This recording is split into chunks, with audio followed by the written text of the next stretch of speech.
Hello everyone, and peace of Christ all of you. Today our topic is very important, and this topic actually is going to show you that those Muhammadan, they worship a God, they do not know who he is. All what they knew, that his name is Allah. Even the word Allah do not know what their name mean, for it is a foreign word. So the name of the God they have is a stolen name from different nation. The character of this God is unknown for them. Who is this God? They have no idea. How he look like? They don't know. What he's made of? They don't know. Is he a spirit? They say no. So today we are going to discuss together and see and show you how much they are, or there is embarrassment in this religion the second you start asking about this God. This God is exist only if you don't ask questions. This God is amazing, but just don't ask. The second you ask, this God is a joke. So who is this God, Allah? Believe that Allah has an arm or a leg as stated in the Quran. How can this be correct? Isn't it? This is attributing human qualities to Allah subhanahu wa ta'ala. You know, subhanallah, Brother Tahir, you just answered yourself in the beginning when you said some Muslims believe that Allah has an arm or leg as it is stated and mentioned in the Quran. So if it is stated in the Quran, what other proof do you need? Rather, the question should be, how can we perceive these states? Number one, Allah subhanahu wa ta'ala, He mentioned specific. Look at this now.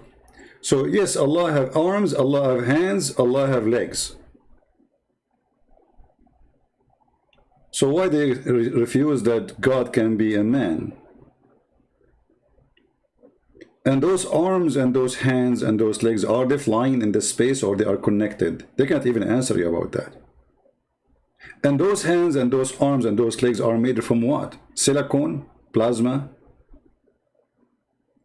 gelati? They don't dare to answer that. So what kind of God we are worshipping? And why does God anyway, he have arms and legs? Listen carefully. The Muslim is saying, some Muslims say, he says to you, he said to him, yeah, well, this is what the Quran is saying. You answer yourself. The Quran confirmed that. Some Muslims believe that Allah has an arm or a leg as stated in the Quran. How can this be correct? Isn't it? This is attributing human qualities to Allah subhanahu wa ta'ala. You know, subhanallah, Brother Tahir, you just answered yourself in the beginning when you said some Muslims believe that Allah has an arm or leg as it is stated and mentioned in the Quran. So if it is stated in the Quran, what other proof do you need? Yeah, what other proof you need? What's wrong with you? So a Muslim, he's trying to use his brain. Okay, see, we say to the Christians how God can be a man. And why this God, he is rejected by them? He's a man. I mean, he looked like a man. He have arms, he have hands, he have leg.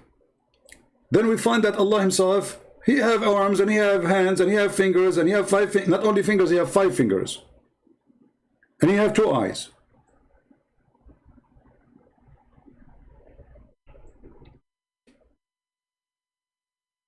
So how it's impossible for God to be a man? And that actually, the funny is, the second you say impossible for God to be a man, you just said impossible for God to be God. Because God, he can be whatever he wants. The Bible says nothing is impossible with God. That is our book. Are you Muslims saying there is something impossible with God? So why you call him God? There's many things impossible for me because I am not God. But if I am God, nothing is impossible for me. So the difference between me and God, that there's millions of things, billions of things is impossible for me. With God, there's 0 thing is impossible. So here you see the hypocrisy of this cult, and you see the confusion of this cult. And now he's trying to explain, now, okay, okay, now Allah, he have hands and Allah have arms. The question is, isn't it, this is a human attribute? So what he will say, listen. Rather, the question should be, how can we perceive these states? How we can perceive? Go ahead. Number one, Allah subhanahu wa ta'ala, He mentioned specific parts, and I would mention them and the references in the Quran. Allah subhanahu wa ta'ala said, وقالت اليهود يد الله مغلولة غلت أيديهم ولعنوا بما قالوا بل يداه مبسوطتان ينفق كيف يشاء.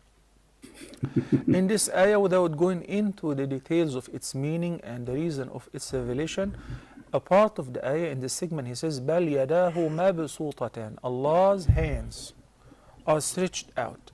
He spends generously, and He provides generously. Allah, his hand is open, and He spent a lot. He spent.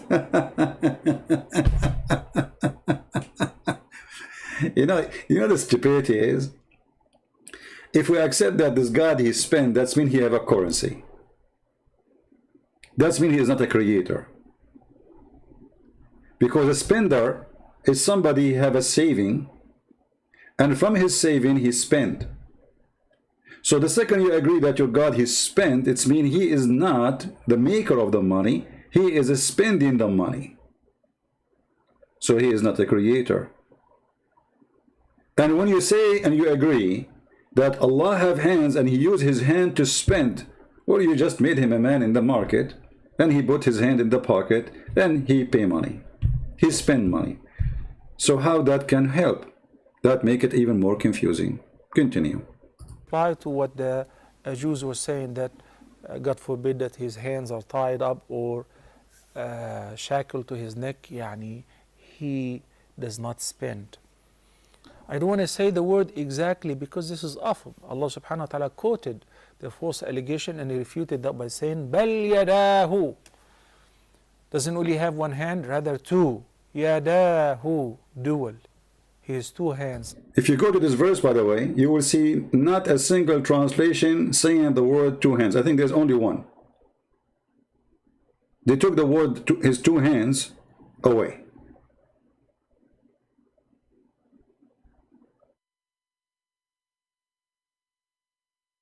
Okay, so now what is the answer for this person? We got it. Allah, He spend money, He have two hands, and His hands is open. And now you prove that the person there, he is wrong, and Allah have two hands, and are stretched out. يُنْفِقُ كَيْفَ يَشَاءُ, He spends as He wills. Okay.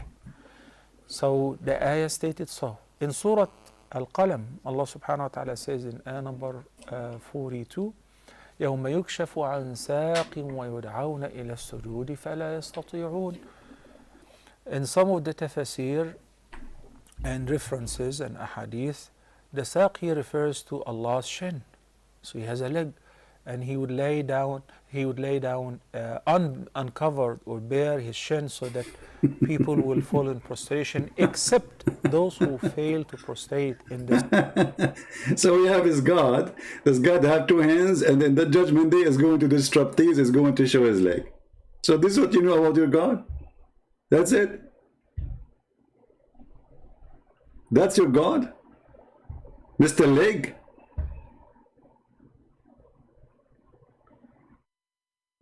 The reason I am starting with this, because our topic is about how Allah, He go to His throne.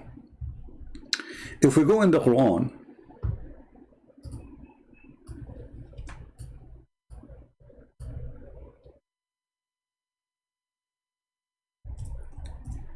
we will find that there is many verses in the Quran where it says that Allah, He rose Himself above the throne.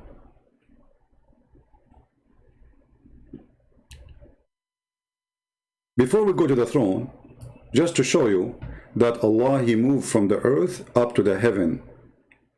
The Muslims always, they try to convince the Christian that Allah is not contained inside the earth, when the Quran and the Hadith prove that all over place.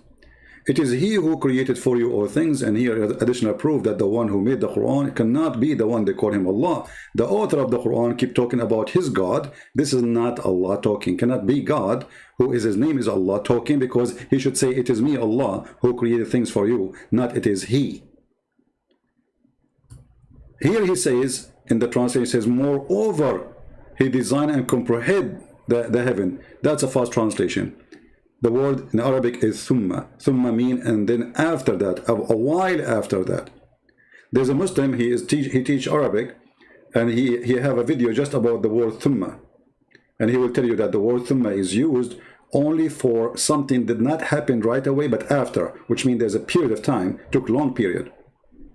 Thumma, if you change the translation or translator, this is Yusuf Ali, you will see the Quran will change miraculously, as usual.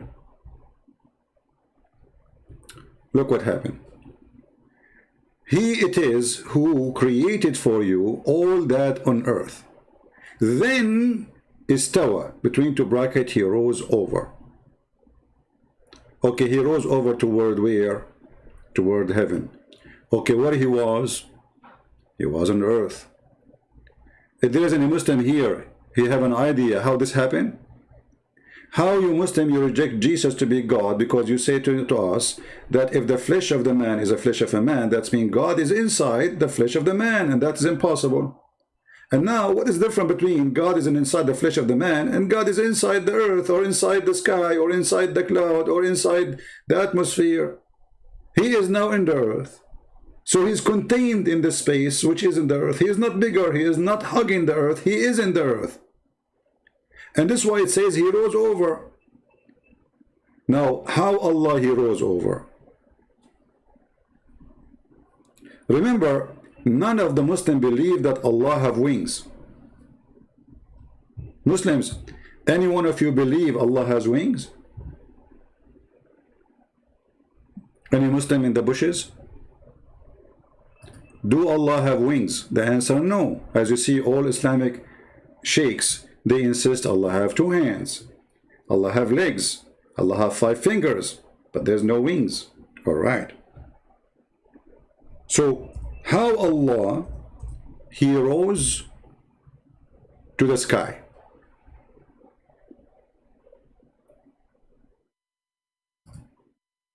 Do we have any Muslim can help us? Not only Allah he rose to the sky, in different verses it says that he rose over the throne, in the top of the throne. Is that why Allah have hands and legs? Because he need to climb the big huge throne?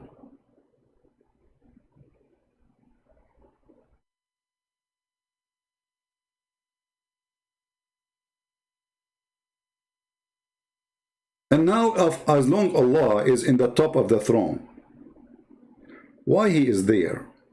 You see, the Bible speaks about the throne of God too. But the Bible says that the pillars of the throne of God is justice and love. There is nothing really, it's about physical throne. God do not need a throne. God in the Bible is a spirit. And why the spirit need a throne? The God of Islam is not a spirit, he's a physical being. So now we have Allah contained in the earth, as we showed you in the previous verse. He was in the earth, and then he went up to the sky. Here translation saying heaven, the fact it says sky. The word is in Arabic is sama, as you see here. هو الذي خلق لكم ما في الأرض جميعا ثم استوى إلى السماء فسواهن 7 سماوات. So it is he who created for you everything on earth, and then he left up to the sky, he rose up to the sky, and he made them 7 heaven or 7 skies. And I don't want to talk now about the number 7, which is proving again that Muhammad is a fraud. Because Muhammad, he's stuck with the number 7. Muhammad is a person, when he hears something, he's stuck with it. So Jesus mentioned the number 7 and 70. Muhammad, he mentioned it right away, and he's stuck with it. The Christians, they mention number 3. Muhammad is stuck with number 3. Everything in Islam is a theft. However,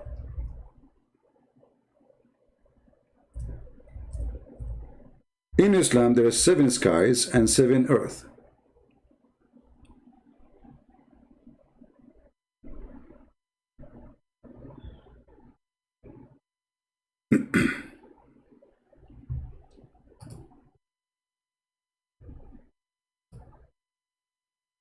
And here we have another problem. This is a chapter 65, verse number 12.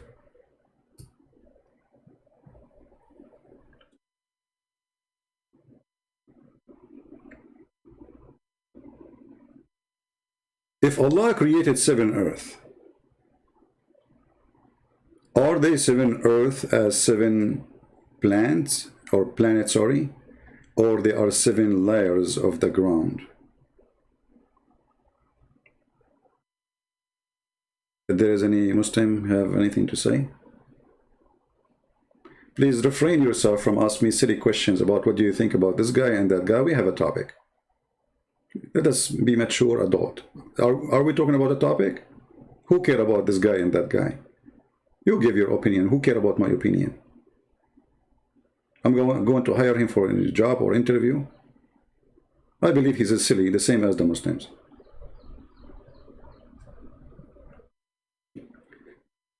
Don't take me away from my topic, otherwise I will block your name. So if Allah created 7 heaven and there is 7 earth, where are they, the 7 earth? You see, the 7 heaven, we can play with it. We can say, okay, we do not know how many, maybe 7, maybe they are galaxies, maybe they are bigger than galaxies. We don't know. So you can play with that part. But when you say there is 7 earth, where are they? And as long Allah, He was, when He created the earth, He was on the earth. So He created earth number 1, and then He jumped to earth number 2, and then He jumped to earth number 3, and then He jumped to earth number 4, and then He jumped to earth number 5 and 6 and 7, and when He finished creating those earths, then He went to the sky. There is something stupid in this story, because there are 7 planets. In order to go from earth number 1 to earth number 2, well, you have to go to the sky anyway, unless they are connected.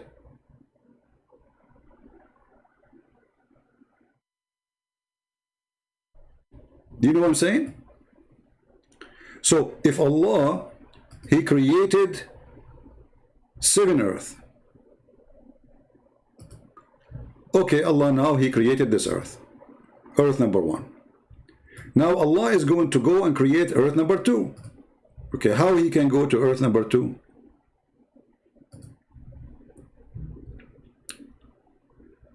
He have to jump to different location and create earth number 2. Okay, now He finished earth number 2. He have to jump to different location and create earth number 3.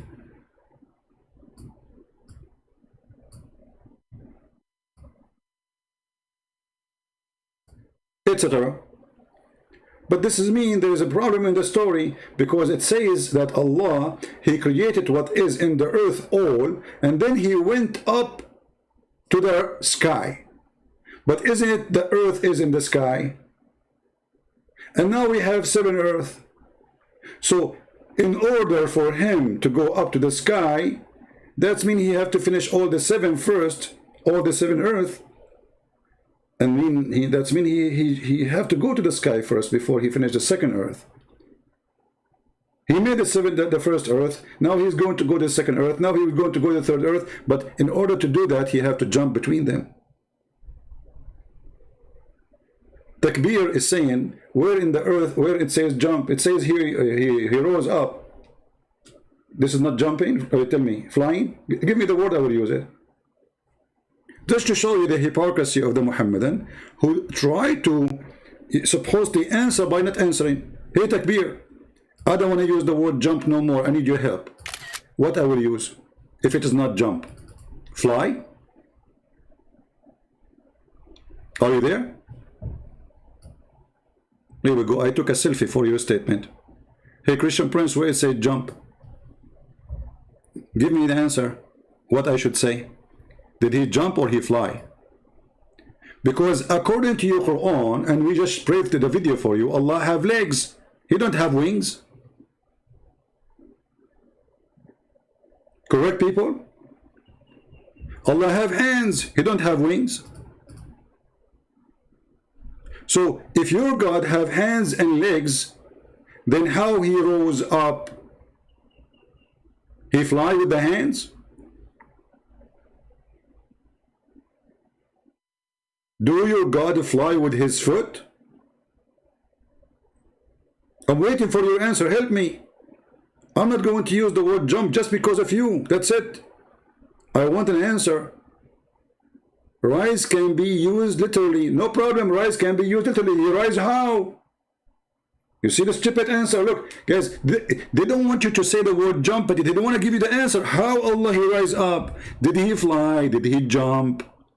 Allah don't have wings. How Allah he fly? Allah have hands. Allah have foot. So either Allah was climbing or Allah was jumping. Help me.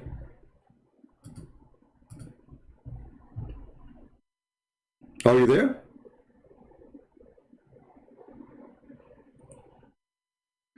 Here you see the stupidity of this religion. The second you ask a serious question, they are in trouble. They don't know what to say. Don't say jump. Okay, so can we say fly? He will not answer. Look at this. Look at him. He's searching Google. Hey, Prophet Google, help me. Did Allah jump or he fly? Maybe he swim. I'm waiting for you, Takbir. What happened to you?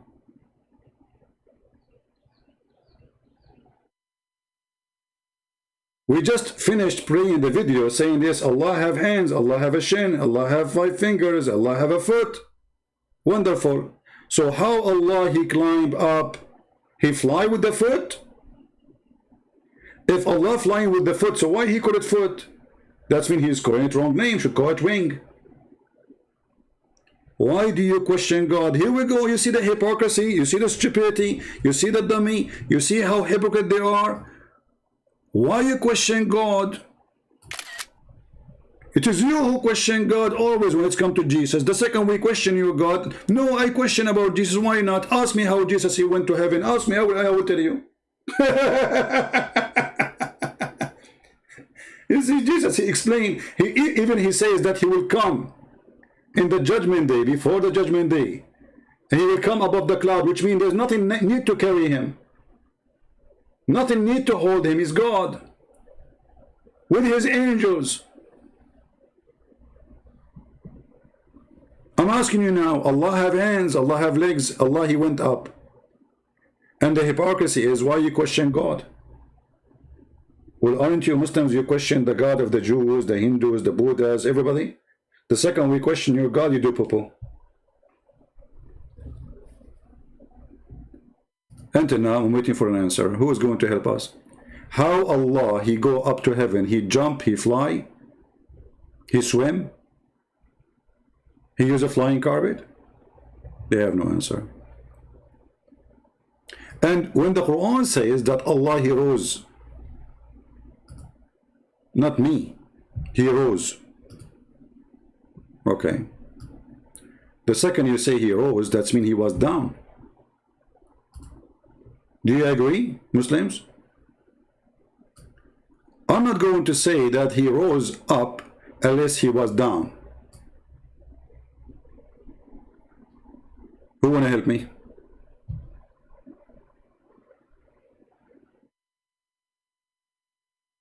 Is that your translation? It says he rose over. He rose. Actually, let me help you. Let me help you. I will get you a genius to answer this topic.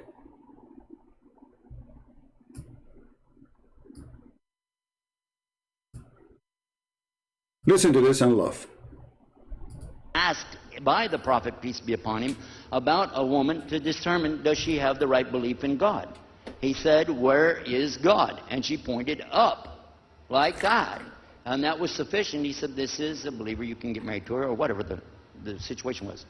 The point is that this was a legitimate question and this was a legitimate answer. But now, I found from some other Muslims, so-called anyway, they're called the Nation of Islam, they asked me, after one of our programs, they said, well, if you said Allah is up, and you held your finger like this, okay, 12 hours later, the earth will rotate, so you'll be pointing the other way. Does that mean God went down, or how does that work? Huh? And right away you're going, oh. I don't think, and I'm talking about from the Hindus, the Christians, Muslims, everybody, I don't think anybody really 12 hours after, Allah is not up anymore, Allah is down. Keep your finger up, brother. Keep your finger up. Where is Allah? Up. 12 hours after, Allah is down.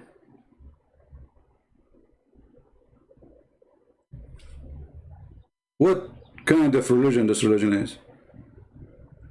And how he answered them? He said, you know, this is not, I'm not going to answer you.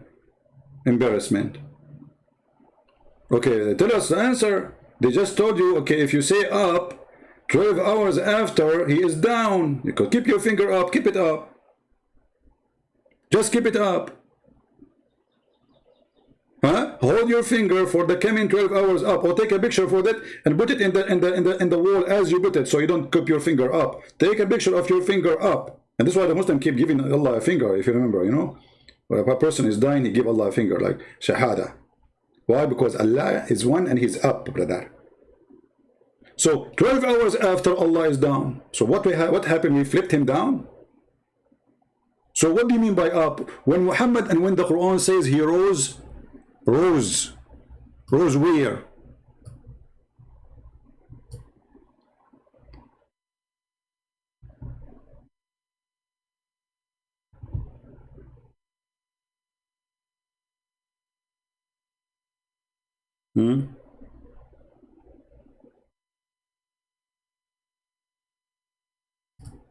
Any Muslim? Is the earth flat? Yeah, this is what Muhammad he believed. That's why he believed that there is only one direction. And actually, we can support this statement with a statement coming from Muhammad himself.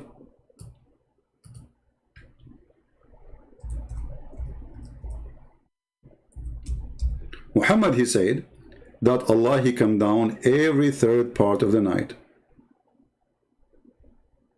Let us see the hadith.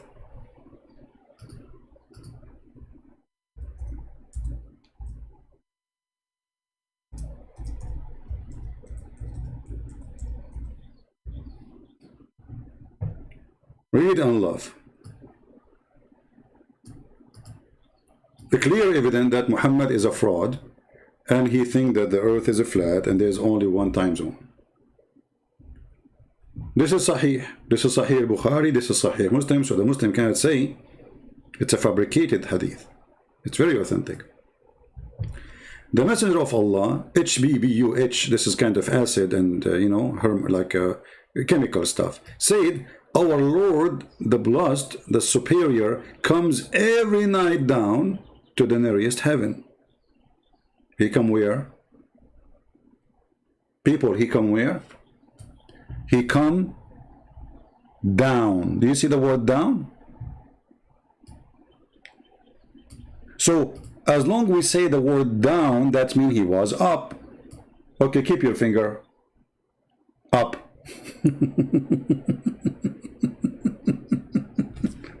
12 hours after, Allah do not need to go down after 12 hours after. You see the stupidity?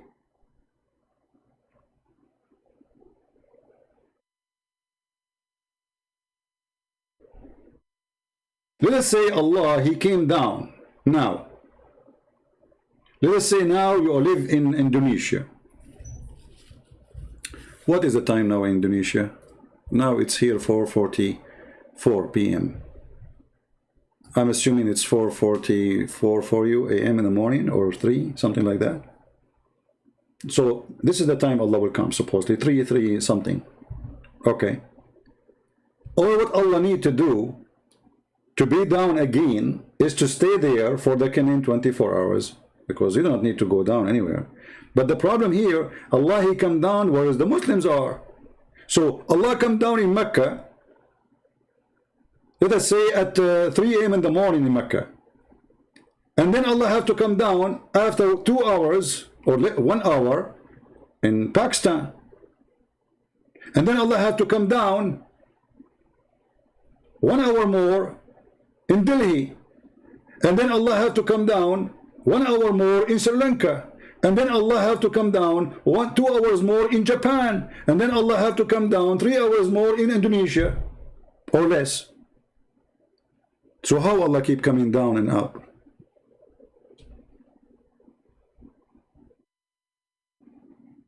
Same time as you see somebody in the comment, muted, saying, Allah come down, but Muslims say, He cannot enter his creation. Well, this is what we are saying, my friend. Allah, he was in the earth and then he rose up. That means he is between them. Right? He is inside them. And Allah coming down to the lower heaven, that means he passed the 7 heavens. Remember, there are 7. So he's inside them again. So this is the most confused, stupid cult ever.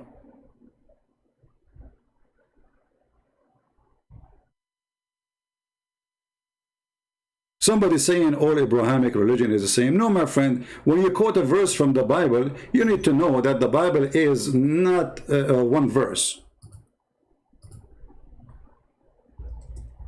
Throne of God in the Bible is totally different from the throne of God in the Quran.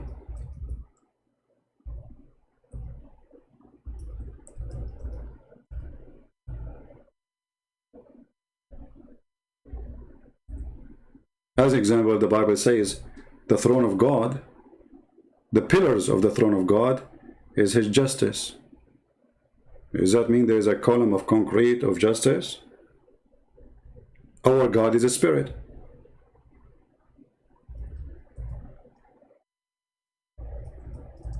There's no need for physical throne.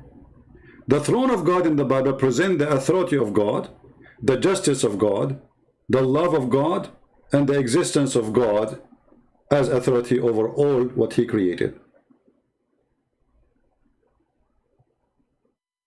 The throne of God in Islam is totally the opposite.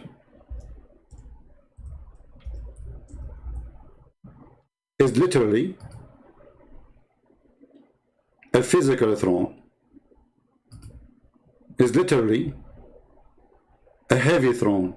Even the interpretation says that when the angels, they tried to carry Allah's throne, they could not. Allah, he had to help them. And as long as you are mentioning Isaiah, if you know a little bit about the Bible, you should say that Isaiah says that the heaven is my throne and the earth is my footstool. So what is the throne? Based on that, everything is the throne of God. Everything. For all of it belongs to God. The heaven is my throne, and the earth is my footstool.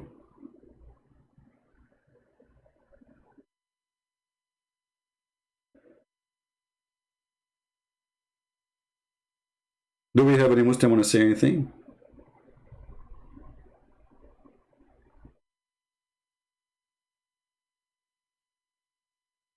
This is why actually in the Bible, in Matthew chapter 5 says, you know, don't take oath, not by what is up in heaven and not by what is down in earth, for it is the throne of God.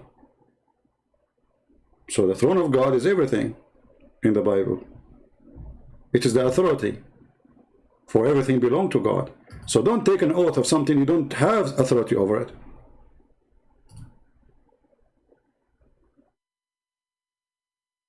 Do we have any Muslim want to say anything?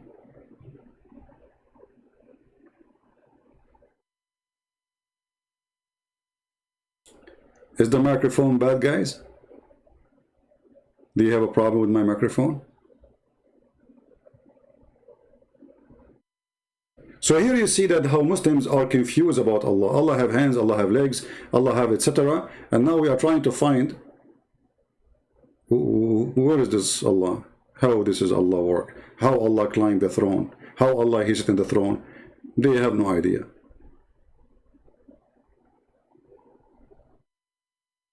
If we go to different video, you will see how things is even getting more hilarious.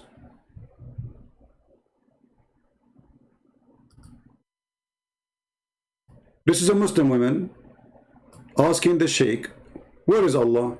And is Allah holding a physical shape? Listen and laugh.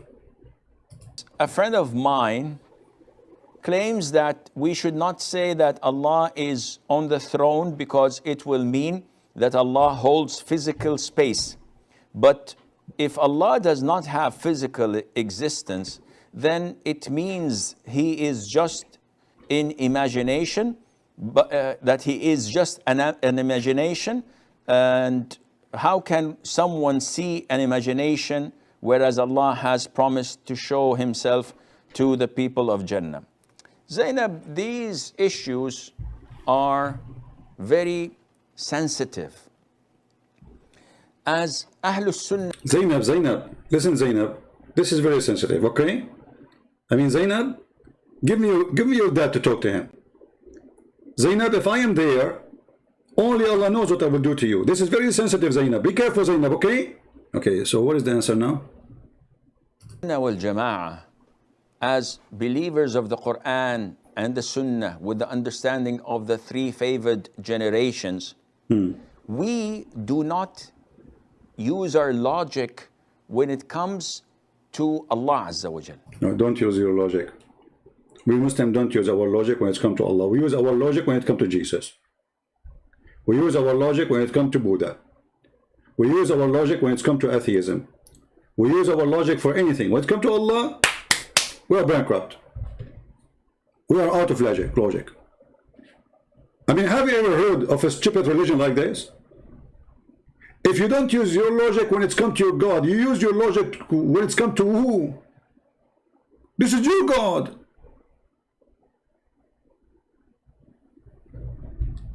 Hey Muslims, I have a news for you. We Muslims, we don't use logic, our logic, when it's come to God. Okay? We borrow the logic of the Chinese. Made in China. So you will use the logic of who? How you will understand your God? Do you know, does this guy even know what logic means? You don't choose what? That he is just an imagination, and how can someone see an imagination whereas Allah has promised to show himself to the people of Jannah? Zainab, these issues are very sensitive. Very. As Ahlus Sunnah wal Jama'ah, as believers of the Quran and the Sunnah, with the understanding of the three favored generations, we do not use our logic when it comes to Allah Azza wa Jal. So when it comes to Allah's beautiful names and attributes, we do not say that this is logical, this is not logical. How can we say this? How can this happen? This is unacceptable. Unacceptable. We did not see Allah Azza wa Jal. And Allah cannot be imagined. So now anyone, he come to us, he says to us, oh, my God cannot be imagined. That's it, we have to believe in that he have a God. Okay, tell me about your God. Well, you cannot use any logic when you talk about my God, okay? Oh, okay. So your God is all-knowing, but yet he thinks the sperm coming from the backbone of the man and the ribs of the woman. Yes, see, he knew that, but this is wrong scientifically. No problem, I just told you don't use your logic. Okay, so which logic we will use? Okay. Tell me more about your God. Allah have two hands. Okay, why Allah have two hands? Do Allah use them to do things? Yes, he used them. He spent money on them. I showed you the video saying that. What's wrong with you? And Allah, he built the earth with his hands. Okay. And he built the sky with his hands. Don't cry. Okay, take it easy. Don't be too much emotional. Do you want tissue? So Allah, he built the earth and the sky with his two hands. So why you call him God? Because obviously you have to use hands. Your God, he go to the kitchen, he have his own laboratory, which is wonderful.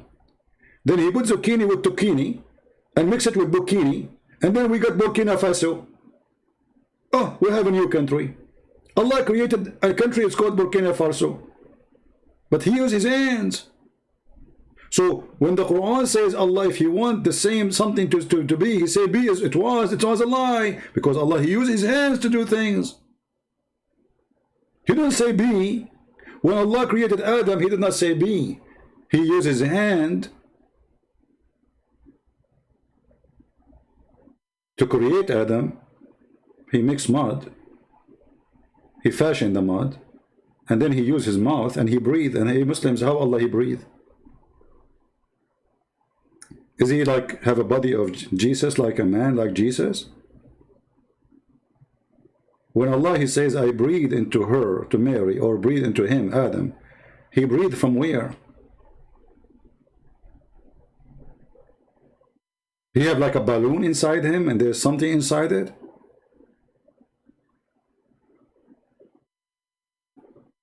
So when the Muhammadan, they speak about their God, the first thing they say to you, don't imagine.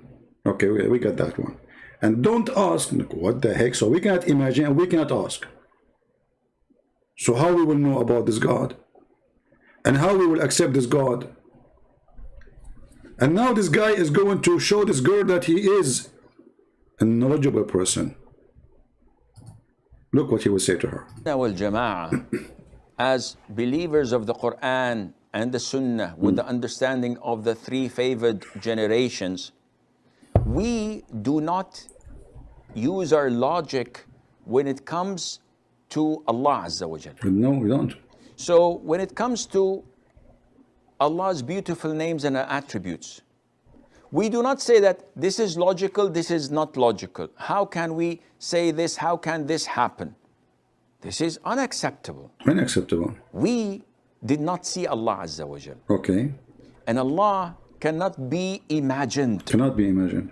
So how dare someone ask a question or deny? How dare you? How dare you to ask that question? So after all this speech, the answer is, how dare you to ask such a question? This is the only way to preserve the ass of Allah. Otherwise, the ass of Allah will get spanked. Don't ask about the size of his ass. Don't touch his ass. Don't talk about his ass. And don't imagine his ass. How dare you?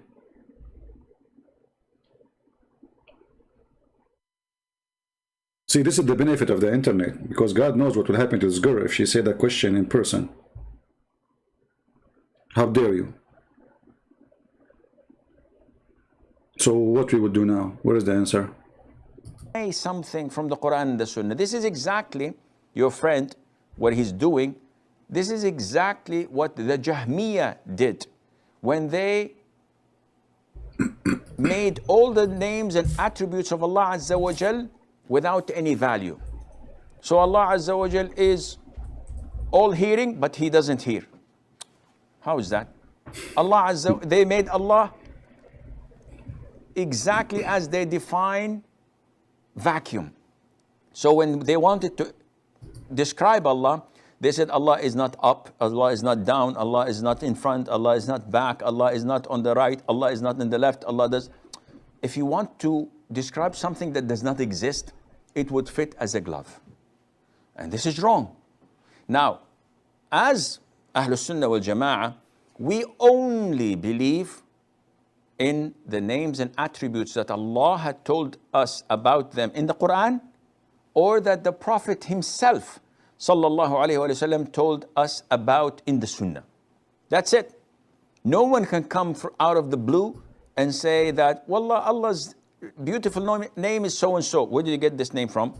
Quran Sunnah said no. So then this is unacceptable. Likewise, when you come to talk about Allah Azza wa Jal does not hold a physical space.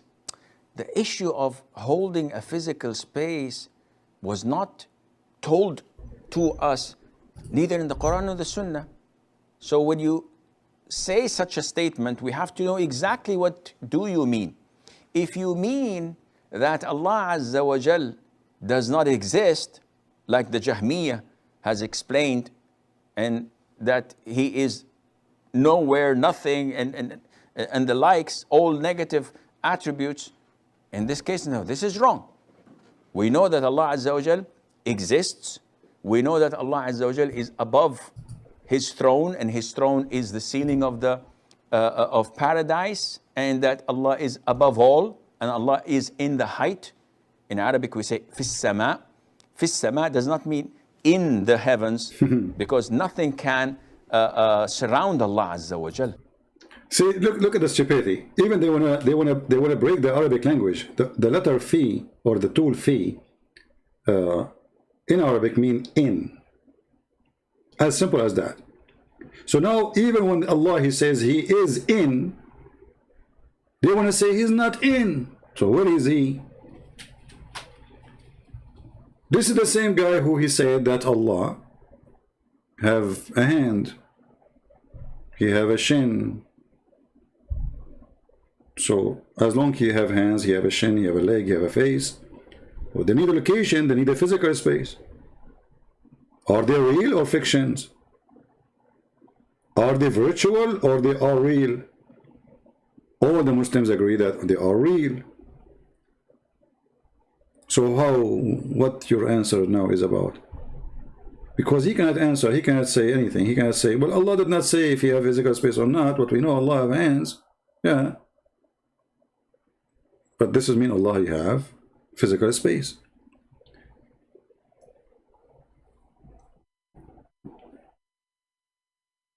Going back to the verse in the Quran,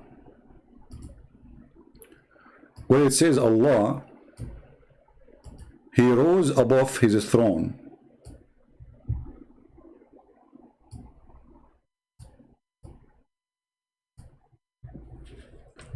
Muslims,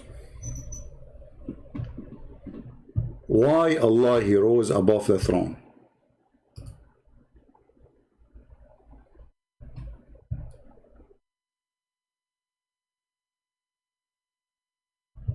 Any Muslim? Very simple question. I want a decent Muslim to give me a decent answer. Allah, He finished creating the earth and the heaven. That's wonderful. Now He went to the throne. Why?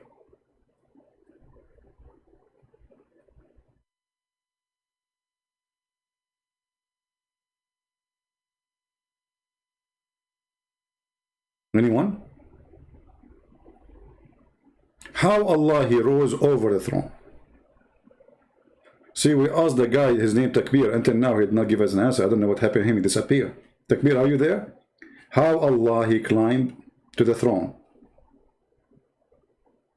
Allah He went up, it says there rose, and then it says over.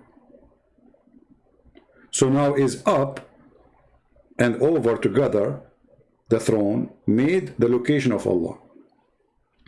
Wonderful. Why Allah He need a throne? See, we showed you that in the Bible it says clearly that the throne of God is earth and heaven and everything.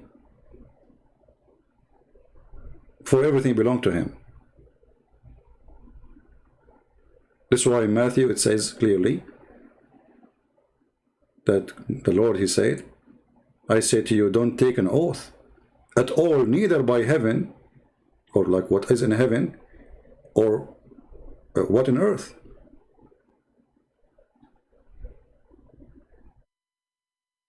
Why? Because this is the throne of God.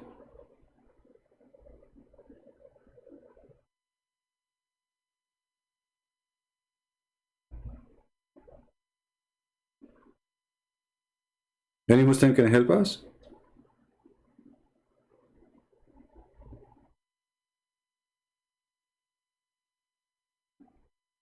How Allah He went up? Do Allah have wings? If you say to me Allah do not need wings, then why Allah He need hands?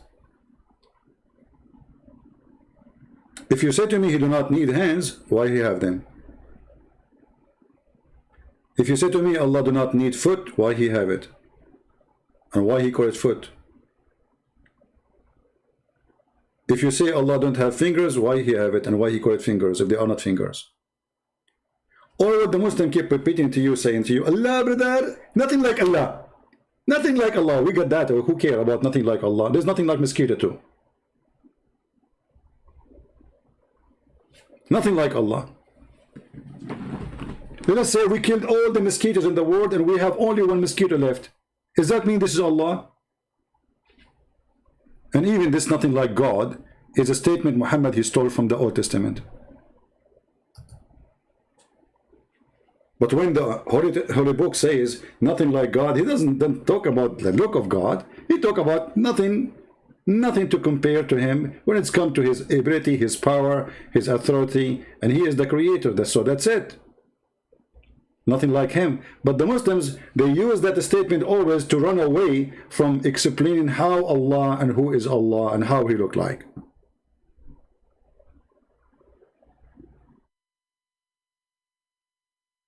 Do we have any Muslim who will tell us and help us how Allah he climbed the throne?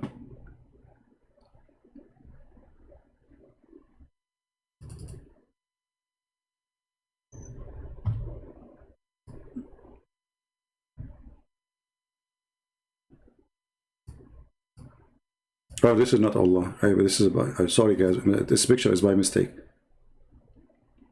I thought it's Allah, turned to be something else. But anyway, I mean, Muslims, where is Allah? Why Allah in the top of the throne? How he climbed the throne? How he went down to up to sit in the throne? Do he feel better when he is up on the throne? Is he tired? Is he sitting to rest?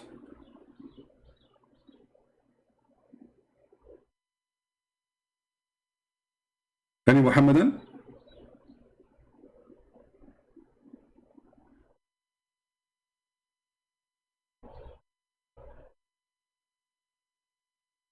Allah don't have wings. See, the Quran says that angels have wings. Okay, wonderful. So angels, they fly. Okay, they have wings. I wonder he's copying which book. You can think about it. For everything in the Quran is a theft. But when the Quran steals stuff, the Quran make it more horrible. As an example, anyone remember how many wings Jibreel he have? Anyone remember? How many wings Jibreel he have? Who want to help me with the number?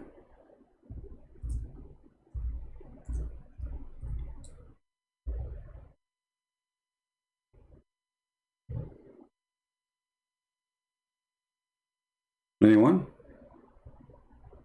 How many wings Jibreel he has?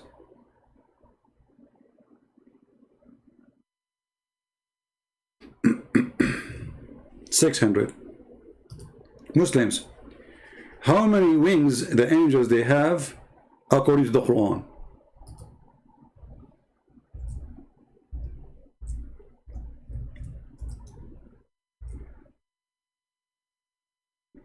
Any Muslim?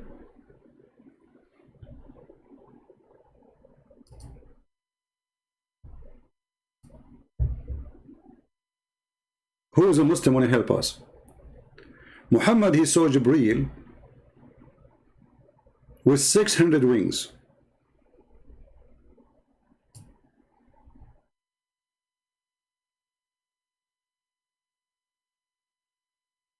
Was Muhammad seeing really Jibreel or something else?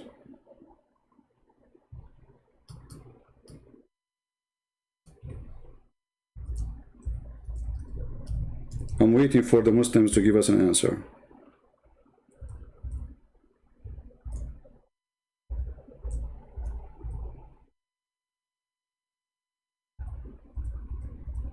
Anyone? What happened to those takbir and what happened?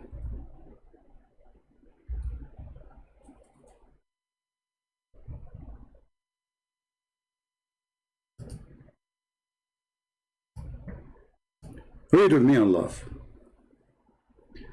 Praise be to Allah. Okay, who's talking Allah? Have you ever heard of a God? He said, praise be to Allah. Obviously, this is a book written by somebody praising his God. Cannot be God himself saying that. This is very silly. This is very silly. Praise be to Allah. Who? Okay, who? It's not you. Remember, the one who's talking is Allah, supposedly, who created the heaven and the earth between two brackets out of nothing. This does not exist in the verse. Who made the angels messengers with wings, 2 or 3 or 4. Like, what the heck? So how Muhammad he saw Jibreel with 600 wings?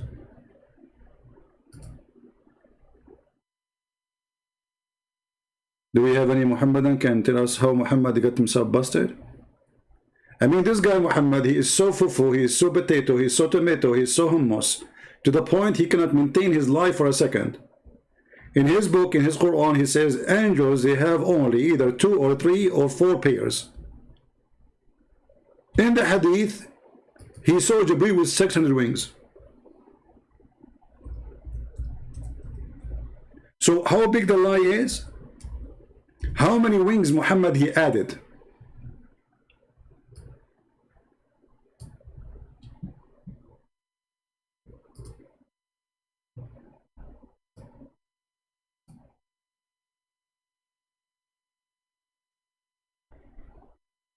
Any Muhammadan?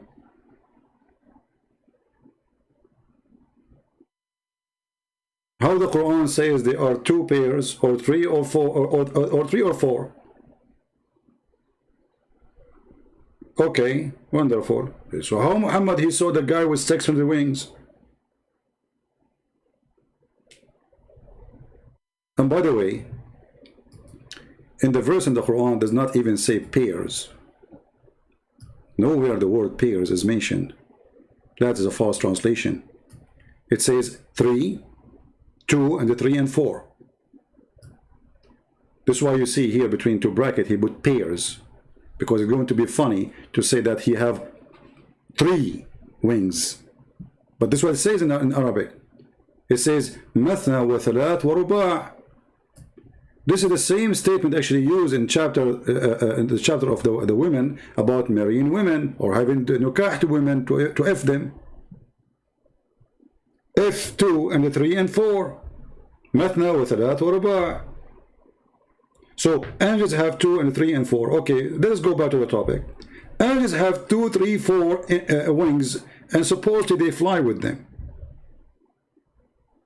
I'm not going to question that scientifically. Forget, you know. That's not really the purpose. Allah, he went up to the heaven by what? Angels have wings. Allah have hands. Allah have foot. Allah have 5 fingers. How he went up to heaven?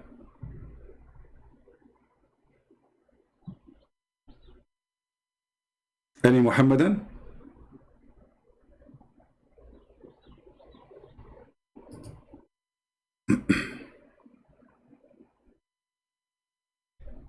The Arabic translated is a feather. Feathers, not wings. Who said that to you? No, the word in Arabic here, ajniha, it is not feather. Ajniha is wings. Even the Muslim translation used the word wings.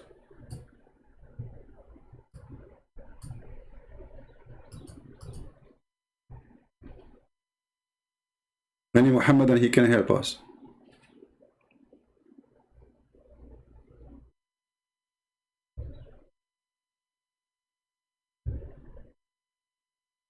By levitation, that is a good answer, guys. By levitation. What does that mean? By levitation. It says he went up. See, Allah did not bring the sky down to him to be in the top of it. I mean, all the story is really a silly story, because if Allah is God and he can create anything he wants without moving anywhere, why he need to go down off his throne anyway? Any Muslim? If you want to have an answer and have a debate with a scholar like Zakir Naik, don't remind me, Zakir Naik is the biggest idiot in Islam history. This guy, he said that the word hur is a woman and men. This is a scholar. Go watch the video and die laughing. The word hur is a men and women. So you Muslim, you are going to have sex with men. This is your scholar. So when Allah, he promised you hur, he promised you a man, you will have sex with a man. But isn't it the Quran says that those hur, nobody made them bleed by losing their virginity, losing their skin or the vagina? So how does stupid Zakir Naik, your scholar, he says such a thing? If I want to show you what Zakir Naik he keeps saying, you would die laughing. But you know, Zakir Naik is a genius in front of the fool.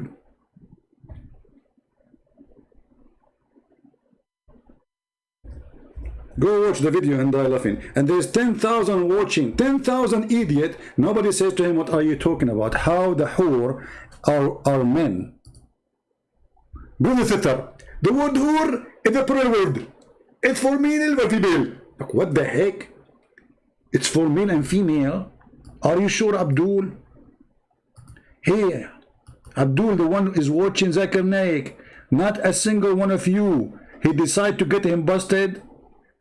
Are you submissive to him? Now his religion is not your religion no more. So you accept the person, he changed everything in your religion, and suddenly the whore became male and female, and you Muslims are going to F male? Is it your Quran here saying that Muthahunna has opened their hymens with sexual intercourse? So how the donkey Zakir Naik says it is male and female?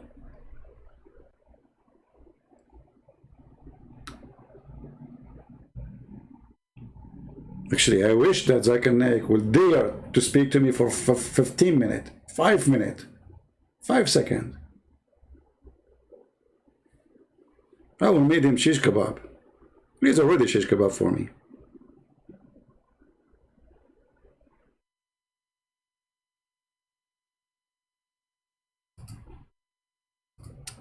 I think the video name was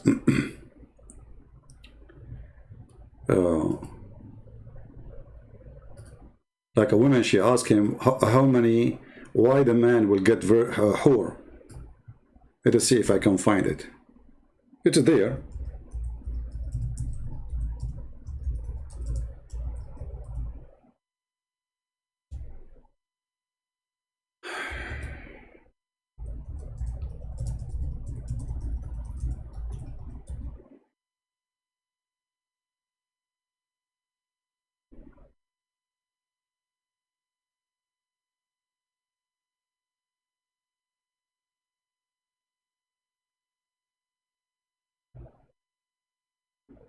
Yeah, well, you need to find it so we can laugh.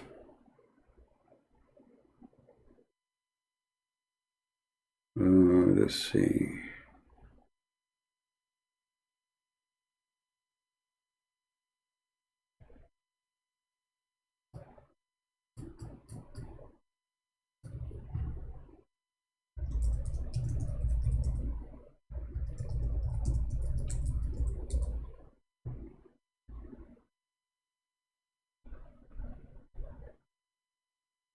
Here we go.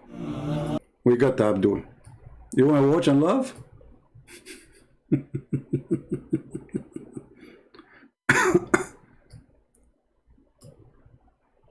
So my mom made me Christian. She taught me what she could. But I still don't know what Let us go. to go. Sister said that the father was a Muslim. Okay, Right, go. with the To father my mother. made her a Christian. Go to the 22 question. Hur, that beautiful woman, what will the woman get? The same question was asked to Hazrat Aisha, may Allah be pleased with her, who's the wife of the Prophet. So the wife of the Prophet replied that the woman will get that which your heart hasn't desired, what your eyes hasn't seen, what your ear hasn't heard about. That means, inshallah, you will get something equal. What your heart hasn't desired, what your eyes hasn't seen, what your ear hasn't heard. So Hey, girl, you will get a lot of F in there. A lot of men, they will F you. You will get the same, sister. Yes, your dad will get a woman to F them. A lot of women, you will be F too. Allahu Akbar. Get your vagina ready. inshallah, if you go to heaven, Yeah. you will get something good, which inshallah you'll be satisfied. But the question is, first you have to enter heaven. Yeah. If you don't enter heaven, you won't. Okay, if you, the question is, in order for your vagina to get all this effing, are you going to go to heaven first? I don't know if this is the same video or not. Let me move it a little bit. If you speak about the whore. Nowhere does the Bible say that Jesus is God. Here we go. She's asking about whore. Nowhere in the Bible says that Jesus is God. When all the Bible says that Jesus is God, from the first page, look at this coward. Let us see where the answer. Bible says, Here we go. Bible says. Maybe this is not the video. chapter 15, verse number 26, in the Gospel of John, chapter number... Yeah, maybe this is not the video about the word whore. I think this is a newer video. I think since then he did not dare to say it, you know, because people, they get him busted, says to him, that is a stupid statement. Let us see here. Okay.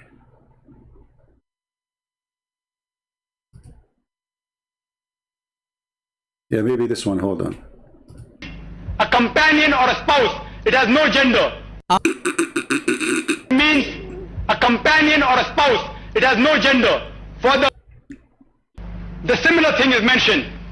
Al-Azwaj al-Mutaharrin, many places in the Quran, in Surah Baqarah, chapter number 2, verse number 25, and Surah Nisa, chapter number 4, verse number 57, it says, Azwaj al-Mutaharratun, which means companions, pairs.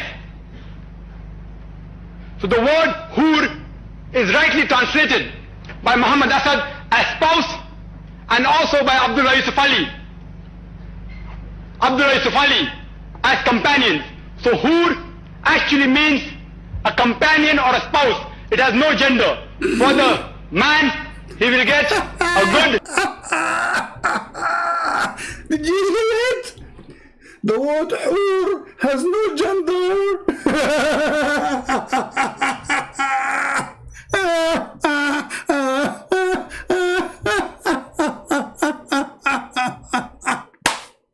And this is the guy, they call him a scholar. Let me give you the, he can give you a link so you can download it. And maybe the one who will copy my video now, he can cut this part and make it by itself. I mean, this donkey, every single Muslim knew that the whore are females. And there's the Quran says that. The Hadith says that. According to this donkey, who the Muslim, but at that time, you know, he's a stupid. I mean, he's a growing by name, you know. He became famous because he memorized things, right? But he's a stupid. He don't know what he's talking about. And since then, you notice now the same question been asked by the girl, the video we showed you before it, which is a new video. He did not say the same answer no more. Because obviously somebody told you, you idiot, what are you talking about? But now they cannot take the video down. Whore has no gender. Zakir Naik, you idiot, you donkey, you potato. What if I was there in the stage and you were debating me and you say that? How many people will die laughing at you? Huh? How many? And the funny, he says, the translation of what Asad? What translation he said? Let me go back, hold on. Because I want to show you the translation of those guys he mentioned. Where is Zakir Naik? Cute Zakir Naik.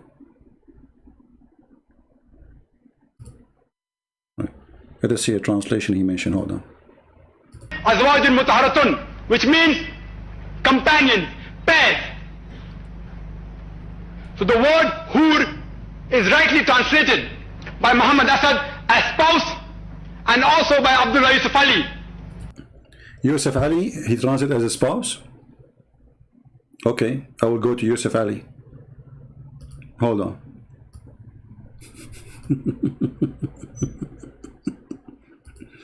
This is Yusuf Ali.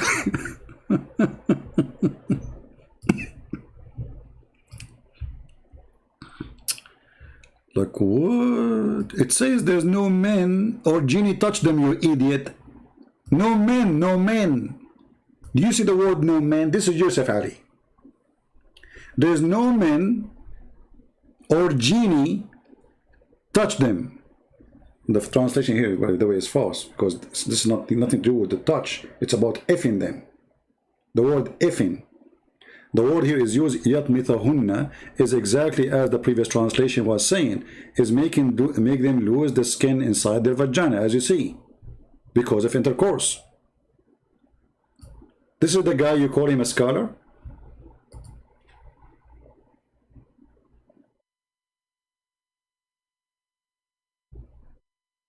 You want to play my game?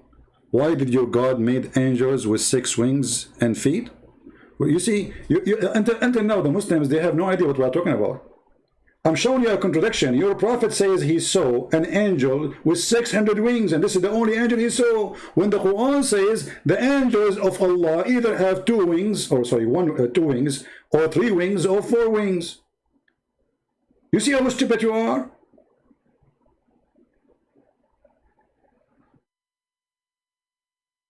If your prophet said that the angels of God he saw has 600 wings, and then the Quran says that the angel of Allah either have 2 or 3 or 4 wings, that's mean Muhammad, he did not see an angel of Allah. So all this time you are searching Google to tell me that the Bible says that they have angels have wings? Stupid. This is not what we are showing you. Because either Allah is telling the truth or Muhammad telling the truth. They can't be both telling the truth. So when Muhammad he saw an angel with 600 wings, this angel belonged to who? Are you there, Takbir? The idiot who keeps searching in Google, after 2 hours you come to me with this? So this is what you got from my topic now? That I am making fun of angels have wings? My topic is Allah don't have wings, I go up. Until now I'm waiting for your answer. You said to me don't say jump. I said to you how we go up, you did not dare to answer. We say the angels have wings, Allah have no wings. And even the angels of Allah, either they have 2 or 3 or 4 wings. So how Muhammad he saw an angel with 600 wings and his name is Jibreel?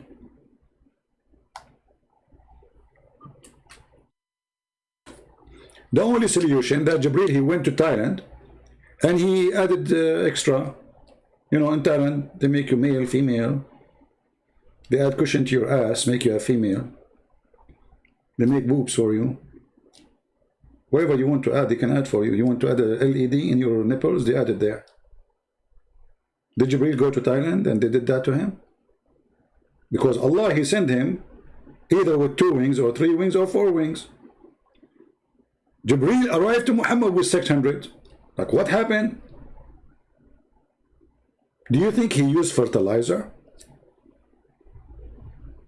I think it's a fertilizer. I think he got like a fertilizer from Home Depot. You know, it take him 1,000 years to calm down. So Allah, he put 2 wings there. And you know, those 2 wings, they start like fertilizing.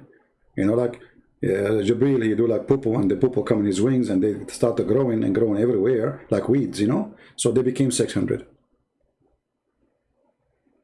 And now look, he go dead. He's not answering. So going back to our topic, how Allah, he climbed the throne.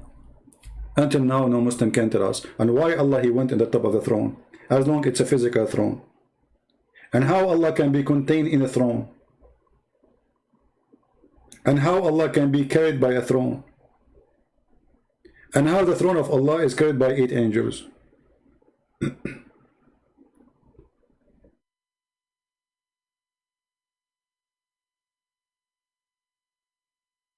He went to Mexico. I used to have a Mexican neighbor. He threw garbage in my garbage can. I told him, my friend, you cannot do that. Don't do that. He said to me, Basura, Basura. I don't know, I don't speak Spanish, so I thought this is his name. I said, Mr. Basura, you cannot throw garbage in my can. Throw it in yours. Where's yours? He said, Basura, Basura. He don't speak English. I said, Mr. Basura, listen to me. You cannot throw garbage here. This is my Basura, Basura. Like, what the heck with this Basura thing? Okay, I got it. Your name is Basura. I know. Why you keep repeat? And then a guy was walking by. He said, no, Basura. He is saying to you, Basura mean garbage. Said, oh, okay. So we this is what happened to you when you speak languages and you are an Arab. You know, like I thought Basura is his name. Anyway, after some time, this guy, he started learning English, and each time he walked in front of me, he says Basura. It's funny. When the other guy translated to him, he said he thought your name is Basura. He died laughing. I know, Basura is God. You know, once I went to, let us take a break from the garbage of Muhammad.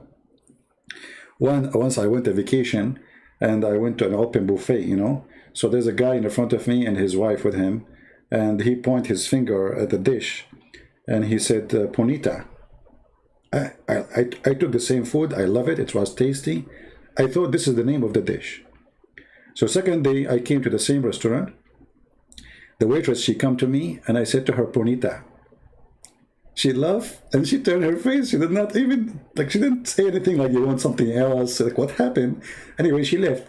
And then she walked by again. I said, where's my Ponita? She laughed again, like, okay, you know. And then she went, she spoke to her friend behind the counter, and she came back with the paper, have a phone number. Like, what the heck? I asked for a dish. She's giving me a phone number. Then I'm waiting.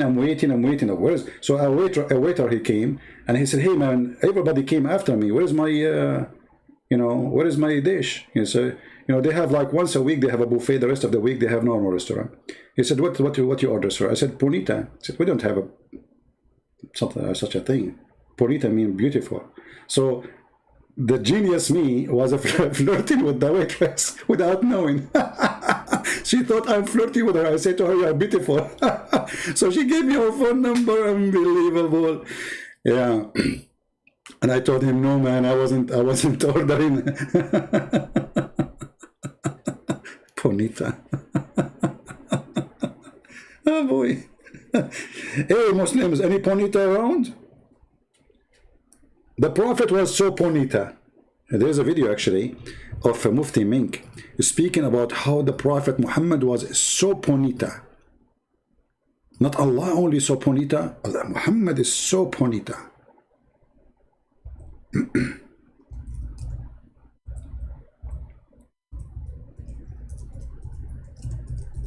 I don't know, I think maybe he's Mufti Mink, I forgot.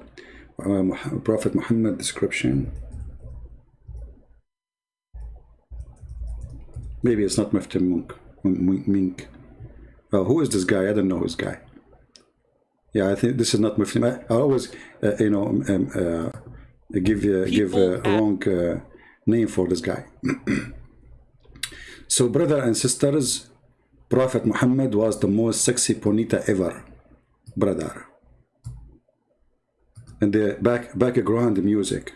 His eyelashes were long, وفي صوته صهل, and in his voice was a natural echo. Were long, وفي صوت فاره وطف, and his eyelashes were long. وفي صوته صهل, and in his voice was a natural echo. وفي عنقه سطع, and his neck was elegantly long. وفي لحيته كثاثة, his beard was full and thick. أزج أقرن, his eyebrows were arched, but they were not joined. Brother, we got it. He was so Ponita. Please don't mention that in San Francisco, because your prophet, he is going to have a lot of hump there. I mean, aren't you worried? Have you ever heard of a religion like this? Music in the background. The prophet, his eyelashes is so long. His belly button is so hard. His ass is round. His ears is so good to be licked. His cheek is so good to be touched. His lips is so good to... his tongue. Like, what the heck is this? Are we talking about a prophet of God or a prostitute? It was separated in summit فعليه الوقار, when he was silent, dignity covered. I have a hadith about his fart. I don't know if this is what you are talking about. The second Muhammad, he mute because he's squeezing himself. him وإن تكلم سماه وعلاه البهاء. That's it. And when he spoke, it was audible in. This is why the Arab, they keep laughing at him when he talk. This is why, according to you Muslims, he spent most of his life, nobody convert to Islam. As long all those things about him, how them? I mean, if he have those things, the women alone in the town, they will believe in him. If Muhammad have those things, every single woman in the town, she will believe in him just to get him. Hey, Prophet, I will believe in you. You marry me, huh? I mean, think about it.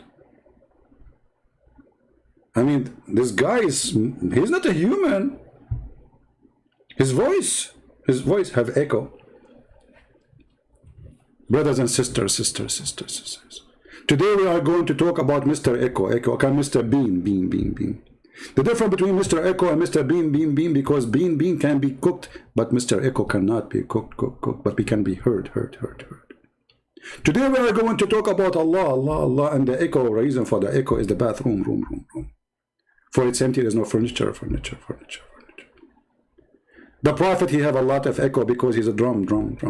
He's empty from inside, side. And everyone, like the Prophet, cannot have an echo, because only the Prophet is an echo wish. I mean, his sound have an echo? His voice have an echo? They don't worship Muhammad, they worship Allah. What else? Clear, almost commanding and overtaking. أجمل الناس وأبهاهم من بعيد.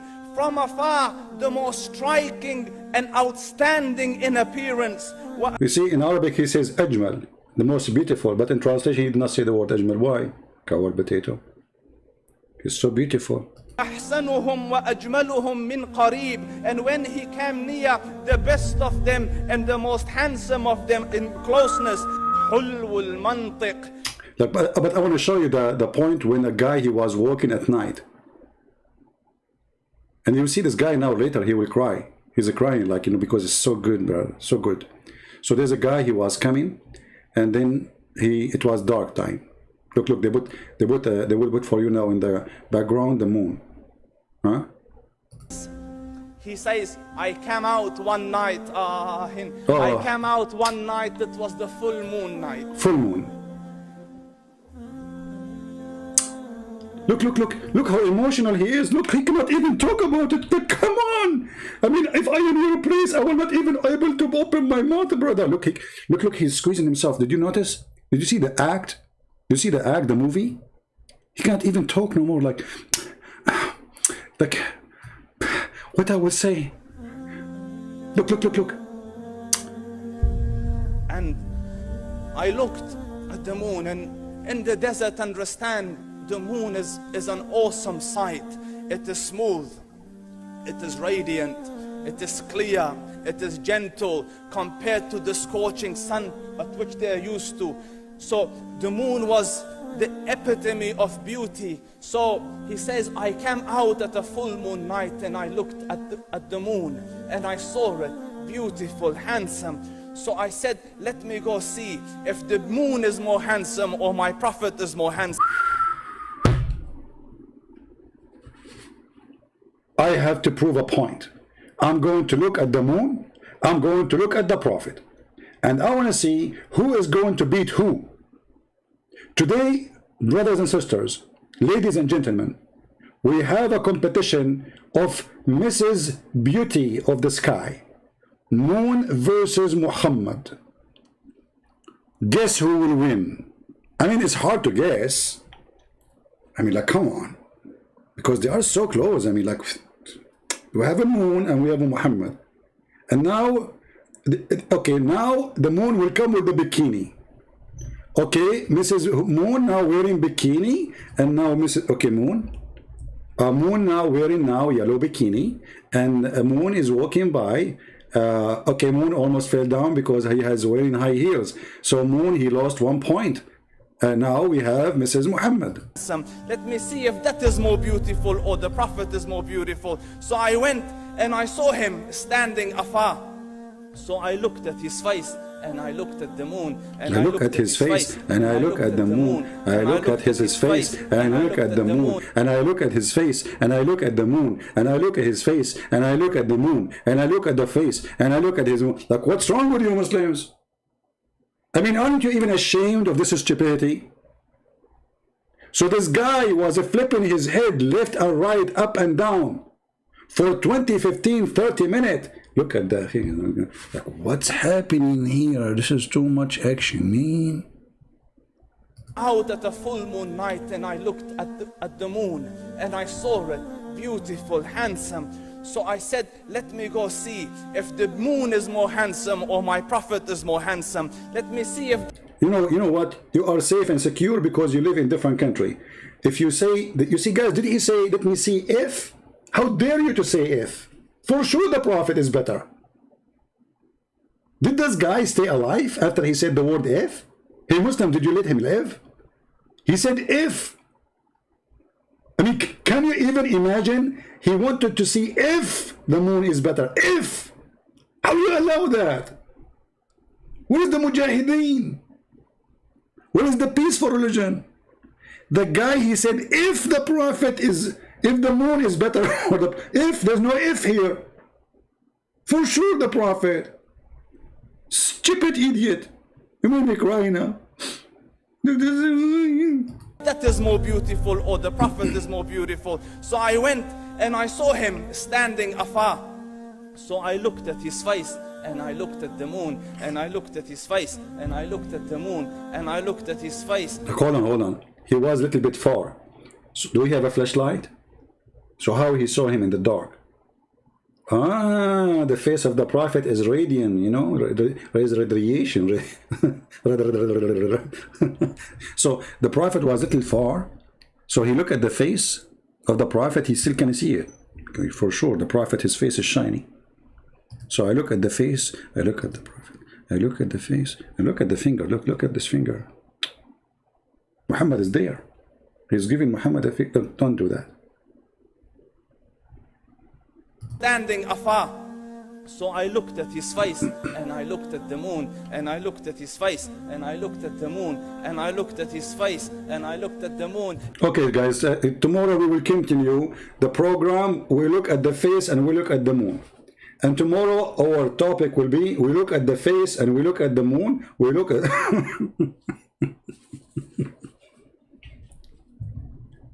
Man worshippers, cowards. This is how they make him a prophet. You see, they don't spend their God, their time speaking about their God, how beautiful he is, because they don't know how their God look like. And now they fabricated stories about a man, how good looking he is. Well, if he is good looking, so why the father of Khadija refused to marry her to him? If he is very good, he is the best in ethic, he is the best looking, and yet the father of Khadija almost, he went to kill him. Anyone knows how Khadija, she married Muhammad? Who knows how Khadija, she married Muhammad? Remember, we are changing topic now, because not even a Muslim, once a Muslim can tell us how Allah climbed the throne. They don't know. Stupid religion, cult. We waited all this time, nobody is answering. How Khadija, she married Muhammad? If I tell you that Khadija, she is a fraud, and Muhammad is a fraud, and Khadija and Muhammad, they did a conspiracy against the father of Khadija, they made him drunk.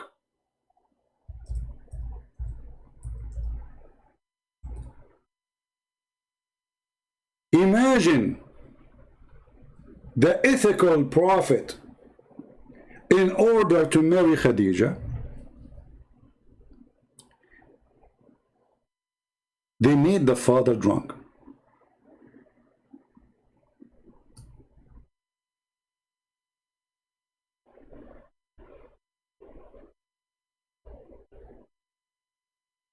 And you believe it or not, this is written in their books.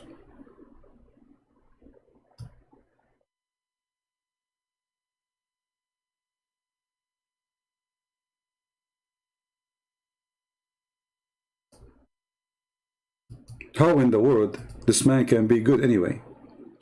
Imagine a person, he want to marry your daughter and you don't agree. So what you do? He make you drunk. He dress you your suit in the morning. You wake up, you say to him, why I'm wearing my suit? They even lie. They said to him, oh, yesterday you married me to Muhammad. Like, what? I did not do that. He did not. The guy, he did not. But they just want him to believe that when he was drunk, he did it. The guy, he wasn't convinced. And then Khadija, she said to him, well, do you want the people to know that you are a stupid idiot and your daughter did that to you?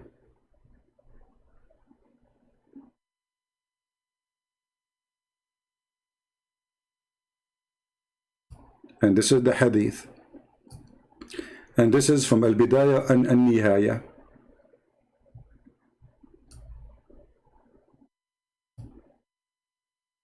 And you can use Google translation.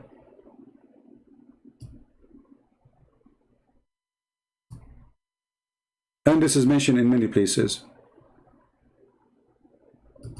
She made her father drunk. This is the filthy Muhammad and the filthy Khadija. Even their life started by a scam and a fraud.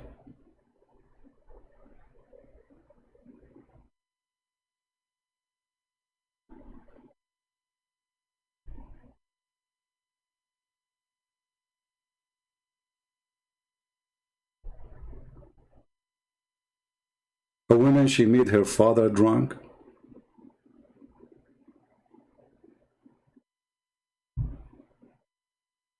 And then after she said to him, this is what happened when you're drunk. He said, I'm going to kill him. I will never accept that.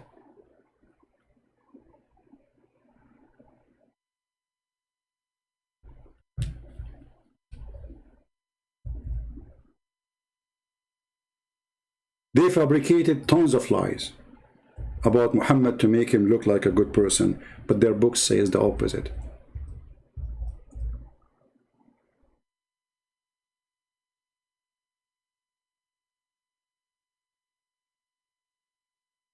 Any Muslim is going to say to me, this is not true? There is no such a story? If there is such a story or not?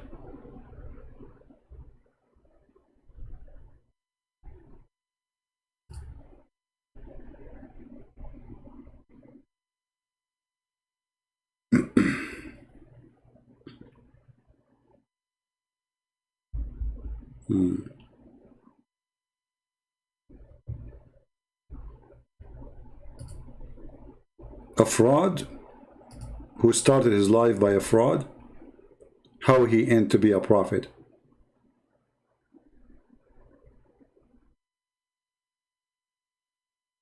Anyone?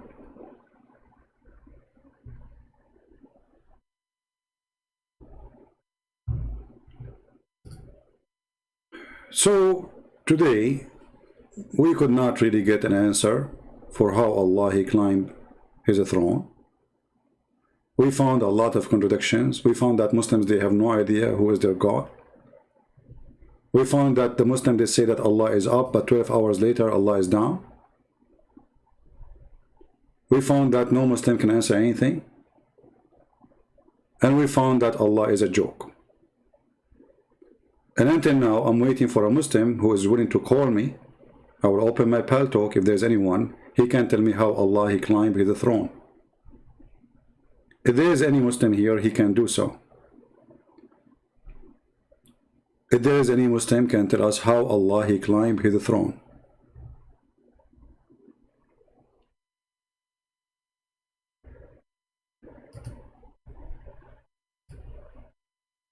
And why Allah he sat on the throne anyway? What exactly is the purpose of his throne? The Bible speaks about the throne, but the throne of God is heaven and earth. God he says, sky is my throne and earth is my footstool, which means everywhere is my throne, everywhere is my authority. Allah he sat on the throne, he climbed the throne. His throne is physical and he is physical. What Allah he did by sitting there and what he accomplished, how he climbed there.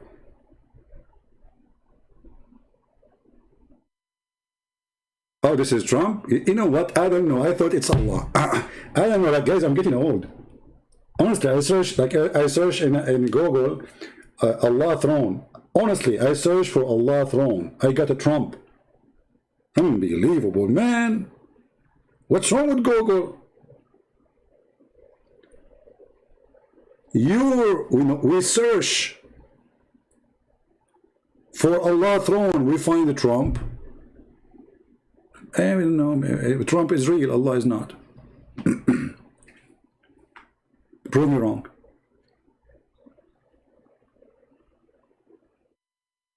Any Muhammadan?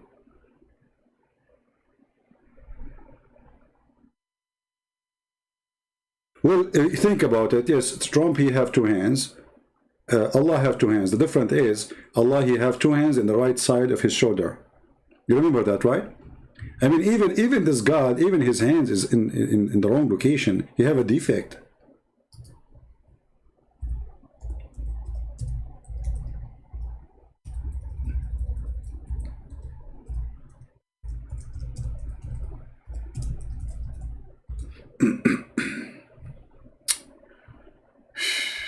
Both his hands are right. Unbelievable. Look at this.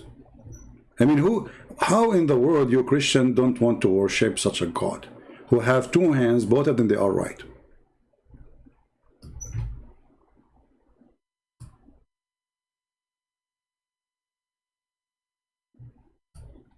Isn't it fantastic?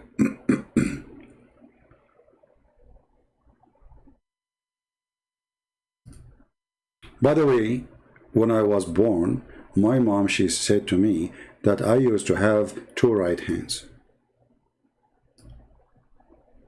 And they were wondering, like, why? I mean, why I got two hands in the right side? Why? Anyway, they woke up second day in the morning, they found my two right hand in the left side. Like, what the heck? They switch. So every day I wake up in the morning, I find sometimes they are in the right side, sometimes in the left side, and I I put the watch in the right hand. Then I find my right hand in the left side. Like, what the heck? And I was so upset. You know, this is true story, by the way. Sahih Bukhari, Sahih Bukhari. I mean, why you people don't believe in it? What's wrong with you? How come if I tell a story, it is really strange, a crazy story? But if Muhammad says his God have two hands and both are right hands, nobody wonder why. Hey Muslims, why Allah have two hands in the right side?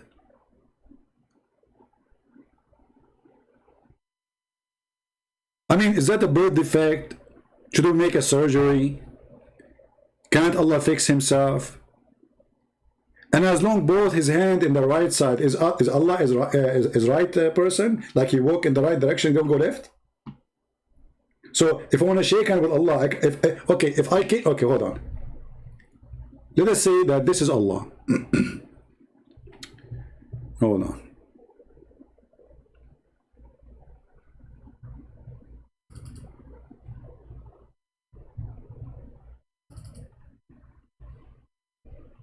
Okay, I found another picture for Allah. This is not Allah. What the heck? This is Trump again. Okay, so let us say that this is Allah. And now both his hands are in the right side. So this will be the right for me in my screen here, will be this area. So this is the hands of Allah. He have two hands. Okay? We will erase the other hands. So now if I come from this direction and I hit Allah, he cannot respond to me because his hands in the other side.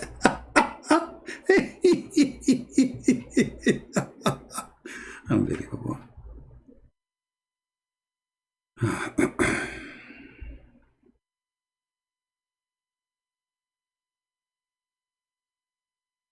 You have two right hands.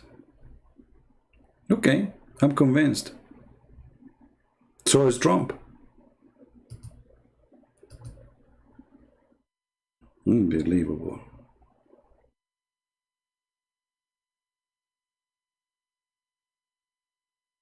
Do we have any Muhammadan want to say anything?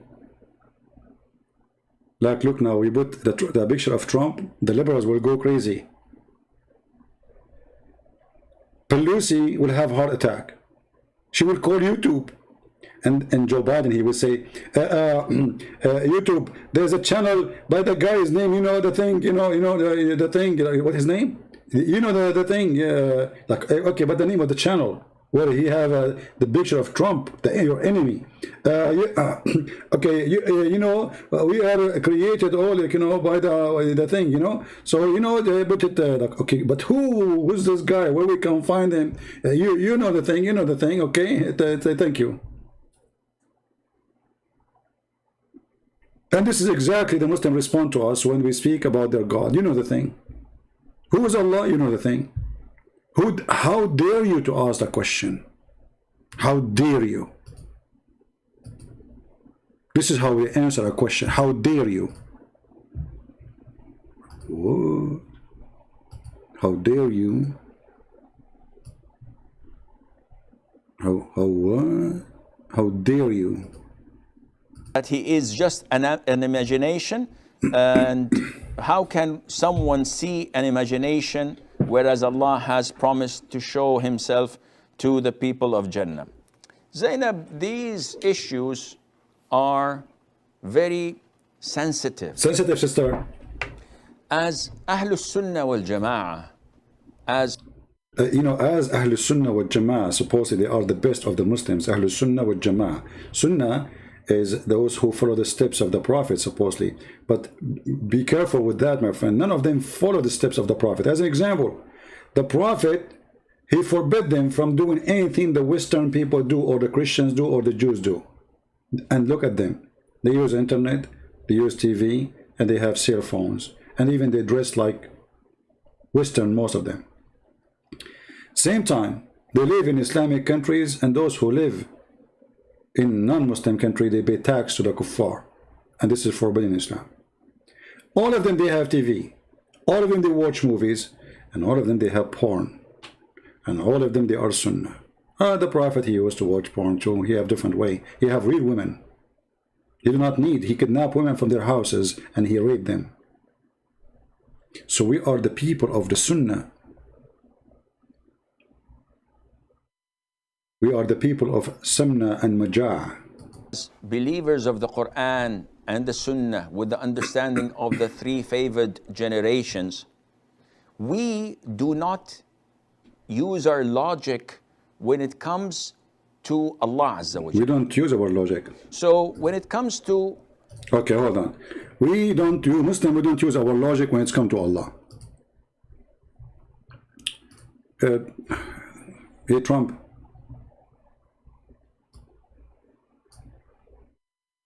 What say you? What say you? Like, okay, the Muslims, they don't use their logic when it's come to their... Can we use logic of Trump? Hey, Trump, what do you think? Make America great again. Okay, Trump, we're talking about Allah. Make America great again. Okay, Trump. Okay, listen, Trump. This is serious. We're talking about religion now. What is your logic about Allah? Make America Trump again, great again. What? We don't use our logic, so use the logic of who? Which logic? You don't use the logic of you don't use your logic, so you don't use any logic. Yeah, we don't use our logic. This is Allah. When it's come to Allah, just don't ask, don't question, don't imagine. Just take it as it is. As big as poo as it can be.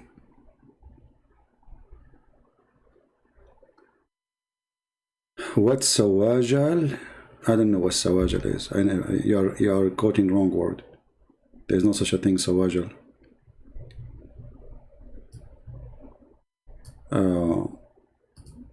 Look at this guy. This guy is even better. This guy is even more hilarious. You know? Allah? Allah? Where is Allah? Where is Allah? He will tell you where is Allah. He talks about himself, but we don't say it's going to be like my hand. Does he have knuckles? Does he have a fingerprint? What is that? What do you... Is it got a face? You got eyebrows? Yeah. Why do you want to do that? Why you do that? You want to play. Okay? This is not something to play with. This is, you're talking about your Creator. If he says something in his book, okay, accept that. And if you don't understand it, go to your scholars and ask them. Okay, and you are a scholar. And now you are saying to them, don't ask.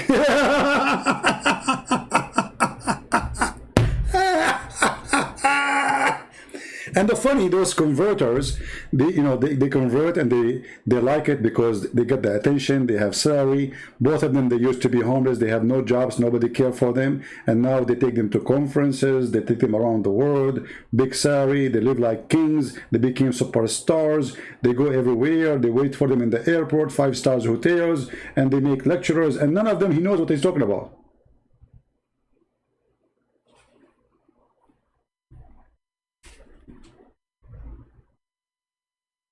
This is reality.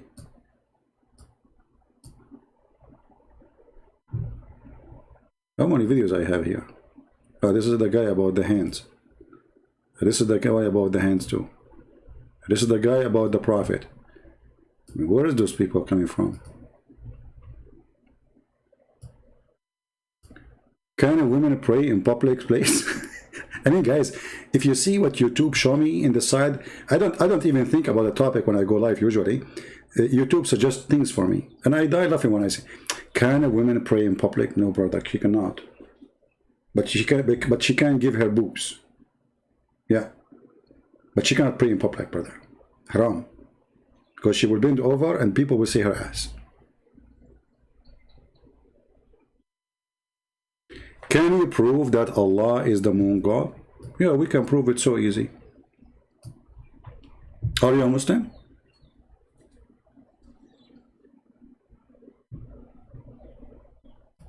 The Quran says that Allah, the Arab, they believe Allah have 3 daughters. Allat, Al-Uzza, wa Manat al-Thalithah al-Ukhra. Okay, go read the story about them. You will see that those people believe that the sun god married from the moon god, and they have 3 daughters. That's it. Otherwise, Muslims need to explain to us how the Arab they come to a conclusion and believe that Allah have 3 daughters. Everything have a reason, correct? Everything have a reason. Okay, the Arab, all the Arab, with no exception, all of them believe that Allah have 3 daughters. From who? Are you getting my point? From who? This is the story of the moon god marrying from the sun god, and they have 3 daughters. Very simple.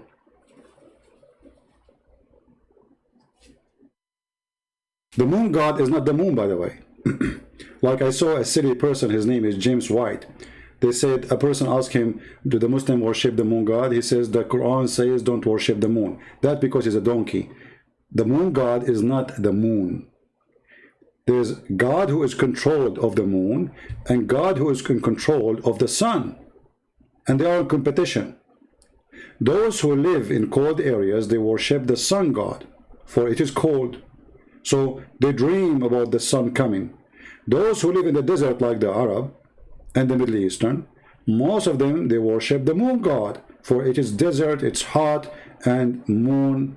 As you see, the guy was describing for you, I look at the moon, I look at he was describing how nice the moon is. Why? Because the Arab, they hate the sun. It is the one who killed their grass. It's the one who killed their animals. It is the one who killed them with a drought, and they have no water. So the moon god and the sun god, they get married, they have 3 daughters. And I challenge any Muslim to tell me how the Arab and all the Arab, they worship a God, his name is Allah, he have 3 daughters. Where is this coming from? Same time, if we go to different chapter in the Quran, we will find that Ibrahim, according to Muhammad, he called the sun, هذا ربي هذا أكبر. Chapter 6, verse number 75, 76, 77, 78. So Abraham, when the night covered the darkness, he saw a kawkab. Kawkab is a planet, it's not really a star. He said, this is my God. Here he did not use Akbar, he used, this is my Lord. Okay, هذا ربي. Then when he saw the moon rising, he said, this is my Lord. But when he saw the sun, he said, this is Akbar. You see it? They translated the word Akbar as a greater. How come he called the sun greater or Akbar, according to translation? Why? For that is the popular name of the sun. Akbar. This is why the Muslims, they say Allahu Akbar. For Muhammad, he unified the gods of the Arabian Peninsula. There's Allah and there's Akbar. They have sex together and they have 3 daughters. Your God is one, Allah Akbar. This is why the Muslim, when they say Allahu Akbar. Hu in Arabic means and.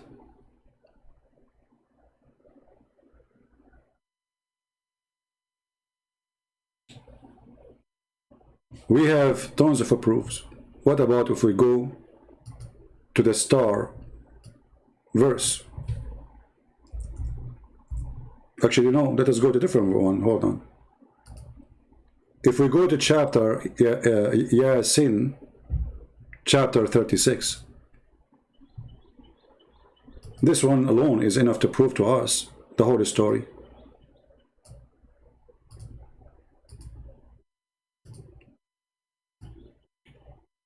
Look with me and read with me the verse carefully.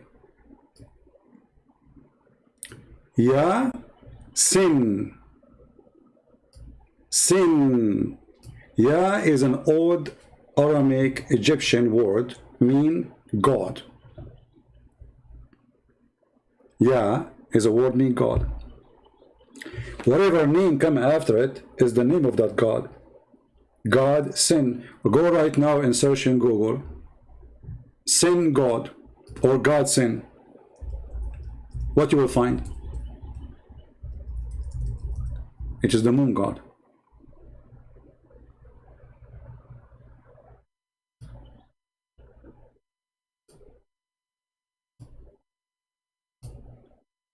You see it?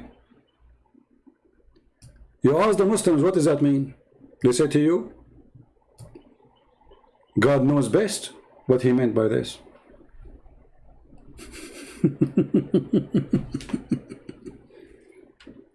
Now, can you believe it? And not only that, in different interpretation, they give you their own, they start like trying to find an answer, and they admit that this is a Syriac word. But isn't it the Quran says, Allah, he said, we made the Quran an Arabic book? Syriac language.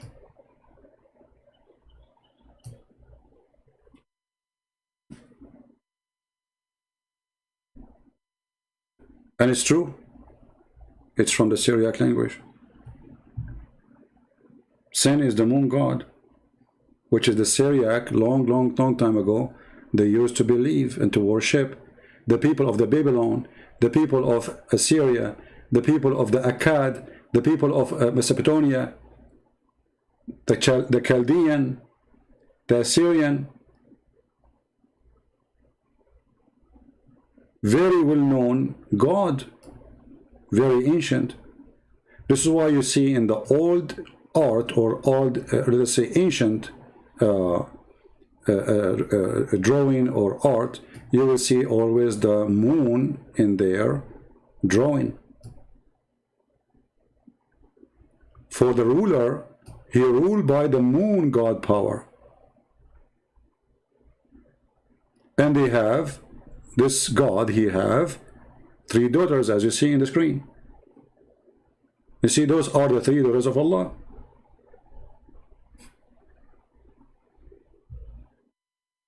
So, isn't it strange that the Quran says Allah have 3 daughters, according to the Arab, and those people, they have a God, he's the moon God, he have 3 daughters too?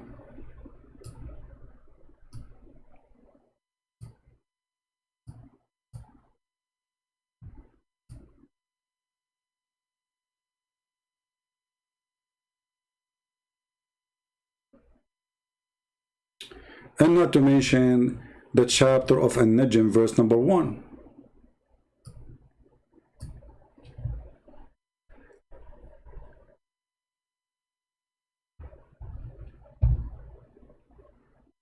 Who is swearing here? By who?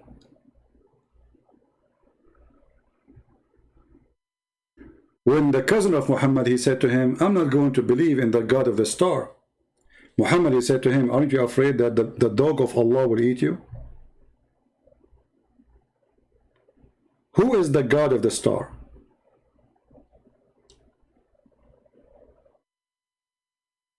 Muslims, who is the God of the star?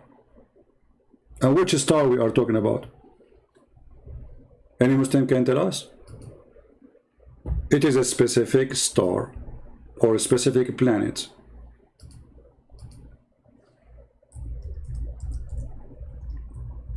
Any Muslim can help us?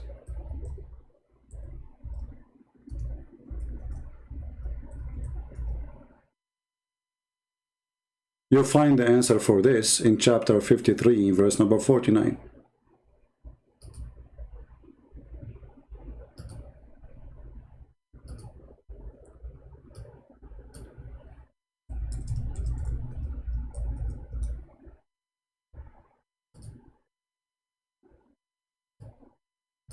Do you see it?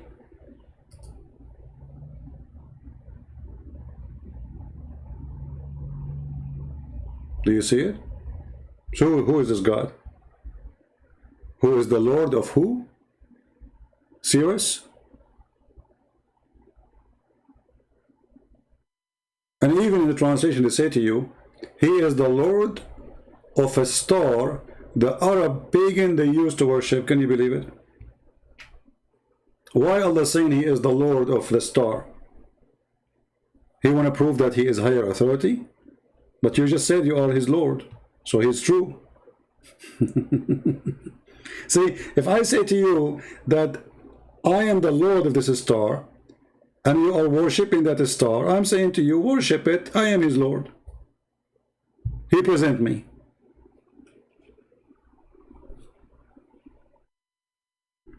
Actually, one of the names of Muhammad, they used to call him Abu Kabsha. I know, like, I don't talk about those things usually, but you see, as usual, you have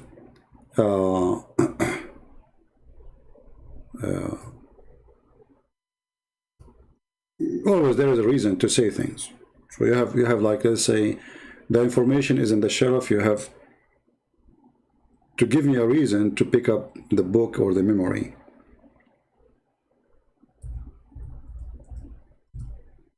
Any Muslim here?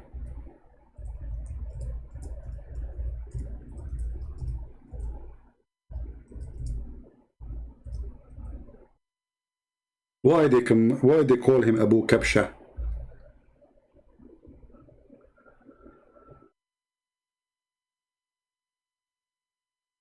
Ibn Abi Kabsha.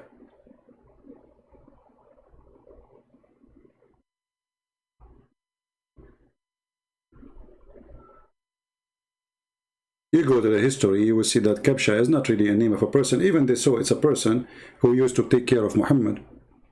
But there's more than that.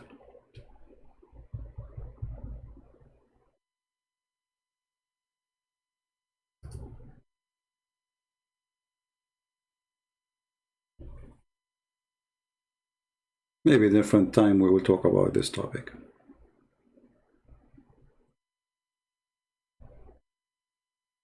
Actually, if you go to the same chapter here we are reading, and you read the interpretation of like Al-Baghawi as an example, or you go to Al-Qurtubi, you will see that people, they call him Abu Kabsha because simply he worshipping a god who present that name.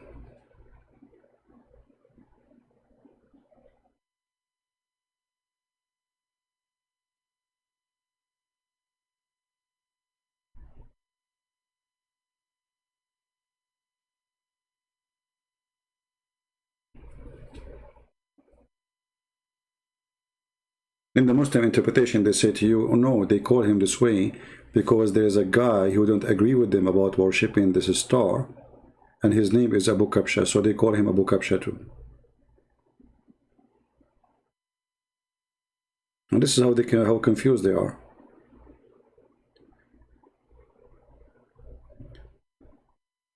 And you know, the Muslims, they have the moon sign in the top of their mosque, and nobody can explain to us why then you have a moon. Even when the Quran speaks about fasting the month of Ramadan. Fasting the month of Ramadan. No, where in the Quran says fast the month of Ramadan. It says fast the moon of Ramadan.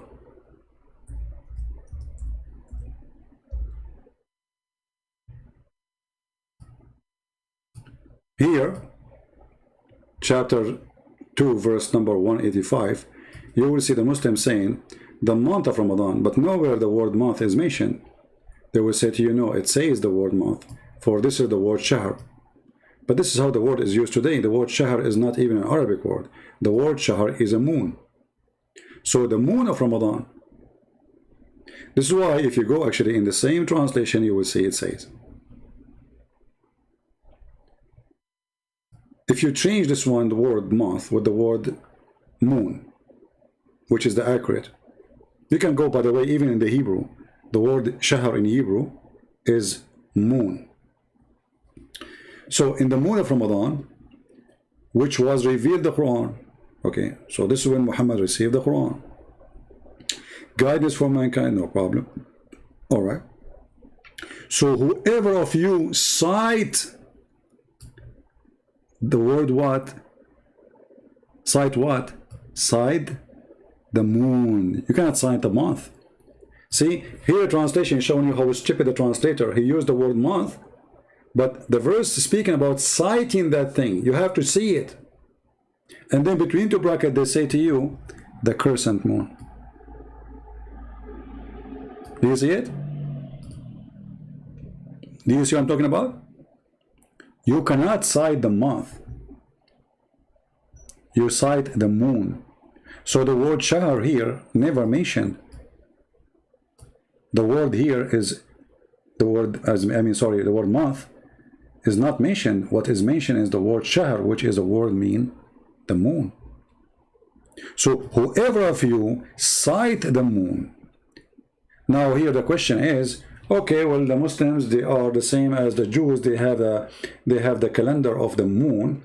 But why, when you cite a certain moon, a moon called Ramadan, that moon is where you fast, and that moon is where Allah He sent the Quran. You see, both of them, they happen, or Allah He chose, according to the Quran, that the same moon where Allah He sent the Quran is the same moon which is called Ramadan. The same moon you fast, and when you cite the moon, you fast. So it is not a calendar, it is citing of a moon. So why? Because the Quran believe that there is 12 moon for Allah. Allah have 12 moons.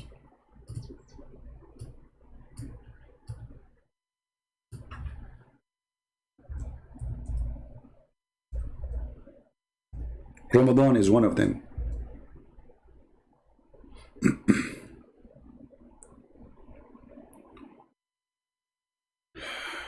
Debate me while you are scared. Joseph, I'm really scared. I don't know what to do. Thank you, Joseph, please. See here? The number of moons in the sight of Allah, not months, this is false translation, is a 12 moon. Which moon the Muslim they have to fast is the moon they cite, it's called Ramadan. And where the Muslim they get that from? They get it from the Sabi, and the Sabi, and they believe that every month there is a new moon. It's not the same moon. And the moon of Ramadan is the one who appear in certain time in the year, and then they go and they welcome him second year in different city. Let's say he land in Los Angeles, and then he fly in San Diego.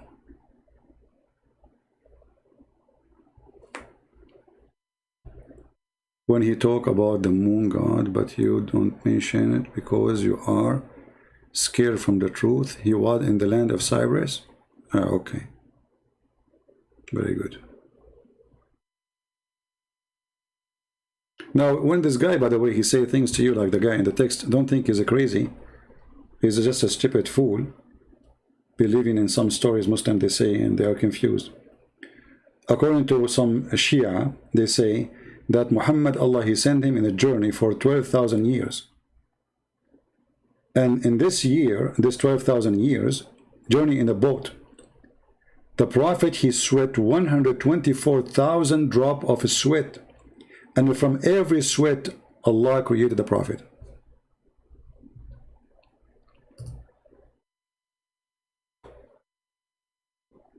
And if there's a Muslim want to say this is not true, I can show you the reference, no problem. So how many moon to Allah? 12 moon.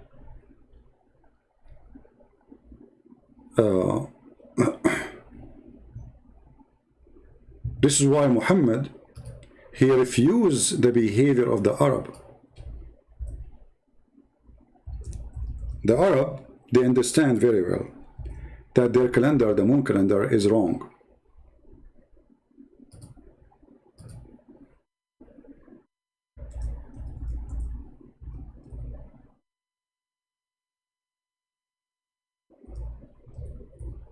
So what they do? They change they add 1 month to their calendar every 3 years.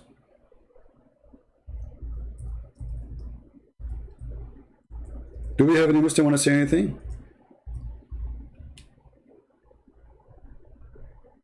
So the Arab, they used to be smart, you know, not as many they try to make, you know, make you believe. That's why they refused Muhammad. And Muhammad, he did not convince them, he conquered them. That's why if you go in the Quran, you will see it says an-nasi, which is what? Which is an additional month the Arab, they used to add to their year. And Muhammad, he forbid them from doing that. He said this is a sign of kufr. Why? Because the year for Allah is a 12 moon.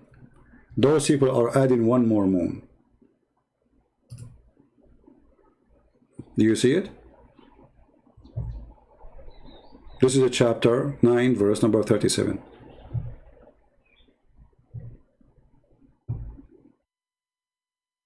Show the reference about Cyprus. You show what, you are the one who mentioned it.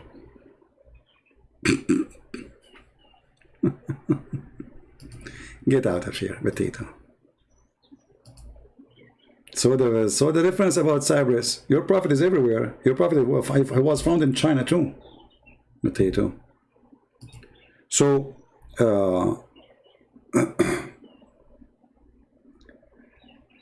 Abu Kabsha was an ancestor of the Prophet who worshipped Ceres star, hence pagans used to make Muhammad. Remember, you worship God of, you know. Yeah, there's many stories about it. You know, depend who is the one telling the story.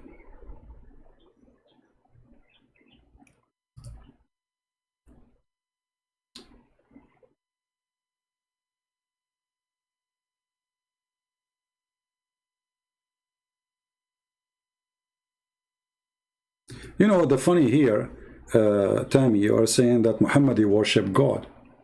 But the Muslims agree that all those people, they worship Allah anyway. So the interpretation of those Muslims is a fabrication. And let me show you. Give me a second. If you go right now in the Quran, you will see the word mushrikeen.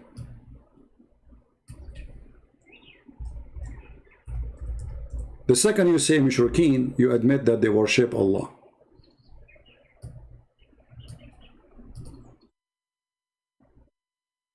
Do you see it? The Muslim here translate the word as disbeliever. The fact this is not true. They translate it as mushrikeen, as disbeliever. But the disbelievers are not exist in the verse. Mushrikeen is those who worship Allah and they worship someone beside him, or they take someone to intercede for him. And all the Arab, they believe in Allah and they ask intercessor to intercede to Allah. That's all. So when those Muslims, they give the interpretation saying that this guy, he was an ancestor of Muhammad and he used to worship the star, or he worship the sun or the moon or the star series, whatever, and then you don't worship him, that's a lie. Because even that one, he was worshiping Allah. That's why they are called mushrikeen. Mushrikeen is not people who believe in different God. That's not true. Actually, I can show you a video. Let me search for it about this, and you will see that the mushrikeen, they believe exactly in what the Muslims believe. All of them, they worship Allah. All those who live in Mecca, they worship Allah, with no exception.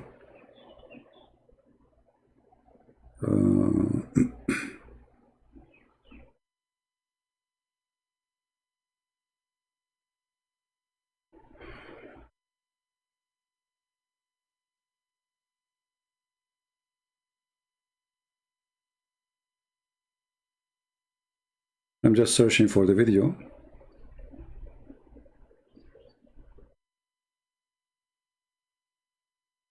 Give me a second.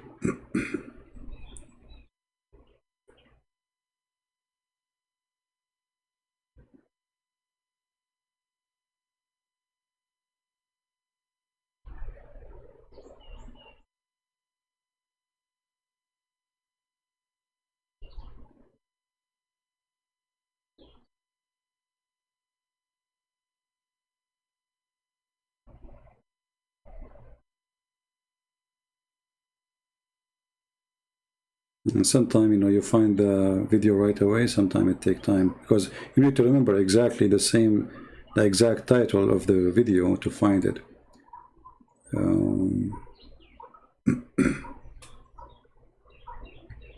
Okay, hold on.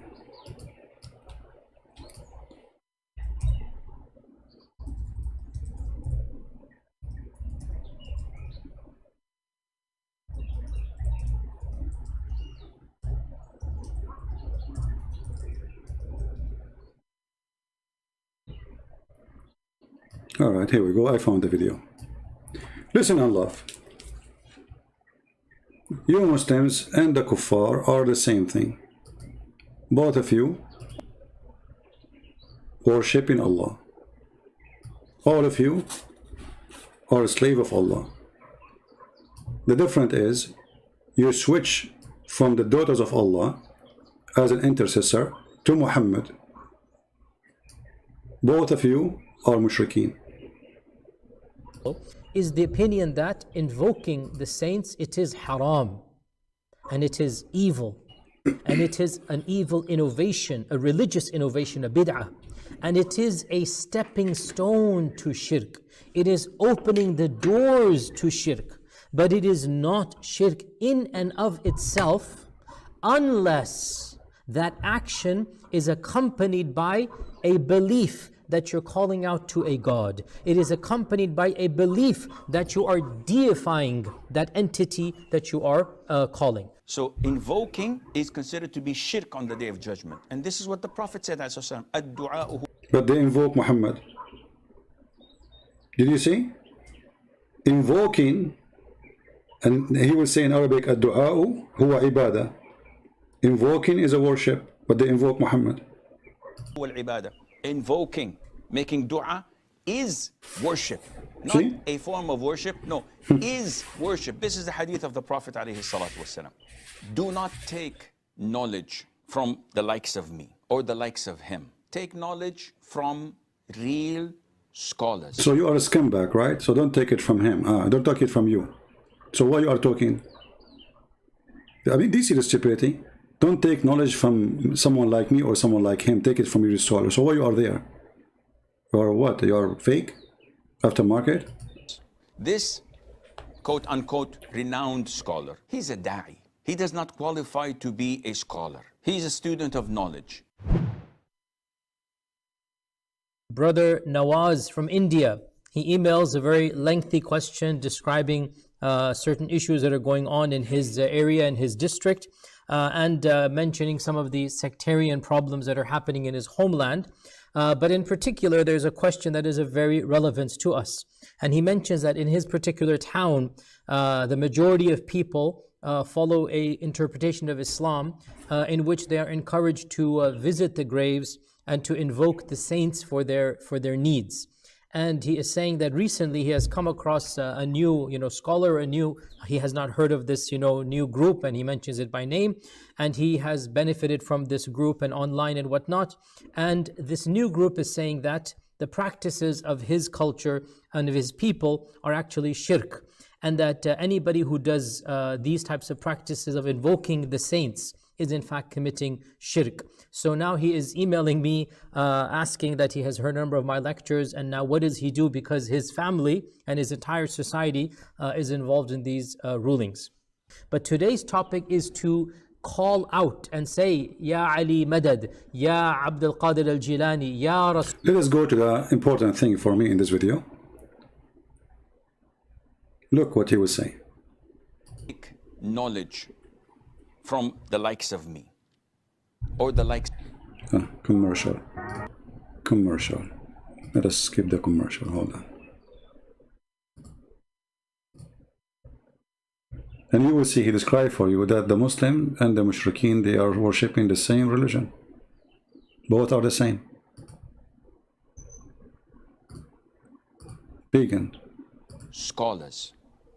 This quote-unquote renowned scholar, he's a da'i. He does not qualify to be a scholar. He's a student of knowledge. So there are so many of us.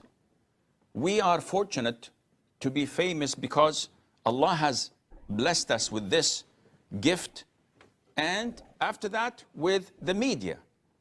Had it not been to Peace TV, Huda TV, Zat TV, Islam Channel, Iqra, etc., and the social media, nobody would have known anything about us. What is the question? Let us go to what he speak about the Mushrikeen. With us, and he beated us. So the man says, we follow him. He said, my son, the religion of Allah is one. And I see that you keep on hopping from one religion to the other. This is not Islam. So those who adopt for most of their life a particular opinion, then they change to a second opinion. Well, give them some time and they will change to a third opinion. Yeah, but this is what Muhammad do. He allow muta, he forbid muta, he haram muta. He make a verse says, in the case of murder, free for free, women for women, slave for slave. Second day he changed his mind. There's tons, everything Muhammad he said in the beginning, he changed it later, and then he forbid it, and then he allowed it. Exactly what he's saying. Stupid people, fake people, they change their mind in 2 seconds. Are these people worthy of being followed in matters of aqidah? No, we cannot. Definitely not. No. Now, Mehwish said, like how Allah he allow muta, and then he forbid muta, and then he allow muta, and then he forbid muta. He just said the truth for you. Those who change their mind about religion and about the orders of Allah, should we follow them? No way. He says that it's permissible. I doubt he says it's permissible. I would suggest or presume that he said it is not shirk, but it is prohibited. Because if he says that it is permissible, then he would have gone to the dark side, which is the super Sufis who believe and worship truly the graved people. But he thinks that it's a sinful thing, but it's not shirk. And why would someone say that? Nowadays, we are in an era where people compromise their religion. So in order to gather as many people around us and to gather as many followers, being a tolerant... Let us go. I want the answer about the Mushrikeen. The vast majority of them, of the people, the inhabitants of earth, would not believe in Allah except while committing shirk. See? What is their belief in Allah Azza wa Jal? It's the same belief of the pagans and the idol worshippers. Exactly. Are you serious? Yeah. The pagans and the idol worshippers used to believe that Allah is a provider, that Allah... Are you there? The one who asked me the question? Do you see what the one who said that this guy was from the ancestor of Muhammad and he used to worship different God? No, he was not. No, that's not true. It's the same God. All the Arab of Quraysh, they worship the same God, Allah. And he just said to you, you heard it. Worshippers. Are you serious? Yeah.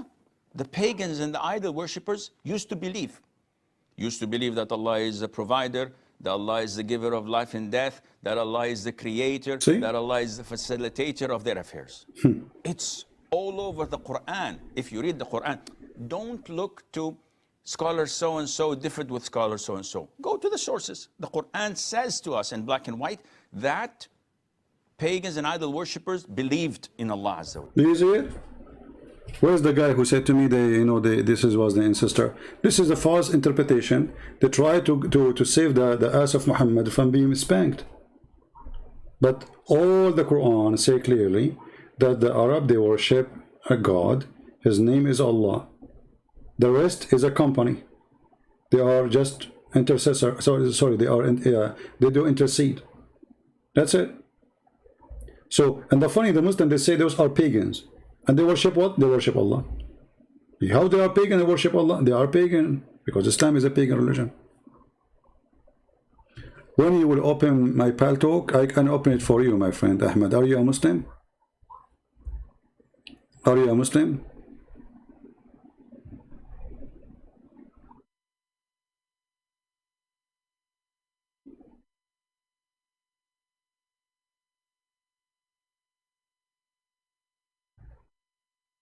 Ahmad Kareem, are you a Muslim, my friend? If you want to talk to me, I will open Pal Talk for you now. What is that? Oh.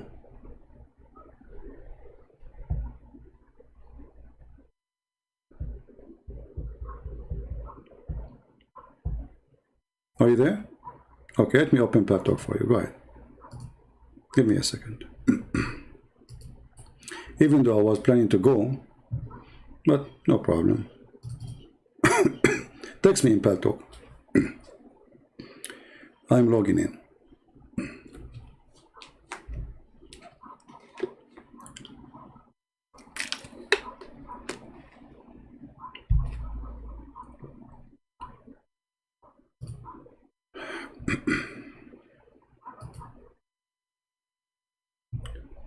All right, what's your name, my friend? What's your name in Pal Talk? Text me, just say something. I am in Pal Talk right now.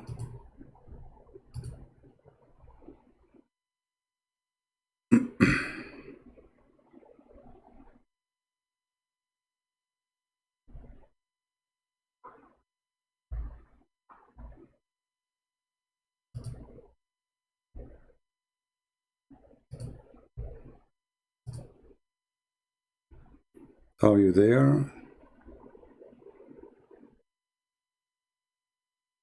You are the one who is named Cabo? Are you the one whose name is Cabo?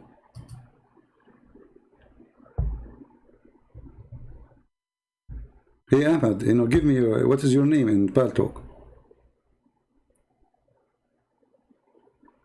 Ah, okay. You are saying to me, hi, I am here, Mr. Israel? Ah, okay. It says you are not online. Come online, come online. You are away. He sent me text saying, hey, Mr. Israel. You are away. It says you are not online.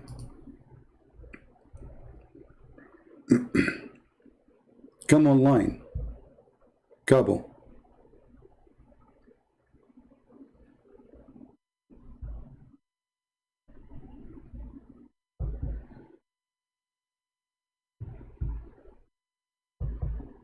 I'm waiting.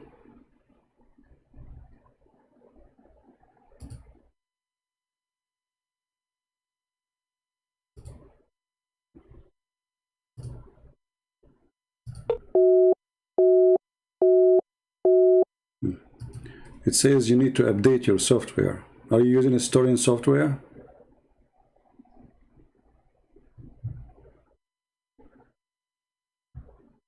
See, I called you more than 3 times. It says call rejected.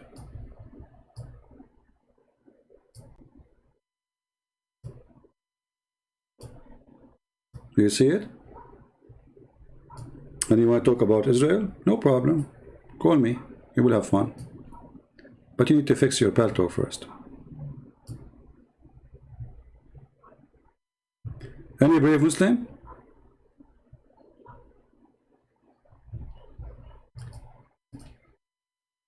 If you have a computer, you better use your computer.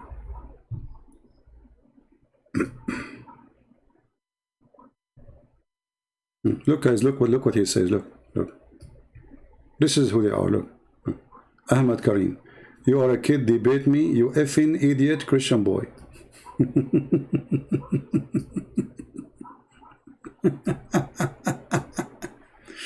I think your mama, she gave birth to you in the bar.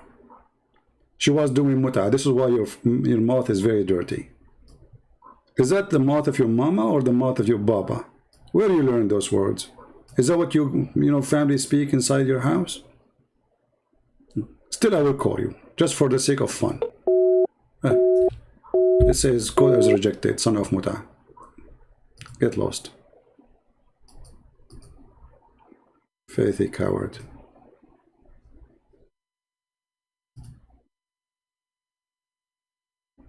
Okay, I'm a Muslim, let us see. Well, all of them, they are using installing software, I think.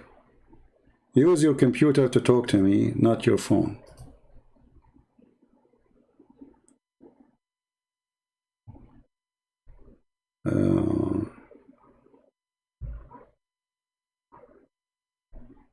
Come online.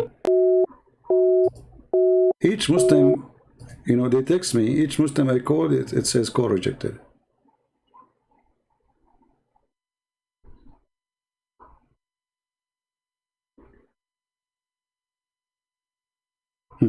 A person saying to me, CP, please answer me. Do I need to make a donation to answer me? And no, my friend. All those people who I'm answering right now, nobody make donation. I'm not Muhammad. But if you want to ask me, don't ask me in paltalk. We have a chat. You are not different. Those who make donation and those who don't make donation, all of them, they are here and I answer them. And actually, sometimes even those who make donation, they get blocked.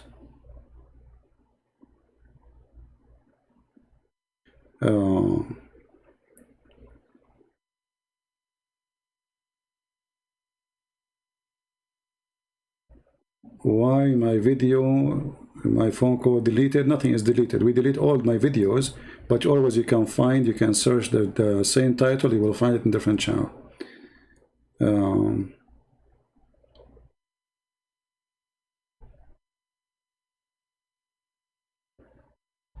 Okay, this is a person who is leaving Islam.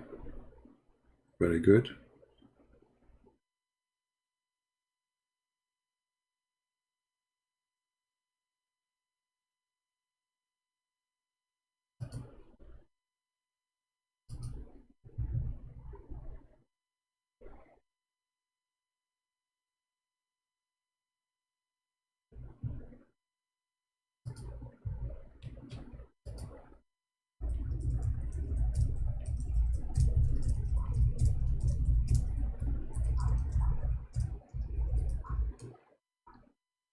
All right, well, look like we don't have anyone.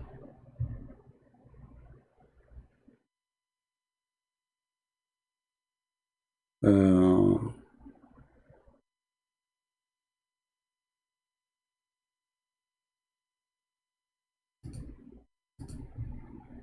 we have any Muslim?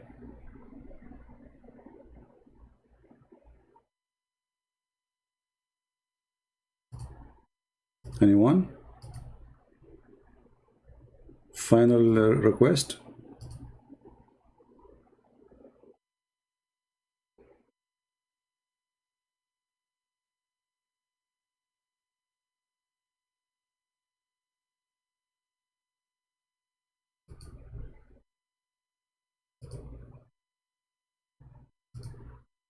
Anyone?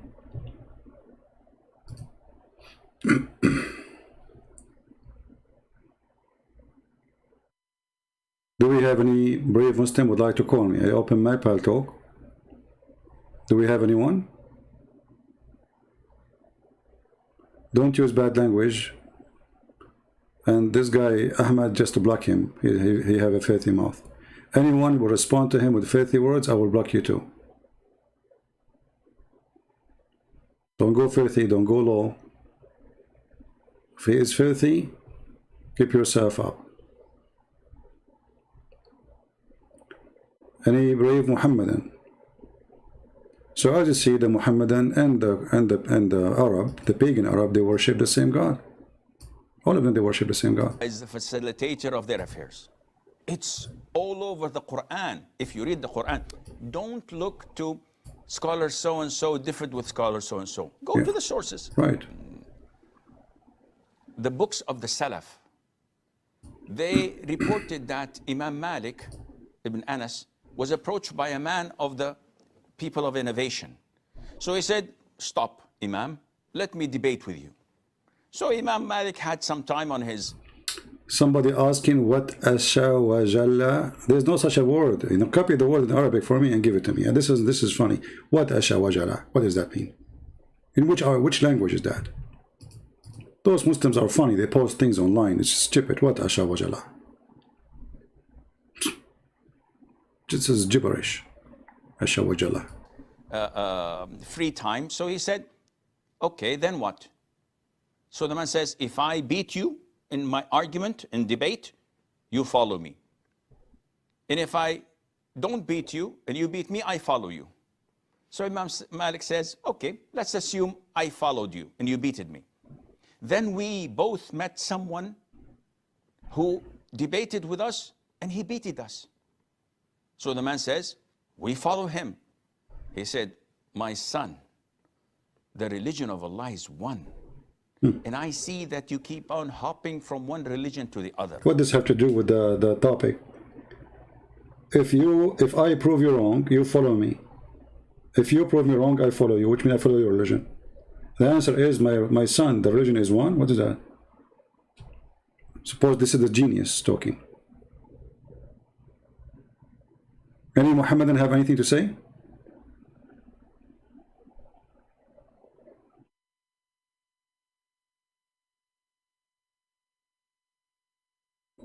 If this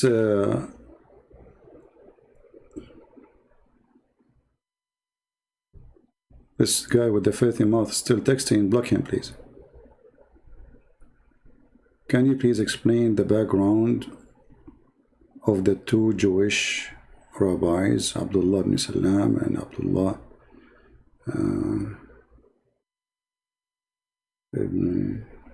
from the Medina? There is a Jewish name, Abdil, but never Abdullah. See, all those names are fabricated names. There's nothing called Abdullah. You go right now and search. You can go your own search. Go to Google and search for people who they changed their name after converting to Islam from the companion. You will see that tons of people, their names is Muhammad, but there is nobody called himself Muhammad. Those names are changed later. As an example, when the Muslim, they say to you, Muhammad, he have an uncle, his name is Abu Talib.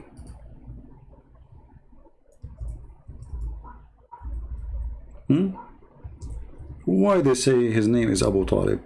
What is his name? Any Muslim can tell us? Why they say Abu Talib?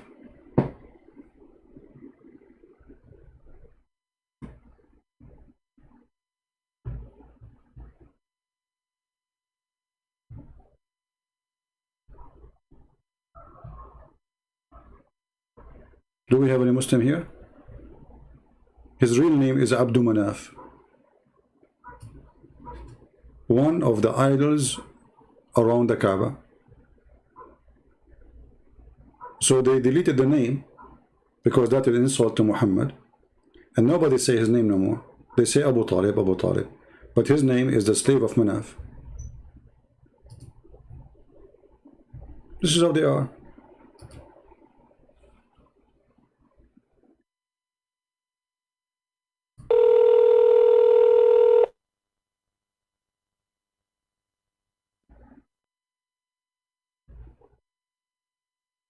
Hello? Hello?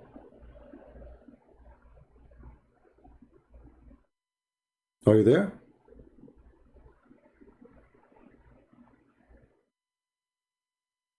Are you there? Okay, he's not talking. Check your microphone. I will call you back. I will give you a minute or two to check your microphone. You can go to the setting and check your setting for microphone.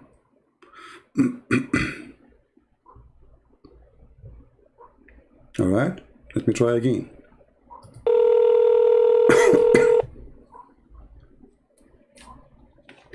Hello?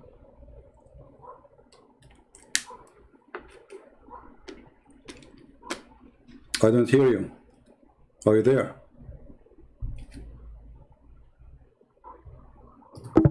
Okay. Well, obviously he's playing.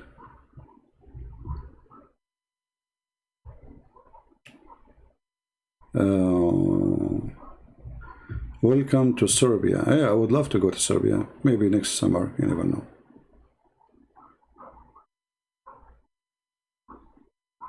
Azza wa Jal. You mean Azza wa Jal. You know, like, you know, when you glorify somebody, this is what they say about Allah. So he have, as he have like, he have, let's say, how I translate the word as, he is higher in an honor, and he is respected. It's something like this to English.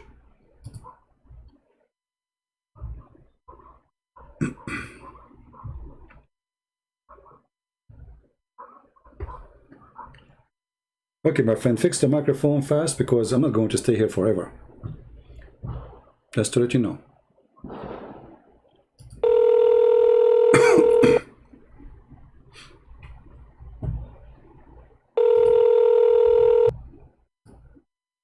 All right.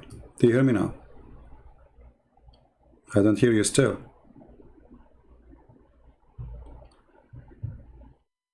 I don't hear you. All right.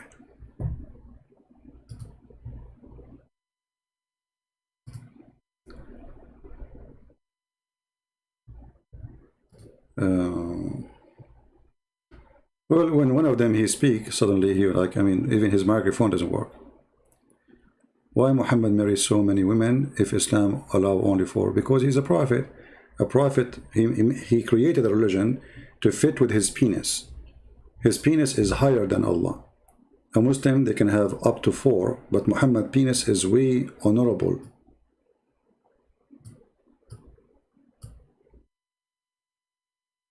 There is a special religion created for Muhammad.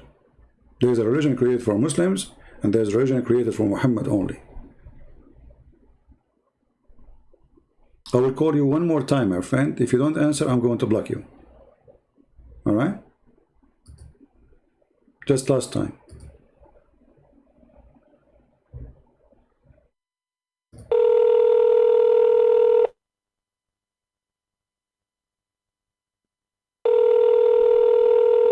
Thank you, my friend from Armenia. I would love to go to.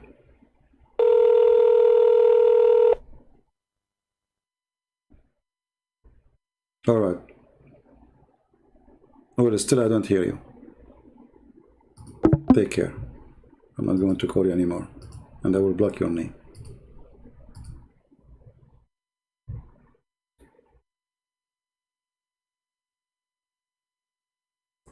Well, if you were here half hour ago, we talked about Ramadan, so go back in the video and you can go back. Ramadan is something the Muslim they took from the Sabian. The Sabian are people who worship stars, and they have angels who they are creators, and there's ranks for those creators. So there's stars, there's creators, there's angels, and Muhammad, he took Ramadan from them. Actually, most of the religion of Islam is coming from the Sabian.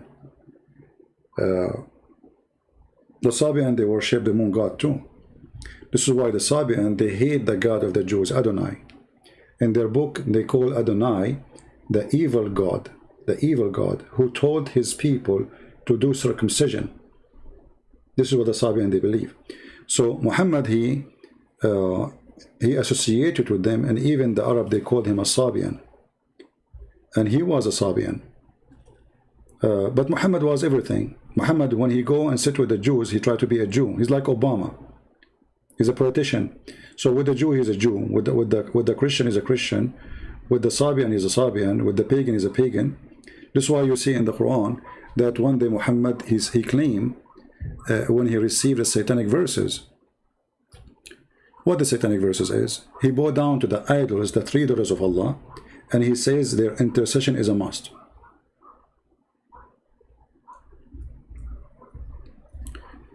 Why Muhammad do such a thing? The Muslim, they say to you that Shaitan, he throw in his mouth those words when he is not aware. Who is going to believe in such a garbage? Like I go live on air and I start saying to you, worship the three daughters of Allah when I am supposedly against them. How that can happen? How Shaitan can put those words in my mouth? And not only that, the story says that he bowed down and they bowed down with him. So the coward, there was those people around him, and he wanted them to believe in him. So they bow down to the idols. I will bow down, nobody will see me.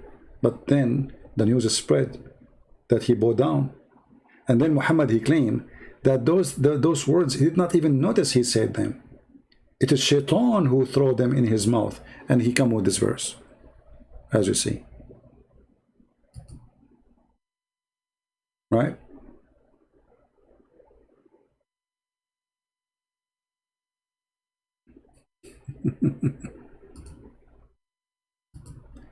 Son of Muta, son of Yasser Arafat.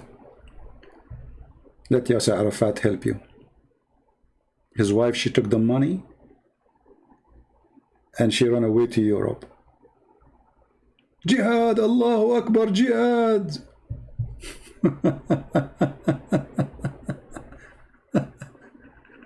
When he died, his prostitute wife, she took all the money of the Mujahideen. Prostitute like Aisha. Why Muslims consider Muhammad the 25th prophet? Well, they don't consider him the 25th prophet. They consider that there's in the Quran, there's 25 prophet, and he is the last one who came. But he's not the last, but he's not the 25th. The Quran mentioned 25, so he is the last of the 25 are mentioned in the Quran. But the Muslim believe there's 124,000 prophet. In the same time, when the Muslim, they say Muhammad is the last prophet, there's nowhere in the Quran it says that. You see, those Muhammadan, they don't understand their book. All what the Quran says, it says Khatim, Khatim. Khatim is not the last one. Khatim is a ring, is a stamp. So he is the one who confirmed all the prophets before him. Nowhere it says he is the last prophet. See, even the translation says, and the seal of the prophet. Okay, what seal we are talking about? He confirmed what the prophets before him, they brought. This is why you see here it says, مُصَدِّقًا لِمَا مَعَهُمْ. He's confirming what is with them. Which is that? The Torah and the Injil. That is the seal we are talking about. So bring your book, I accept it, I confirm it, I stamp it. So when they come to them, to the Jews and to the Christians, the Quran from Allah confirming what is with them, you see it? What Muhammad he did? He confirmed it. That is a seal. Nowhere in the Quran it says he is the last prophet. Nowhere. That is their stupidity of answering their book. The Muslims are disconnected with their religion. The word "ind" mean khatim, that's false. The word khatim mean a ring and a stamp. The kings, they used to have their stamp in their rings in old days. So they go to an artist who draw a stamp like a signature, their signature, on a ring. So when they make an agreement, they bring ink, he put his ring and he stamped the document. That is what khatim. This is why when you want to go to the government in the Middle East, or you speak Arabic, you say khitim. What does that mean? A stamp. Stamp on the paper. That's what khatam means. So you have a wrong understanding. And you know, to prove that this is false understanding, if Muhammad is the last prophet, well, Jesus is coming back, according to Muslims. Correct? And according to Muslims, Jesus is a prophet. So how Muhammad is the last prophet and then Jesus is coming back?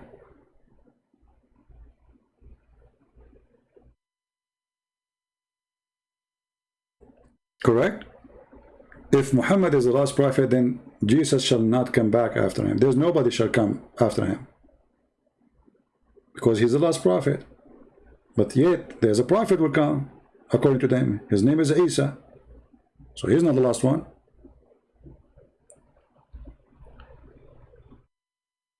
Do Muhammad have a son? In Muhammad he have 0 children. Muhammad he have 0 children. All those stories about Muhammad have 4 daughters, the slave she gave birth to Ibrahim, this is all fabrication. Muhammad is a potent man. That's why there's a verse in the Quran speaking about that a person, he said to him, you are cut off. He's cut off, he have no children.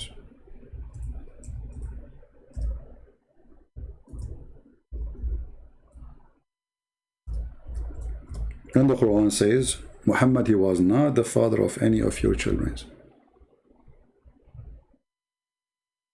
or your men. So when you see those people, they claim they are from the grandsons, like I saw one from Indonesia claim to be from the grandsons. It's a business scam. The king of Jordan, he is from the grandsons of Muhammad, as they claim. Al-Qaddafi from the grandsons of Muhammad. Saddam Hussein from the grandsons of Muhammad. The king of Morocco from the grandsons of Muhammad. Every scumbag in the world, he made himself from the grandsons of Muhammad so he can rule. And if you go right now, you search for the grandsons of Muhammad in YouTube, you will see a video about people, a bunch of people, all of them they are blonde. All of them they are blonde. Redhead.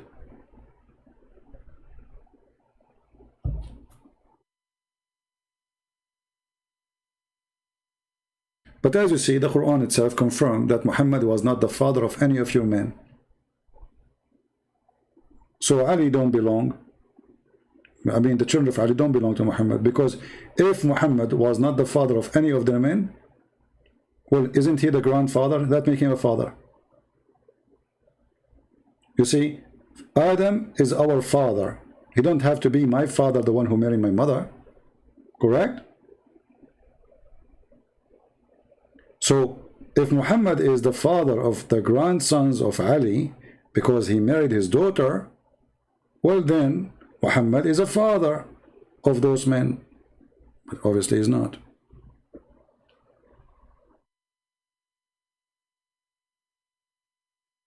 Yeah, I'm not joking. All the grandsons of Muhammad, according to the, you know, they worship white people, you know. So if I go right now and I search,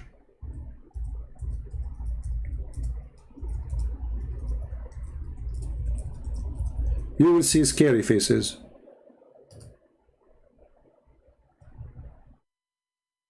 Look at this. Those are the grandsons of Muhammad. Find me one person of them, he is not so white, not so blonde. Look at this. A bunch of red-haired people. All those are the grandsons of Muhammad. Look at this guy. He claimed to be the grandson of Muhammad too. Redhead. Scam. It's a scam. You know? Let us see where more we can find the grandsons. It is a video. Let us see. Where are the grandsons of Muhammad?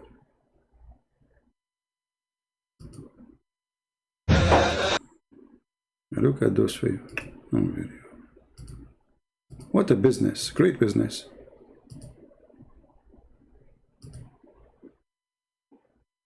Grandsons of Muhammad. The best scam ever.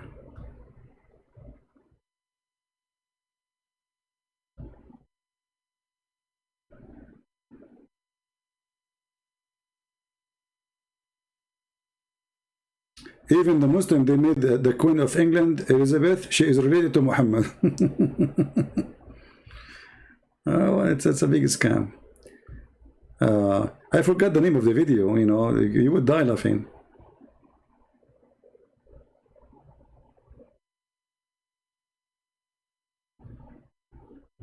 Let me change the name. Prophet Muhammad grandsons.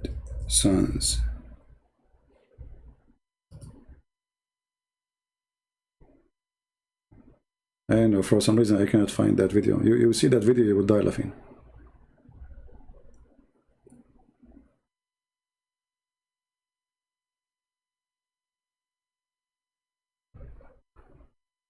Yeah, all of them, they are redhead, blonde, very blonde people, very white.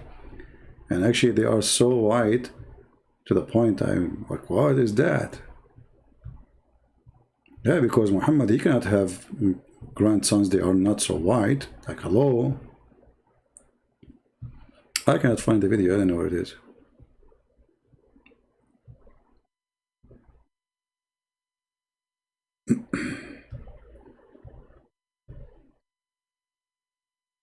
Let me see if I can find it in Arabic. Hold on.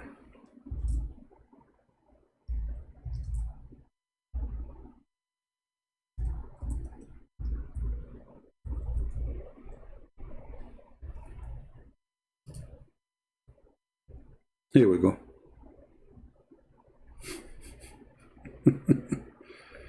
But this one showing girls, showing kids. I don't want to show kids. Let me see if I can find.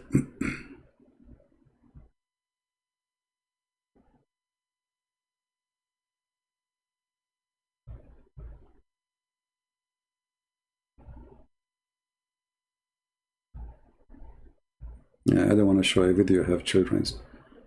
Let us do this then. I will go and Google.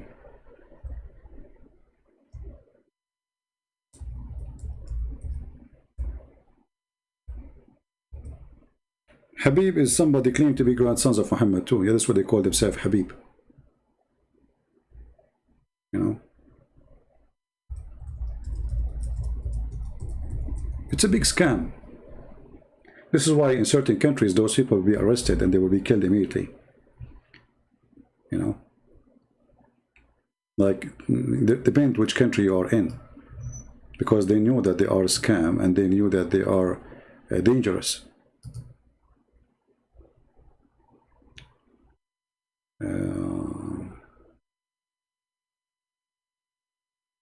No luck. I don't know what happened to the video.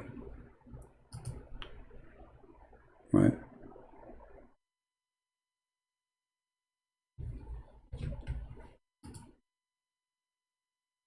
I know what happened to it.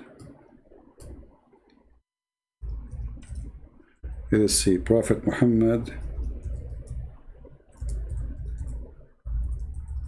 ancestor. I would try a different word in the search engine.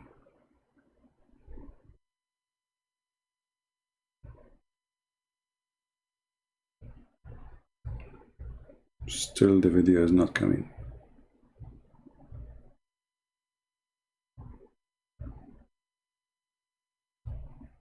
Yeah, maybe you can find yourself.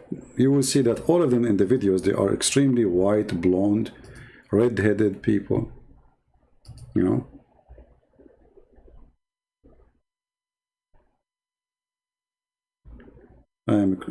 I challenge you. This guy, he challenged me. Hello? Hello? Hello?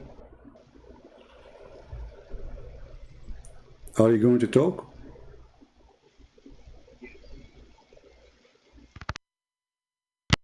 Hello?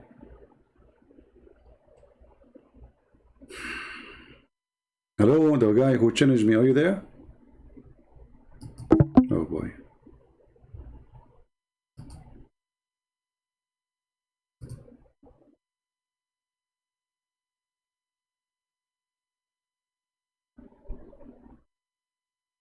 Can you download the Skype for me? How I can download Skype? How you are using Skype? You are using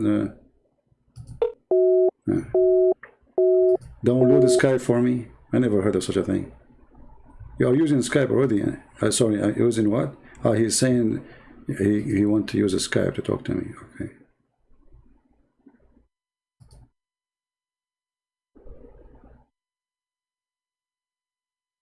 You are paid by Israel Embassy. I wish. Please talk to them. Hey Abdul, can you talk to them? Tell them the payment did not receive yet. I don't mind. My car is so old. Very old. To the point if I leave the door open, nobody will steal it. You are paid by the Israeli Embassy. Good. I'm waiting. Where is the payment? Can you call them?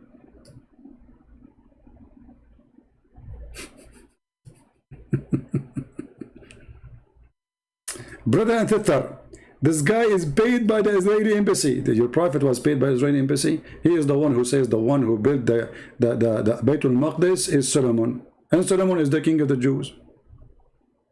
No, I cannot hear you.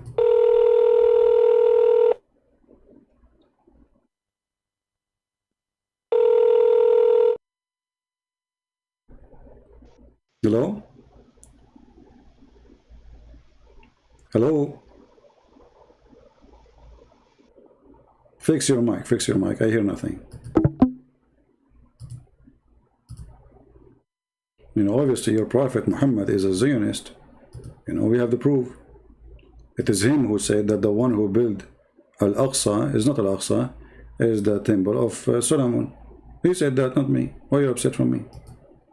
I just show what Muhammad said. Muslims get angry.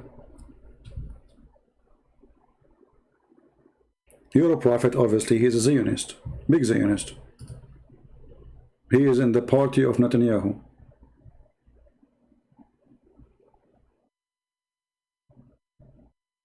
Prove me wrong.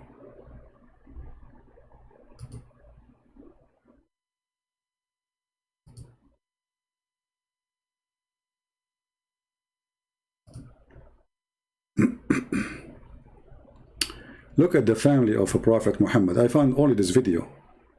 Look at this video, man. I mean, look at this. Some living descendant of Prophet Muhammad. Look at this. Like, at least here they are adding people, they have normal faces. The video before it, it was only blonde people. There's nobody have black hair whatsoever. Everybody is blonde.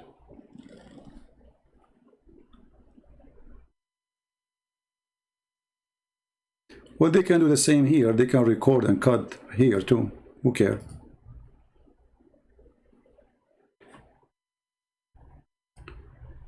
Why not? I don't mind, you know, cut and play. Who cares?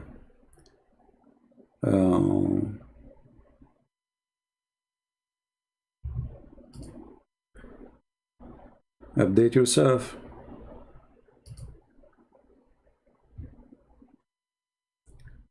Yeah, the family of Prophet Muhammad.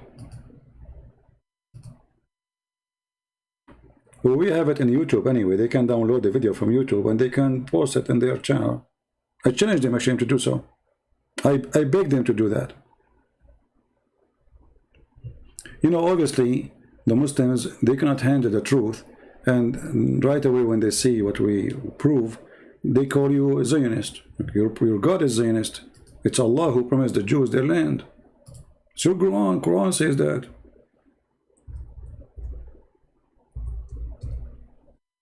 It's your prophet who says the one who built the Aqsa is not the Muhammadan, it was the Jews. A king, his name is Solomon, he is the son of David and he is a Jew.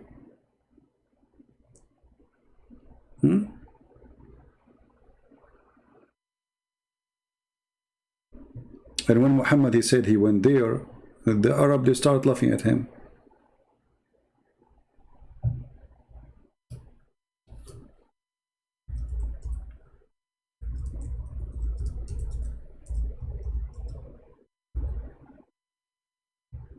Do you see it?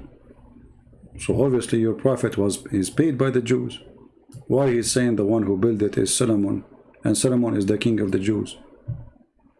Solomon, the son of David. So there's no confusion about him. It's not like maybe it's the same Solomon, different Solomon. It is Solomon, and he is a son of David. There's no doubt.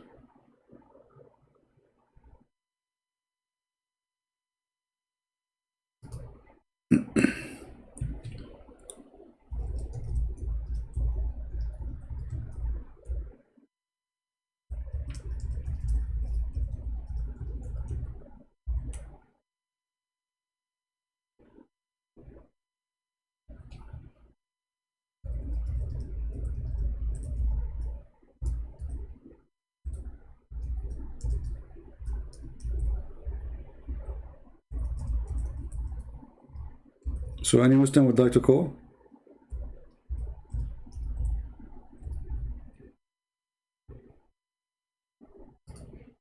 If you are using a phone and your phone is not working in Paltalk, maybe you have an old version of it, you know, use someone else's phone of your family. Don't call me from your phone.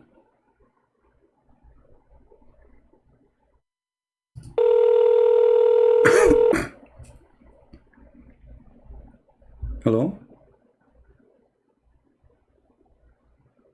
Hello? It's not working. You need to go to the setting and you change your microphone, the default. Maybe it's hooked to something else. Maybe you need to take off your headset.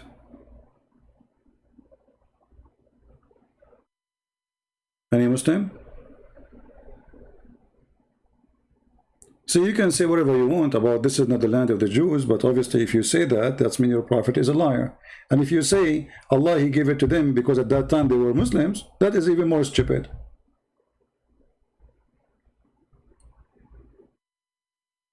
Because you just confirm that because they are not from my religion, I will take it. And you just confirm by saying that Allah is stupid, because don't Allah, he knew that they are not going to be Muslims in the future?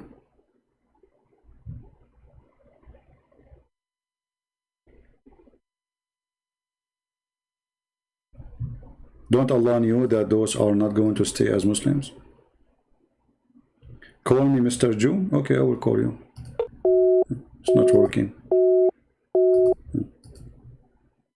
See, this is what happened to you. By the way, Paltalk is owned by the Jews. Google is owned by the Jews. YouTube is owned by the Jews. And you, all of you are a bunch of potatoes. What you can do about it? All of you, you live by the blessing of the Jews. Name for me one big company in the world is not owned by the Jews. And you are not inside it, and all your pictures and your family inside it. Just name one.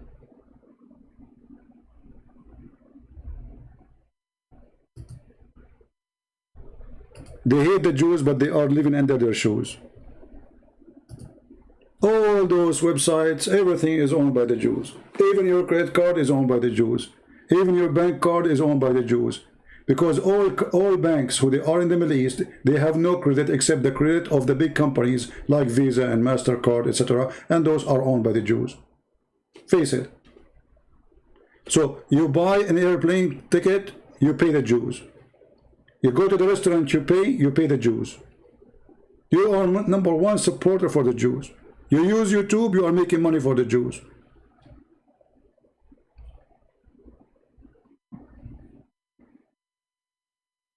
Everything you do is you are working for the Jews.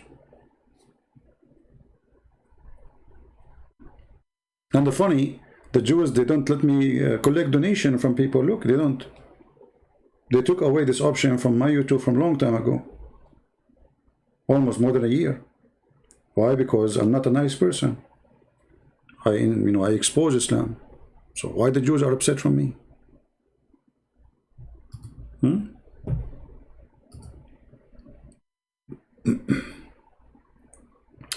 Okay, I will try one more time.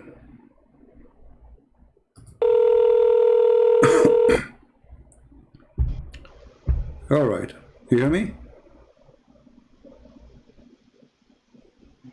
You hear me? You see, I hear a sound, but he's not talking. I don't know. Take care, my friend. I'm not going to keep calling you.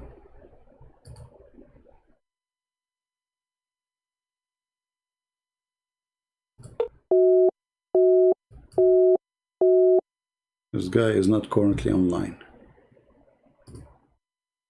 All right.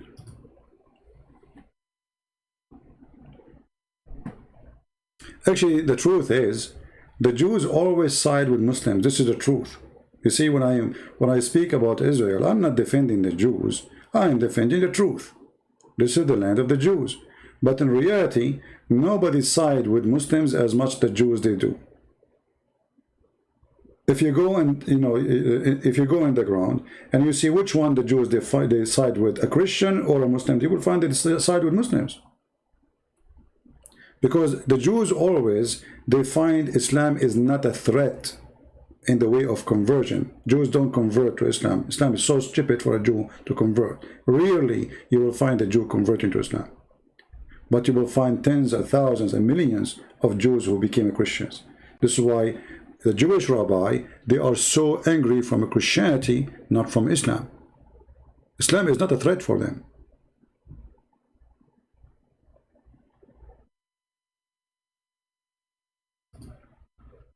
That is the truth.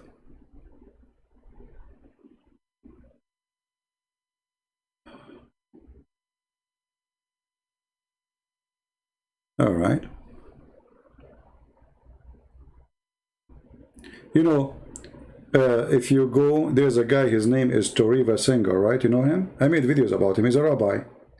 This guy, he will never speak negative about Muhammad. Never. He called Muslims cousins. But 24 hours, 7 days a week, he's making fun of Christianity. All Muslims, they subscribe to his channel. Go check it out. This is the truth. So we are not defending the Jews. We are sharing the truth. This is the land of the Jews. You like it, you don't like it, who cares? I don't side with the group. I side with the truth. If this land is the land of the Arab, I would say it's the land of the Arab. If it is the land of the Chinese, I would say it's the land of Chinese. Very simple. If you ask me, Iraq belong to who? I would say the Assyrian and Chaldean. That's it. I will not say the Jews.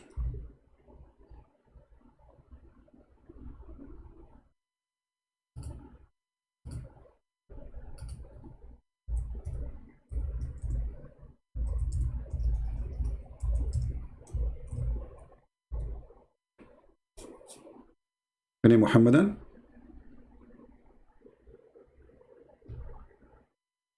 And you know, if I go to Israel, I told you I like to go to Israel, but I think they will not let me get in.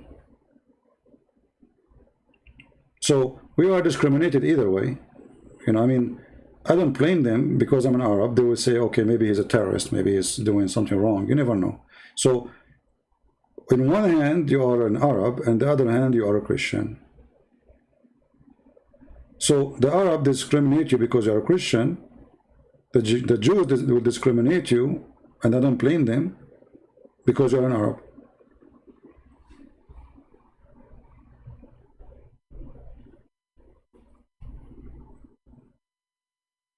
You know what I mean?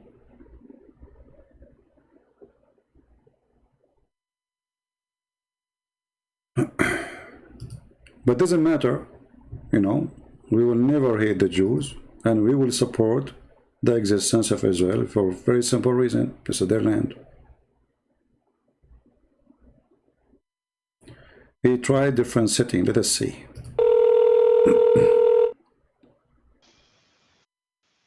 Okay. Hello?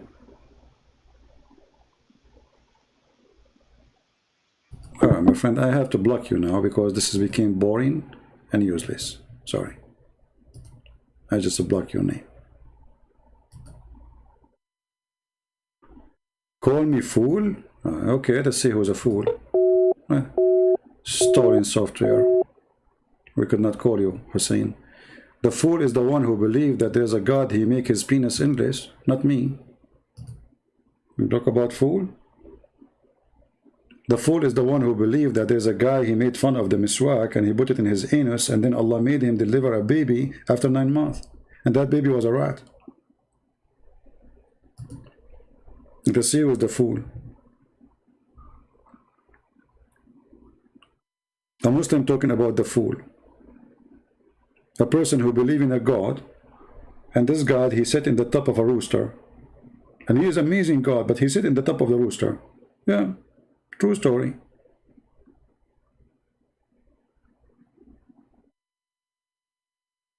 Right?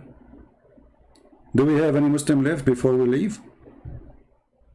Anyone?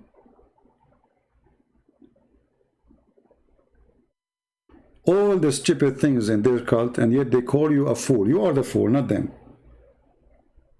How Allah look like? We don't know. Don't imagine. Why Allah have hands? Don't ask. Why Allah have foot? Don't question. How Allah sit in the chair? Don't even imagine. What kind of religion this religion is? Where is even your... You don't even have a religion. You people have a collection of cartoon. Mickey Mouse is better.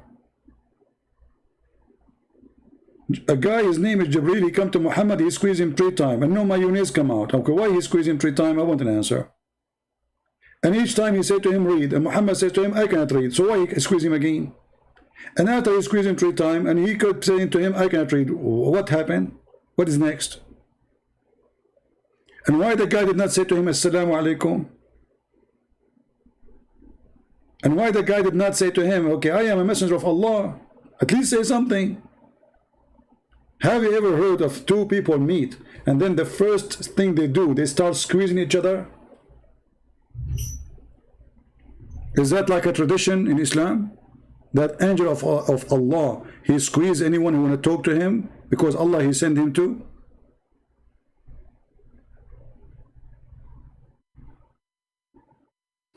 What you thought about Nation of Islam? Nation of Islam is not Muslim. Those are just a racist cult. Like it's like Islam, but it's a racist cult. You know, it's a black thing. They believe that the white man is the devil. Muhammad was very white. So it's just an organization sponsored by Al-Qaddafi. Al-Qaddafi was hoping that one day he will use them for his agenda. So he flooded them with millions and millions of dollars. And they use those millions to convert a lot of black people. But now the money is drying. Qaddafi is dead. The Golden River stopped. And now it's going to shrink. No money, no honey. They make big conference and they pay for the hotel if you come and join us. And people, you know, there's many poor people, they would love to go to Las Vegas. We will invite you to Washington, D.C. We rent the whole resort. Free hotel, free food, free buffet, free shrimp. Who can refuse that? Especially those poor people who cannot afford to buy a flight. This is how they make people convert to this cult. But this was in the time of Al-Qaddafi. And this is why when they kill Al-Qaddafi, those people, they cry for him. Islam will prevail. Well, thank you very much for saying such a thing, because you just admitted that Islam never prevailed then until now. If Islam in the golden age could not prevail, how Islam is going to prevail in the future? You tell me. And as long as you are saying Islam will prevail, that's mean your prophet is a scam, because your prophet is the one who says Islam start as a small and will end as a small. So are you saying that your prophet is a fraud? Exactly. Your prophet is a fraud. Thank you very much.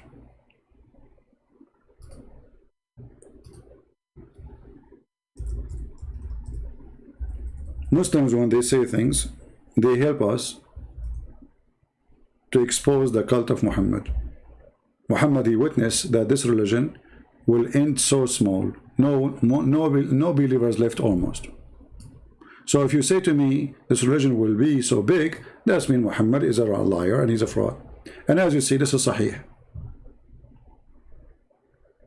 Do you see it? So did your prophet give false prophecies, or he's telling true prophecy? I want your answer, please. Do you already named or trained your successor? My friend, what a successor? I don't. Somebody told you I'm a prophet or something. You, all of you, train yourself, study, and you do. I hope you will do better than me. What successor? I did my part. I did my share. And whoever would like to learn, whoever brave, whoever can take responsibility and even stress, because they will threat you, they want to kill you, they want to go after you. You know the story. So it's not for everybody. Whoever can do that, yeah. Happy for you.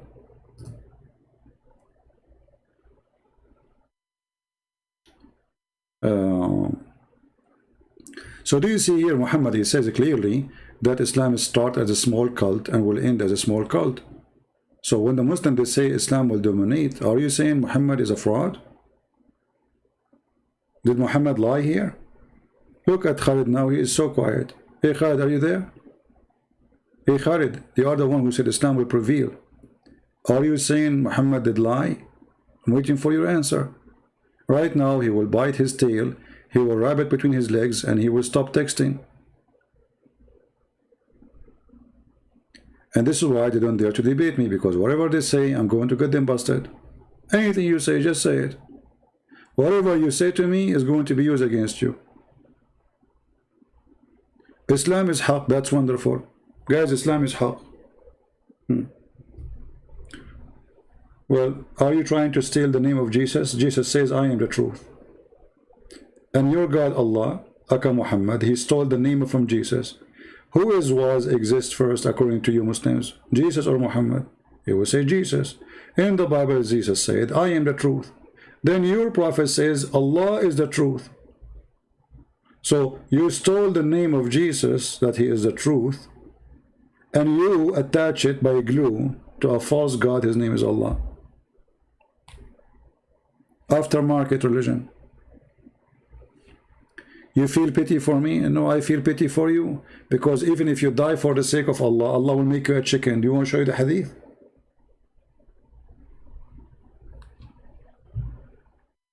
Have you ever heard of a religion that this God,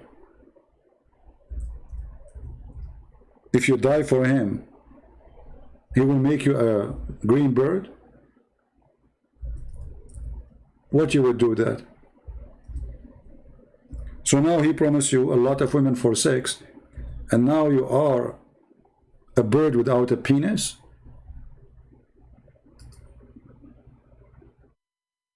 Huh?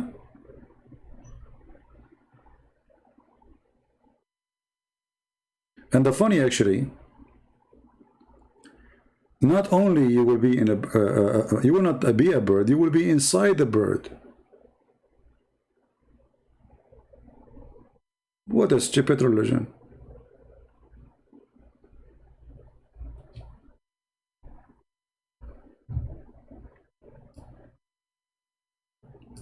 So all those who fought for the sake of Allah, doing jihad, ISIS, Al-Qaeda, at the end Allah will put them inside the bird?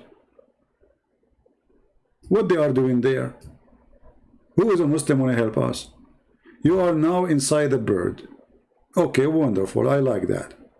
What you will do there inside the bird? You are not even the bird, you are inside the bird. No, there is different hadith says you will be a bird, but the one I have, or the one I can show you now, it says you will be inside a bird.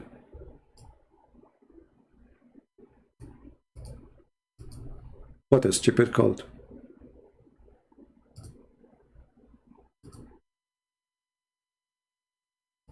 Let's see if I can find it here. Read with me carefully. This is a religion? This is a religion? Read and love. This is Sahih Muslim, Sahih Hadith. Okay? It's going to be the souls, read carefully. The souls of the martyrs live in the bodies of a green bird. And by the way, this is false translation. It says in Arabic, the souls of the martyrs, all of it will live inside the green bird, not the green birds. So all of you, let us say you are 1 million person who die for the sake of Allah. Allah will put you, all of you, inside the chicken. Why is that? What kind of religion is, what kind of a promise this promise is?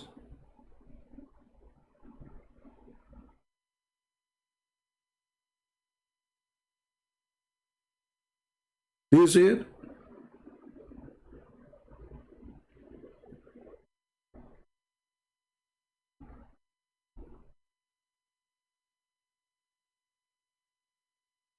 They say to you, because it says Tayrun Khudurin, that make it many birds. But that will not make any sense. Because you can say, the one who died for the sake of Allah, Allah will make him a bird. Okay, let us say it's a one bird. What is that now? So you die, you are Osama bin Laden, you fought for Allah, and now Allah will push you in the anus of a bird? What you will do there? What is special?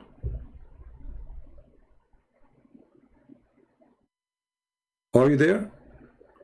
What is special about you now inside the green bird? Are you a parrot? Are you a parrot?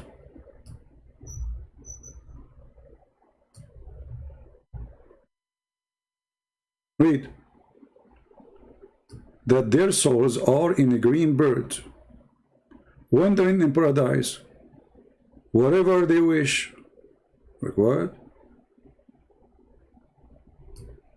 So this is what happened now after all this time fighting for Allah, dreaming about the virgin. So now I have and they are so blonde, so white, and they have big ass, big boobs, and now you are a chicken.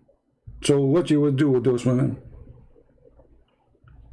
I think your God, he is planning to use your peak for sex. You enter to your virgin in the heaven, and she will say to you, take a peek. Take a peek, literally. And then you drag your peek and use it for sexual intercourse. And the funny, you show them the stupidity, they say to you, you are a liar. It's in front of you. It's not even my translation. Take a peek. All right. Let us see. This guy is texting. Supposedly now he is using his peak. Let us see. Let's call him. Even though I should go by now, actually. But anyway, I want to have a fun, actually.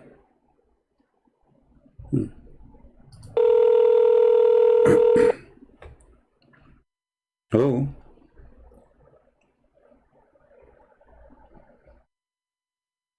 Hello? Are you going to talk? Hello, can you hear me? Yeah, I hear you. Go ahead. What do you want to say to us? You said you want to bust me. Yeah, I want you to prove to me that Israel belongs to the Jews. Oh, you want me to prove to you that Israel is the land of the Jews? Yep. Okay. Are you a Muslim? Yes, I am. What is the proof that you are a Muslim? Can you say the Shahada? Hello? Hello? Hello?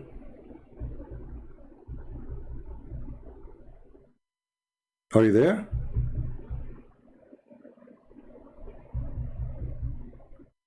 Okay, let me call him again.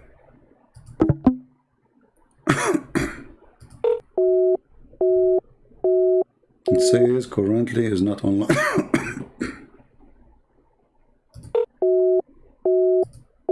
You lost connection, my friend. It says you are not online no more. Let's try again. It says he is not online. Text me when you come back online.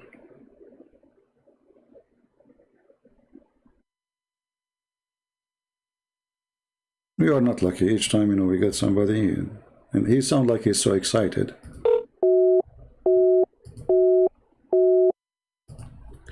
If you hear me, log off. Maybe you have something wrong with your internet. Log off and come back on Paltalk.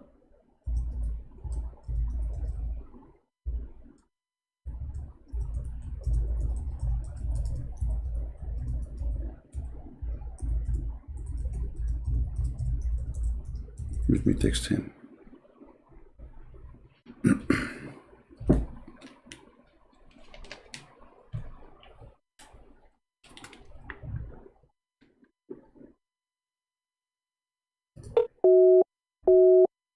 No, it says he is not online. So, no. It says he is not online, he is offline.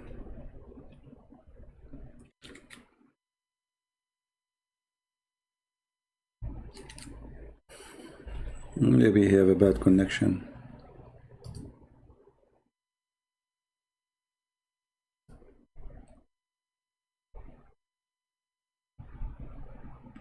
Are you there, Uthman?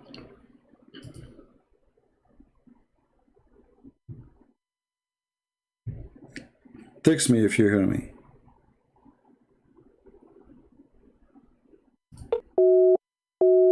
It says he's offline. See how lucky we are? When we find somebody he can talk, we lost him. Unbelievable.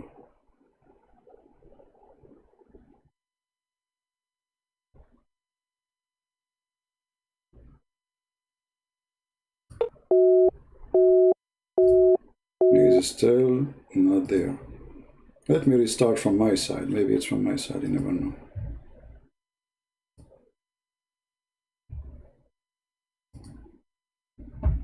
I will open my Paltalk again.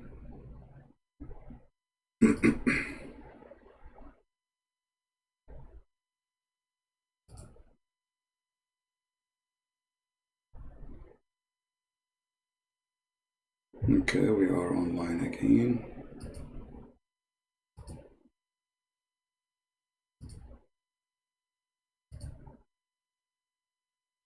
All right.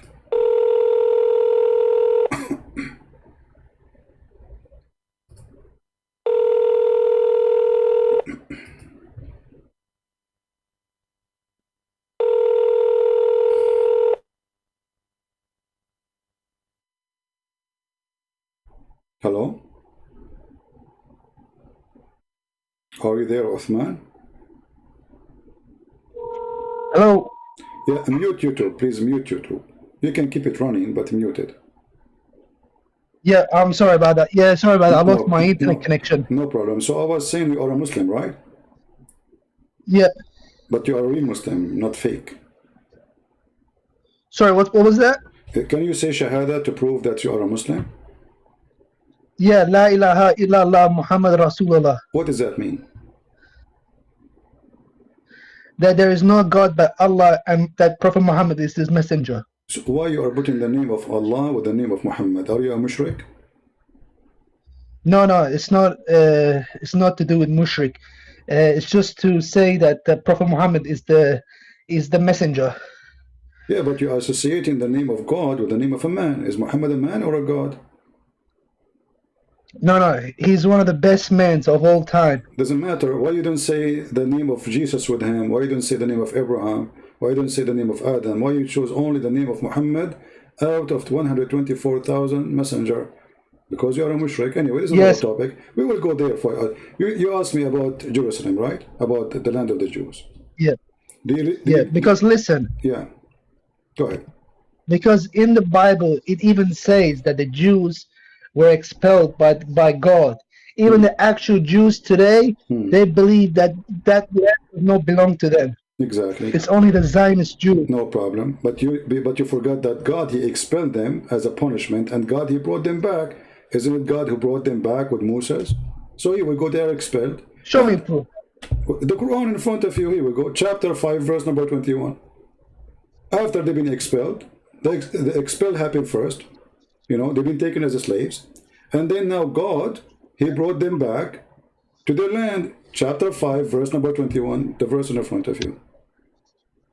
Give me 1 second. Let me open up YouTube. No problem. You do not need to open YouTube. Open your your Quran if you want. Chapter 5, verse number 21. No, that's fine, man. All right. That's fine. I'm live on YouTube now. Let's see. All right. Let's read it together. Read it. Go ahead. Don't misinterpret the verse, please. I will not. It's you, the Muslim. You are the scholar. I'm learning from you. Go ahead. Tell me what it says. It says, "O my people, into the Holy Land, which Allah has assigned to you, and turn not back in flight, for then you will be returned as losers." Okay. Who is talking now? That's God speaking to Moses. Okay. But you have to read the Tafsir Jalalain. Okay. Read you this. can't just. No problem. But you can't just. No problem. Is that Jalalain is your God or Allah? He's not our God. Okay. Okay. So you need to understand that he was one of the best scholars. Okay, we will go to Jalalain. But does a verse here says that Allah, he assigned the land to the people of Moses? Does it say that or not? Yes, he did, but later he takes away from them and gives it to the Palestinian people. Okay, where it says Allah, he took it away from them and he gave it to the Palestinian. If you show me that, I will shave my 20-foot beard. Go ahead.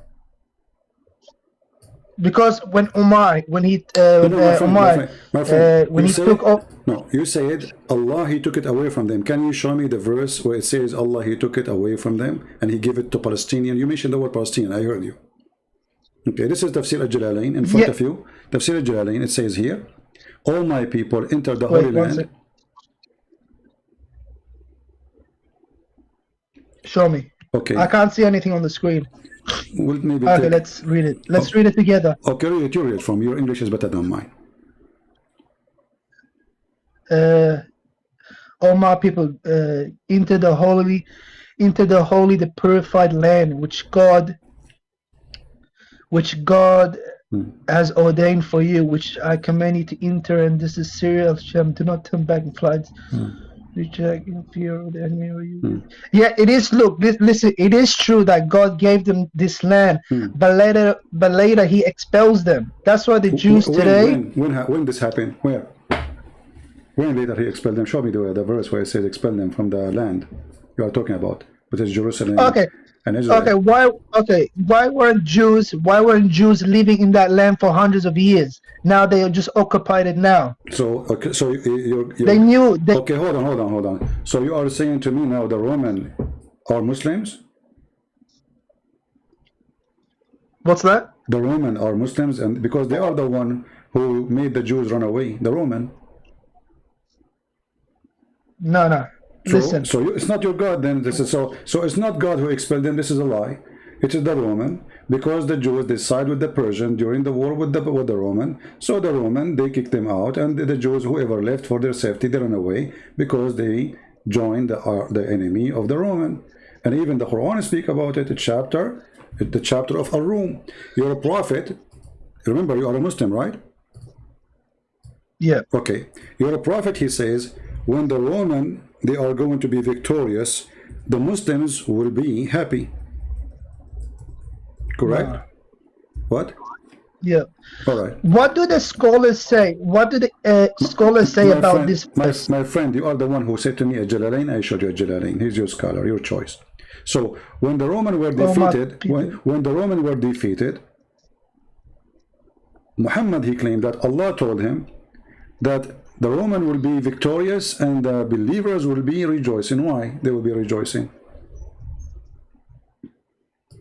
Is the Roman Muslims?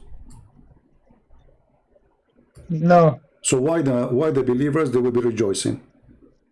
Here it says, when the Roman will defeat the enemy, the Persian, the believers will have a rejoice. Why? Why you will have a party when the Roman win the war?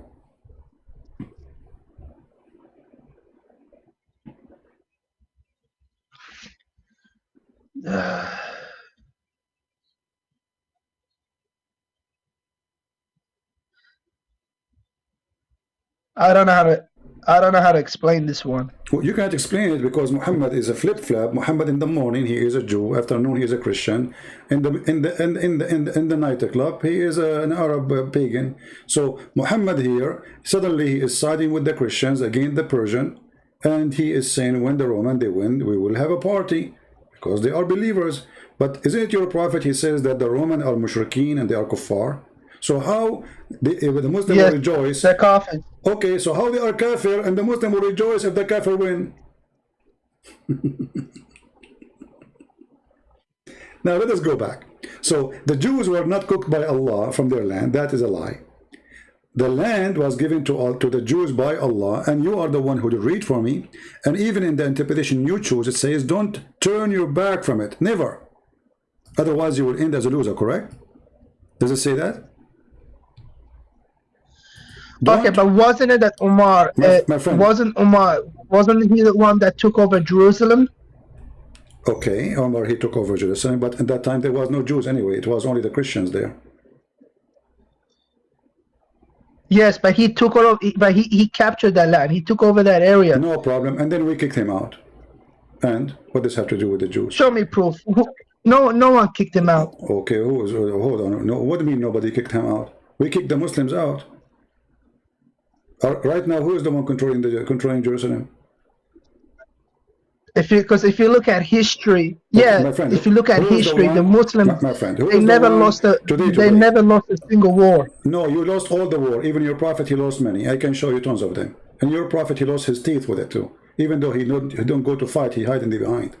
But your prophet always he lose. You never heard of Uhud? You never heard of Badr al-Sura and Badr al-Kubra? What are you talking about? But let's not change topic now.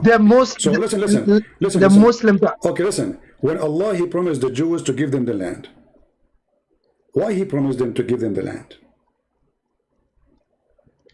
He gave them the land, but then the Jews they disbelieved. They became kafirs. Okay, hold on. So you are saying that this land belonged to the Jews, and if you change your religion, we have the right to take it away from you, correct?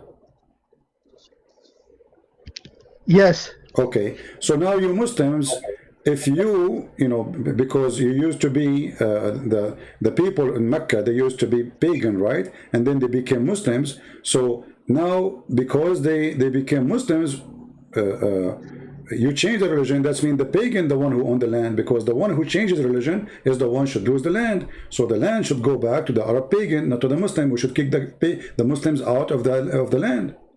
And according to your version too, the one who built the Kaaba, it was Abraham, correct? Yeah, okay. Abraham and his sons, they built the Kaaba. Okay, no problem. Abraham and his son, they built the Kaaba. That's wonderful. So now, Abraham and his son, they built the Kaaba. Then the Arab took over the Kaaba, correct?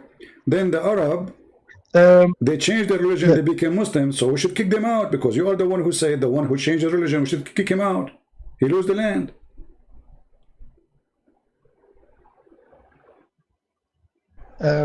Indonesian, they used to be Hindus, Buddhas, they changed the religion, many of them they became Muslims, so we should kick them out according to you. Anyone he changes religion, we should kick him out. So your God Allah is a funny God, so he gave them the land. You do not know that the Jews later will change the religion according to you? Do he know or you don't know? No, you're right. So he knew, right? He knew that they are going to change religion or not? No, yeah, God knows everything. Okay, so as long as he knew, why he gave it to them anyway? And he said to them, don't retreat, don't leave it. And not only that, he says to them, go and kill the Palestinians. Don't Allah knew that those Palestinians later they will become Muslims?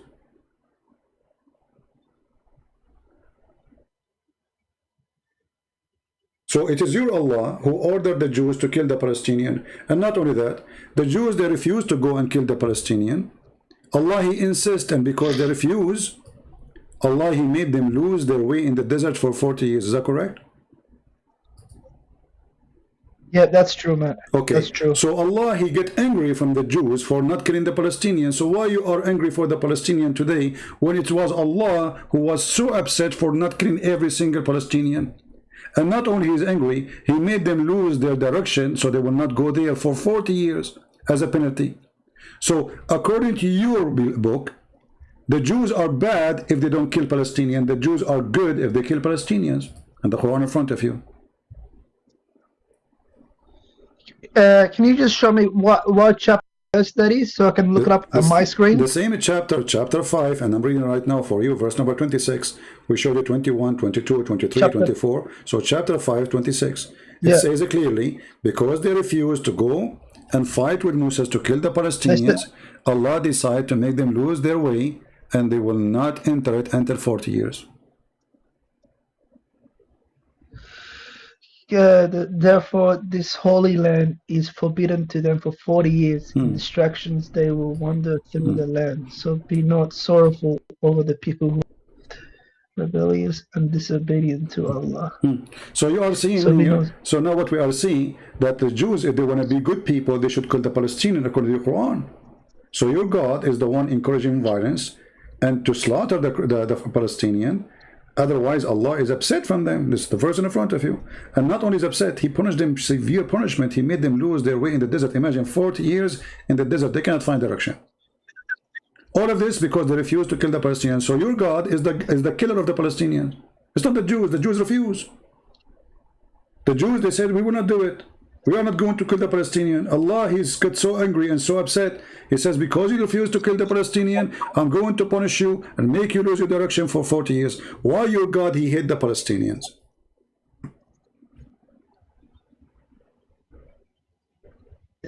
Does it say why he hated the Palestinians? You tell me, you are the Muslim, remember? Maybe they rebelled against my friend, before you call me, you said you are going to get me busted. So I'm waiting for your bust. Don't tell me this is say. Are you asking me? I want to learn from you. So here we go and bust me. Allah, he is so upset. He wants them to kill the Palestinian. The Jews refuse. So according to your book, the Jews are the Jews are very nice people. They were very merciful. They didn't want to kill the Palestinian. Your God is the one who loves to slaughter every single Palestinian. Yes, that's because at that time there were no Muslims. God is talking about Prophet Moses. So you are saying that you Muslims are a bunch of racists. If somebody don't believe in our religion, we have to kill him. And you are speaking about a human right. So based on you now, you have to kill everyone is an American, everyone is a Japanese, everyone is a Chinese, everyone is a German, if he is not a Muslim. So what kind of religion this religion is? Just because they are not Muslim, we can kill them. This is what you just said to me. No, I'm not. No, I'm not saying that. That's what God is saying. No.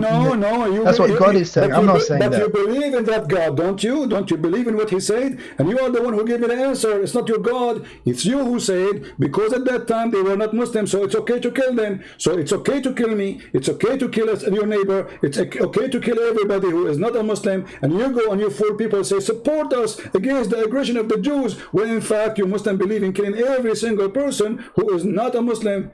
What kind of evil religion this religion is? Can I speak, Mr. Christian Prince? Okay, my friend, I'm asking. Can I say something? For sure you can, and this is why we are talking.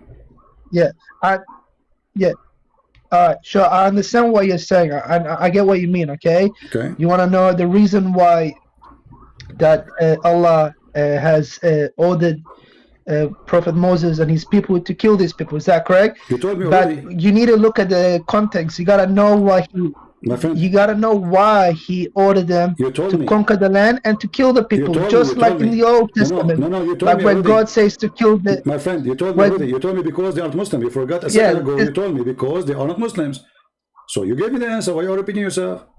Because they are not Muslims, so we got it. So now because they are Muslims, so are you saying now, okay, is the Shia in Iran Muslims?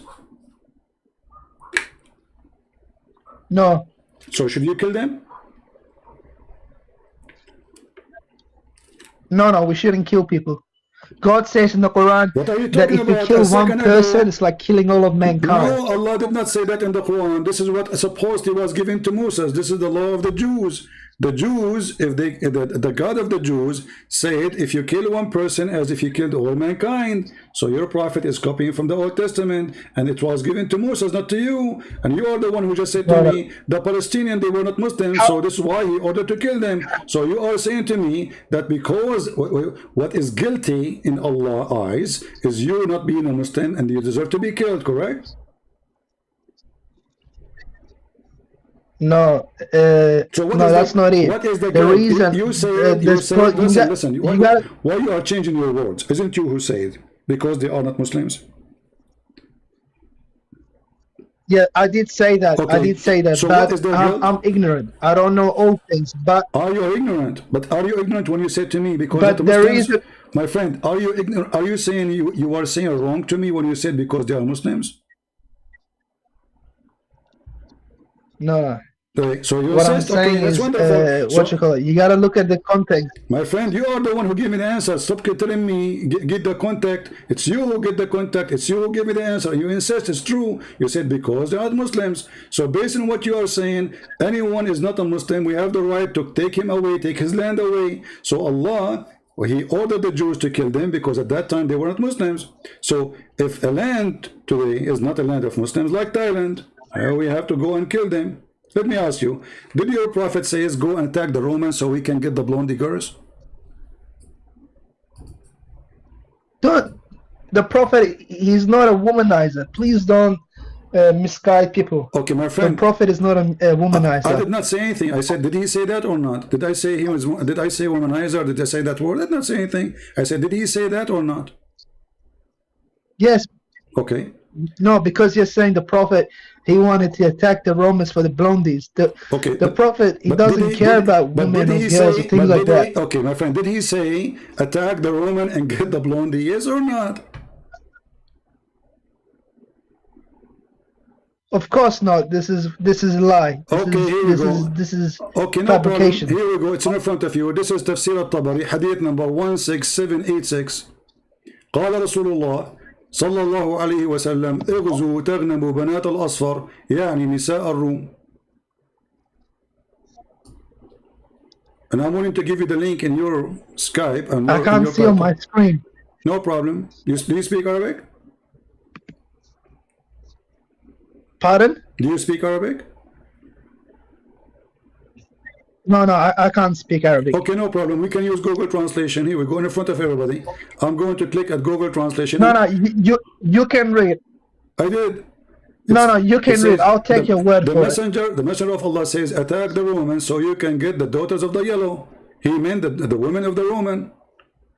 And I'm going to copy the link. I will post it in the chat so everybody can do the same. And I will use Google Translation. And this is your Islamic website. Here we go. Here we go. This is Islam web. Can you send it to me on Palpa, please? Sure. Can you send it to me on Palpa? Sure, go ahead. Let me give it to you in a second. Give me a second. Here we go. You can use Google Translation from your side. And remember, the second I said that to you, you said my prophet is not a womanizer, which means you agreed that if he said that, he is a womanizer. He is after women. He is not after God. So now we go back. Open, please, the website I just gave you. Click in it. Click at Google Translation from your side. Translate to English. All right. So what the prophet said? Attack the Roman so we can get the blonde. What is this surah? The door of my friend. Hadith number 1678. Conquer attack the Roman so you can get the yellow, the daughter of the yellow. Meaning the women of the Roman. What kind of a prophet this prophet is?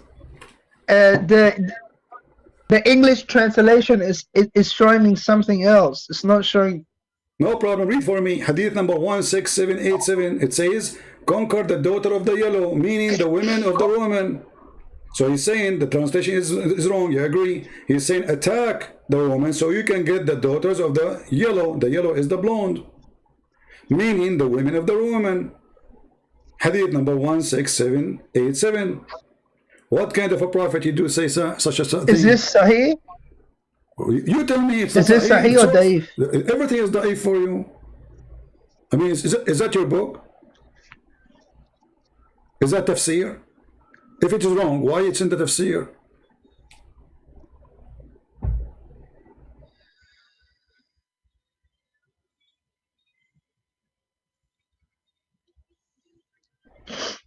conquered the daughters of the yellow, meaning the women of the Arabs. Then he mentioned. So you're a prophet. Yeah, that's because the Romans, they were kafir. So because they are kafir, let us attack them, get the woman, right? Get the blondie. So he's seducing his men to go attack the neighbors who they are Roman, they are not Muslims, so we can steal their daughters. What a great religion. So now if the Jews attack Hamas, no, and listen, let me show you how stupid the logic of Islam. Don't be upset from me, I'm using the word stupid because this is stupid. According to what you just said now, the Israeli army, they can attack Hamas and they can take all the women and rape them, especially the blonde ones, because they are not Jews.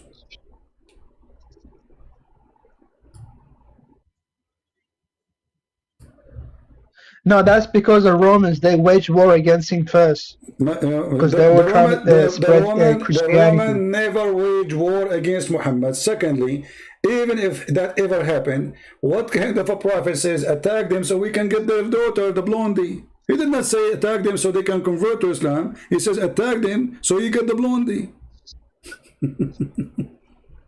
I gotta speak to my sheikh about this. Okay, I will save the. I have an offer for you. Why you don't call your sheikh right now and let him join us in the conversation? Because he's asleep. He's asleep. Okay, what about tomorrow? He's sleeping. I come always online.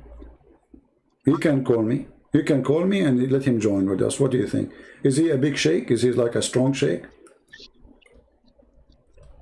Well, he's a sheikh. He's been studying Islam for like 10 years.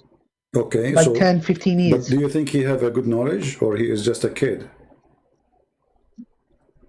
No, he's a very knowledgeable guy. All right. So that's why I'm going to say what you said, okay. and I'm going to show it to him. Okay. So so do you promise me to let him call me? Can I have a promise from you? Well, I got to speak to him if he wants to talk to you. Right. If he wants to talk. Okay, no problem. You find your way with your guy now. So now, until now, what we learned, that Allah, He gave the land to the Jews, and this is the land of the Jews. That's it. It's Allah who brought them there. All right. Yeah. It's Allah. Okay, now let me ask you. You Muslim, you want the Aqsa Mosque, right? You want the Aqsa Mosque, correct? Yes, we do. We need it. Who is the one who built the mosque?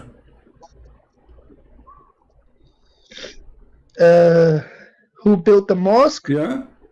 Was it Solomon? Okay, so how this is your mosque if this is the one who built it is Solomon?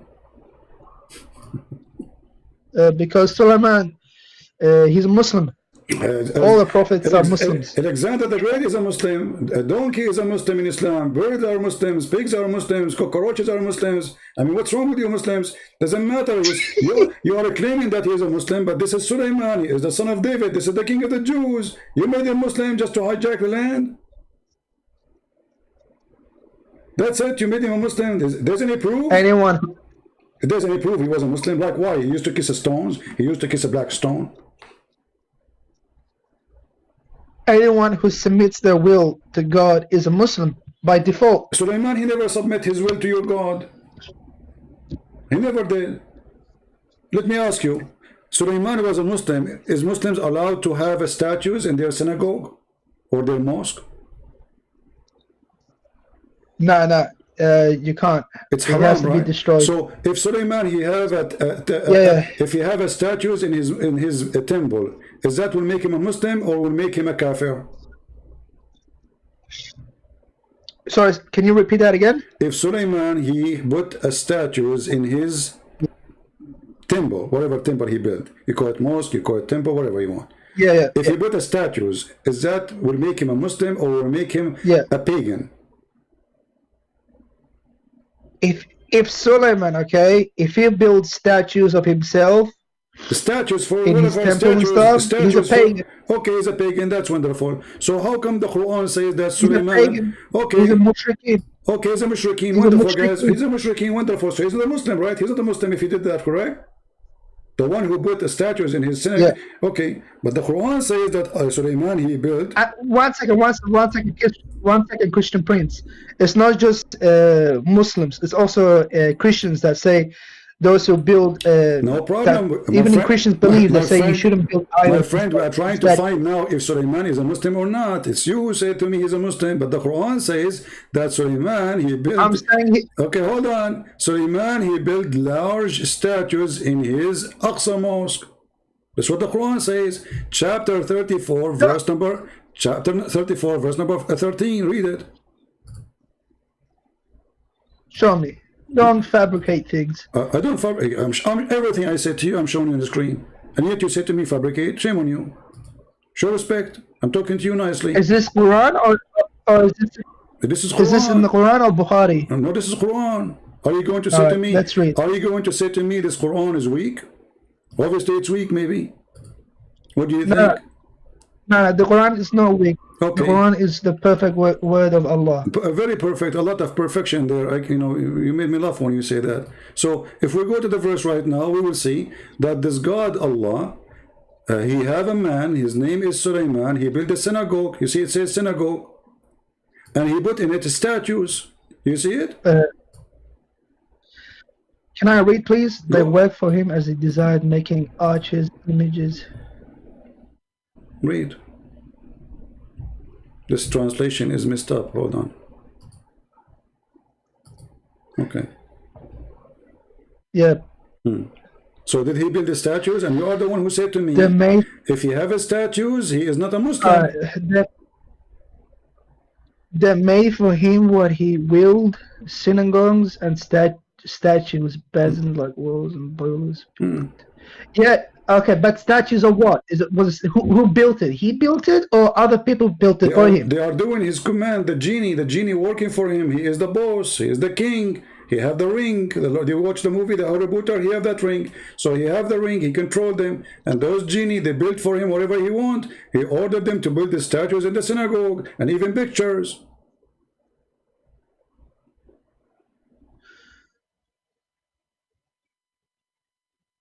So Sulaiman, he wanted to build that.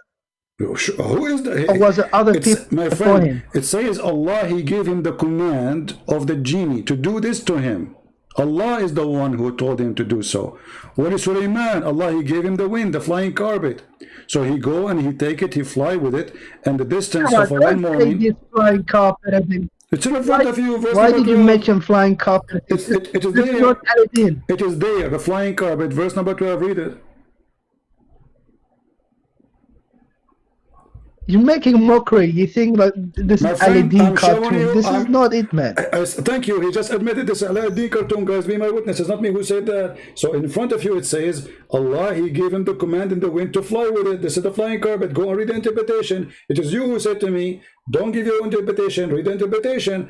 Do you want me to show you the interpretation? It says, Allah, he gave him a mate made of wood. He command the wind, and then the wind Show me. What interpretation you want? Show me Tafsir Ibn Kathir. Okay, Tafsir Ibn Kathir. Guys, remember, he is the one who chooses it. No problem. Chapter 34, verse number 12. Ibn Kathir. You got it? We have very good customer service here. Right? Here we go. This is Ibn Kathir. And let us see what Ibn Kathir he says. Read with me.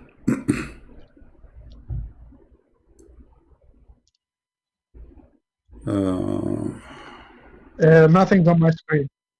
Yeah, you will see it. Hold on, give me a second. I'm just reading where it is explained that to me.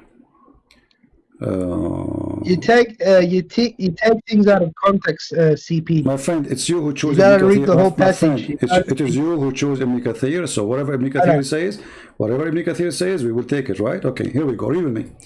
Having mentioned the blessing which is have favored Dawood, Allah follows by his mentioning what he gave to David and son of Solomon. May peace be upon them both. He subjugated the wind to him so it could carry his carpet. Do you see it? Does it say his carpet, or I'm making things up? Let me zoom in for you. Here we go. When I said the flying carpet, you said don't make fun. You are exaggerating. You are lying. Well, this is the flying carpet.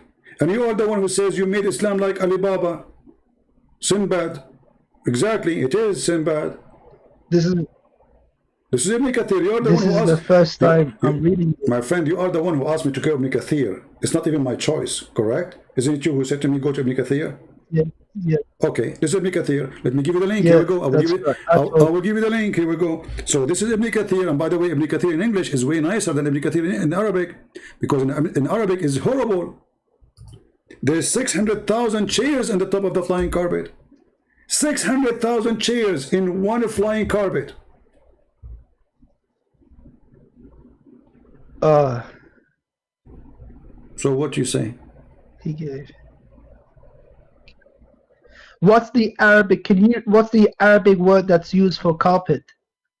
Bisat or meat. So you know, there's many bisat.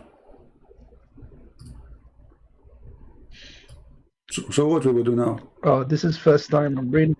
So what do you think? You should leave Islam right now because you are the one who said, not me. You made it like Alibaba. So you admit now that this is Alibaba. This is fiction. This is stupid. This is, you know, and you are the one who says to me, don't make it, you know, come on. Don't say that. You make it like Alibaba. It's you who mentioned that. But this is Alibaba's story. I agree with you. No, I mentioned. What you mentioned, it's you who said that. Everybody heard you. It's you who said to me, don't say that. There's no flying carpet. Don't make it like Alibaba, funny Alibaba. Well, I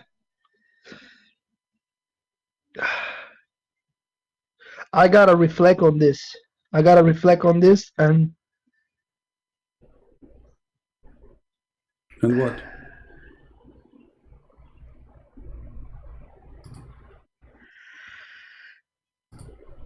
So they will carry his carpet. I gotta save this one. I gotta save this link, and I will show it to my sheikh. You can show it to whoever because you want. I don't think. But my friend, is that Ibn Kathir? Is that your this Muslim doesn't website? make Can Ibn Kathir fix it? I mean, can your sheikh fix it? Who is your sheikh? Here we go. You are the one who chose Ibn Kathir. This is the master of your masters, saying it's a flying carpet. Nah, you're right. Okay, so Ibn Kathir is one of the best scholars of Islam. It says, according to Ibn Kathir, just to show you how the Muslim translation in English, actually even here it says that. Let me see. It says here, so the flying carpet one way for a month and go back again next month. Al-Hasan al-Basri said, he set out from Damascus in the morning, and then he go to like a let us say like an area he called Astakhar. I don't know where is that located, and then he go all the way to Kabul in Afghanistan. Yeah, that's. Can I read it, please? Just 1 second. 1 second, please. He set out from Damascus in the morning. Then he ate a meal. And this is all with a flying carpet? Yeah, this is the flying carpet. This is Ibn Kathir. And this is the Quran. Oh, man. Oh, man. This is messed up, my friend. This is really messed up. This is like from Aladdin. Yeah, this is Aladdin. You are right. I mean, you know, I don't know. How old are you? Are you really going to believe in this madness? Be honest with me. It's you who said Alibaba. It's you who made fun of it because, and you thought I'm lying to you.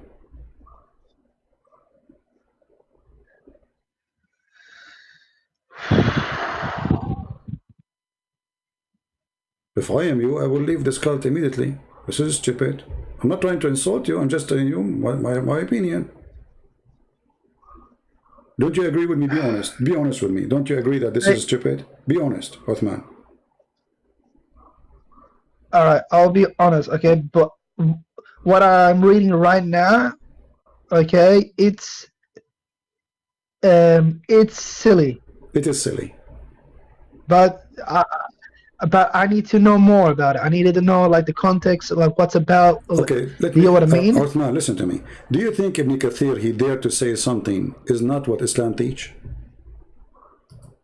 And the Muslims agree upon? No, he wouldn't do that. Okay, so that's it. There's no need to question anymore. So he will not do that. He will not dare to do that. They will kill him immediately. So he is saying that, and nobody oppose him. Nobody say you're lying. Nobody saying this is stupid. Nobody. This book exists, and every mosque, every sheikh says Ibn Kathir. Ibn Kathir is a big shot, right? So when he said that, the rest go quiet. Yeah. Okay. So now what we would do?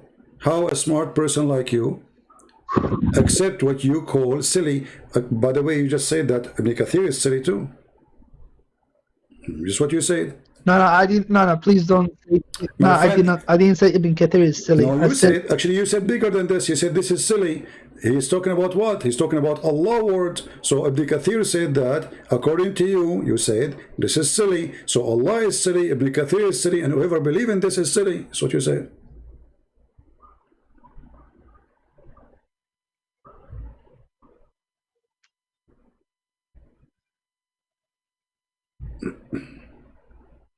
Okay, I understand, but couldn't it be like a miracle of God? It could have been a miracle. Like, you know what, man? I don't like hypocrites. I don't think you are one with them. But don't you think it is silly to say a second ago it is silly, and now suddenly the silly became a miracle? A second ago you said it is silly, and now you are saying it's a miracle. So how the miracle was a silly in the speed of light became a miracle?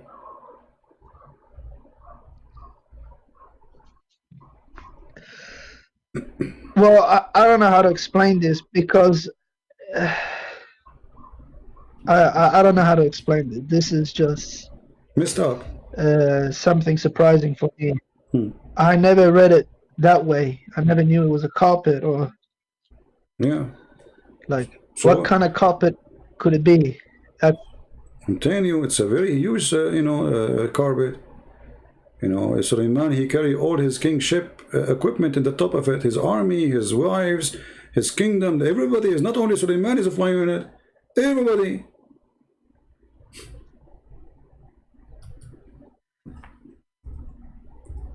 You said something about 600,000 chairs on the carpet. Can you show me that? Yeah, I will try to find you the reference. Hold on.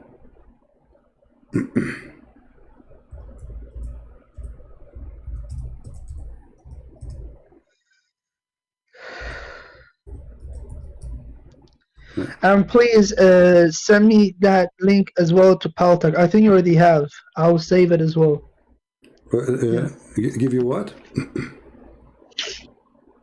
And you already sent me the link because I'm gonna show the link to my sheikh later in the afternoon. No problem. Yeah. Let us see here. Hold on. Let me see. Okay, here we go.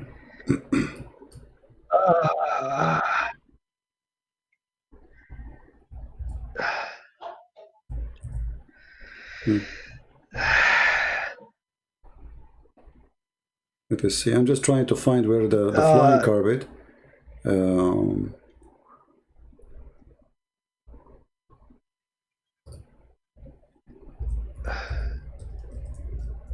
you in pain, my friend? Are you okay? I'm a little bit sick today as well. That's why. You're what? I don't know. I have a feeling that you are going to leave Islam very soon. Okay. Prove to me. Nah. Listen. What? There is not a single contradiction in the Quran, you know? You can't. Do you get what I mean? There's no single contradiction? Yeah. Who said that to you? Because God, he challenged the Muslims and the jinns, okay, to find them a single contradiction or to produce a chapter or a verse like this. And no one could ever done, and no one has ever done that till today. Oh, okay. So if I show you, how many contradiction you want to believe to? Because if you said single, right? So if we show you single, that would be enough, correct? Just one, not two, not three, not 100, just a Okay. single one, because Okay. the Quran is the preserved word of Allah. No problem. So in front of everybody, if I show you that, are you going to leave Islam? Or we are just, just playing the game, show me and I show you? Like, are you making a challenge? I'm not going to play any games with you. No, are you making a challenge? No, it's not a challenge. My friend Othman, it's not a challenge. I'm not a kid. I'm not a kid. And I believe you are not a kid too. You are a man, right? So I'm talking to you. Let us talk to each other in respect. So when you say to me, it's a challenge to Allah, He made a challenge. Okay. So when you say that, it's mean this is super important. Yes. If we prove that this is false, that means Allah is false, correct? Yep, that's correct, man. Okay. So and it's not, and that challenge wasn't just for the humankind, it was also for the genes. Exactly. Yeah. Exactly. So if I prove it to you, then you will leave Islam. Listen, CP, if you could have proved that many of no one can prove it. Do you get what I mean? Otherwise it would be proven like, yeah, no one can prove it. Listen, still my question it's never been done before. Still my question is valid. If I prove it to you right now as we speak, even though I'm here for many hours and really tired, and if I prove it to you, do you promise me you will leave Islam? Okay, prove to me first that but it can't be out of context, and you can't twist the words. Do you know what I mean? No, I will not. Okay, actually, I will make you help me to get the contradiction. And I will take your words, not my words. Is that fair? Because if you see the Quran is filled with scientific miracles and literacy miracle, everything, man. Do you get what I mean? Well, what I know that it is the opposite. The Quran is filled with miracles. Yeah, but I know it is the opposite. Here we go. Read for me this verse, please. And as you said, we don't want to take things out of context, so you give me the context. Chapter 2, verse number 29. What do you understand from this verse? I can't read Arabic. It's not in Arabic, in English. Go ahead. I can't see anything yet. Do I have to refresh? Wait, maybe a second. I will show it to you. Give me 1 second.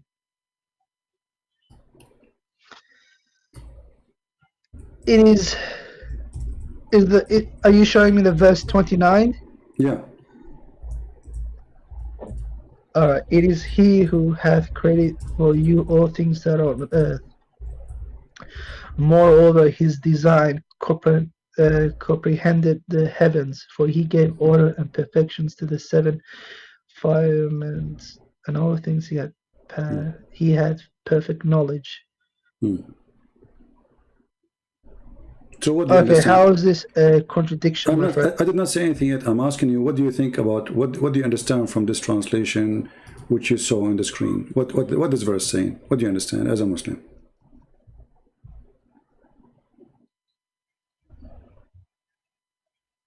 Yeah, that this translation is a bit silly and a bit weird. No problem. I changed translation because translation was not correct. So here it says, it is He who created for you all in earth and heaven. And then he rose up to the heaven, no problem. And then He made them 7 heaven. Okay, so what do you understand from this? Allah created the earth first, or created, which one He finished first, based on this verse? The earth or the heaven? It is He who created for you all that is on earth. Then it's the world rose over towards heaven and made them 7 heavens.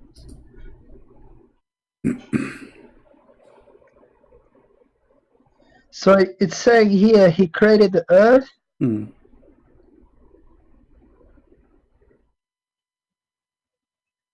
And then made 7 heavens, and He's the all-knower of everything. So which one Allah finished first? Did He finish the earth first, or He finished the heaven first?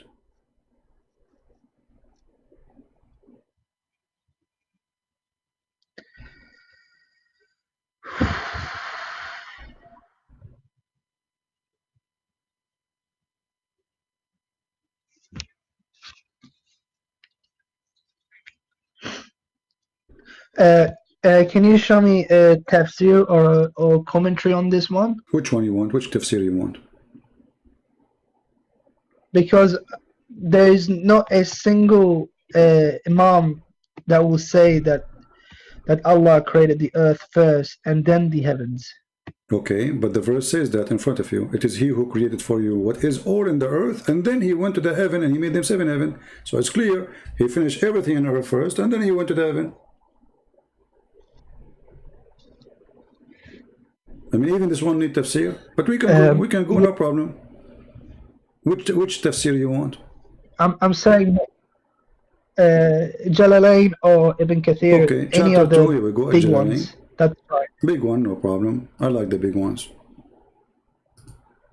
Here we go. And this is You tafsir. don't like the big one. You always. What? Well, you Muslim big ones, all of you are small for me. This is the truth. I never find one so is big. Here we go. It says, this is a Jalalain. It is he who created for you all that on earth, and that all that, or so that may you benefit from them. Okay, and then what it says?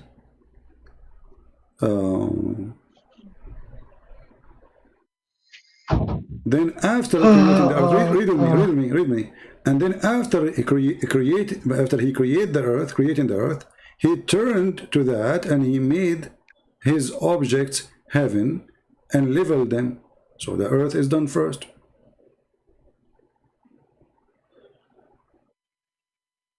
If you don't like Ibn Kathir, we can go to different interpretation. No. I like Ibn Kathir. This is Jalalain. Let me read it. Yeah, we can go to Ibn Kathir too. This is Jalalain. Yeah. Can I read it first, please? This is Ibn Abbas. Let me go to Jalalain. Hold on, let me go to Jalalain back. Here we go. This is Jalalain. Read it.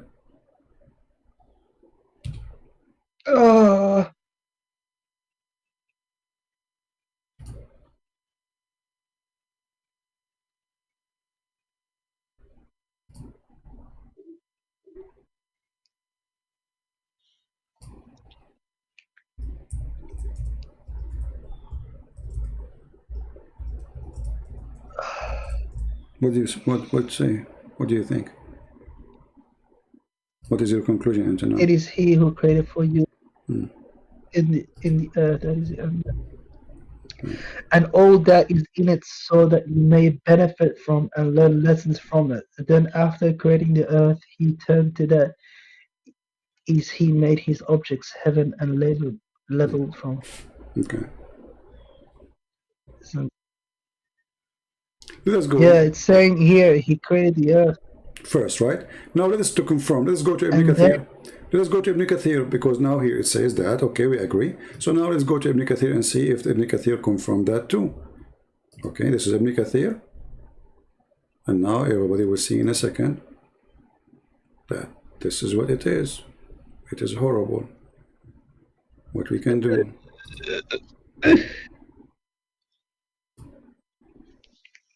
All right. So this is Ibn Kathir. And Ibn Kathir, again, he will confirm that Allah, he created the earth first.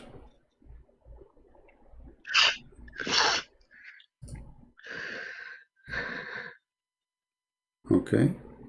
This is Ibn Kathir. Let's read together. Okay, here we go. He created the earth, and Allah created the earth before the heaven. Do you see it? Do you see it? Yeah. Okay. And when he created the earth, smoke burst out of it, Allah said. So even the smoke which was in the sky, there's nothing. The smoke is coming from the earth, and there's nothing in the heaven. So the verse confirmed that everything created first in earth, not in the sky. The sky was zero. And this is Ibn Kathir.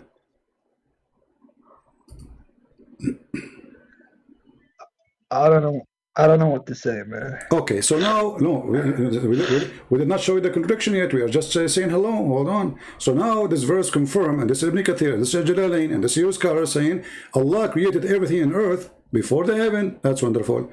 Let us go to different verse in the Quran, different chapter, and then you will see the disaster.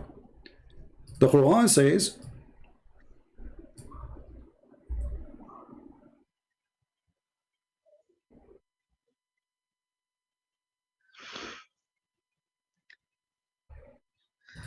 in the following chapter. Hold on. And now you remember, you said to me, nobody can prove that the Quran have contradiction. The Quran, all of it is a book of contradiction. You made me laugh, my friend. That is the most funny challenge ever is given to me. All right, let us see. Here. Let us read together.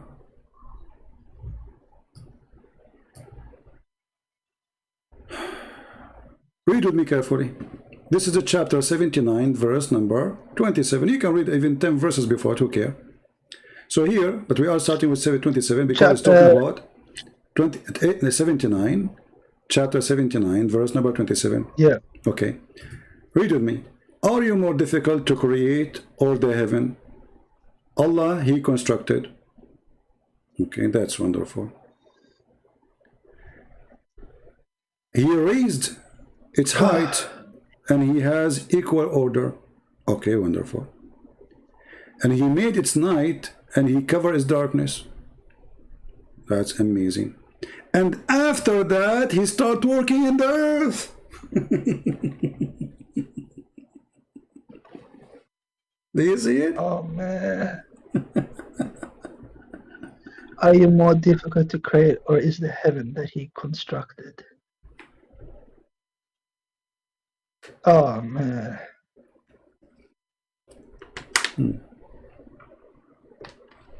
Oh.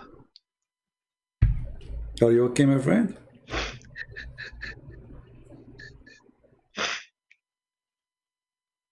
Yeah, I'm okay, man.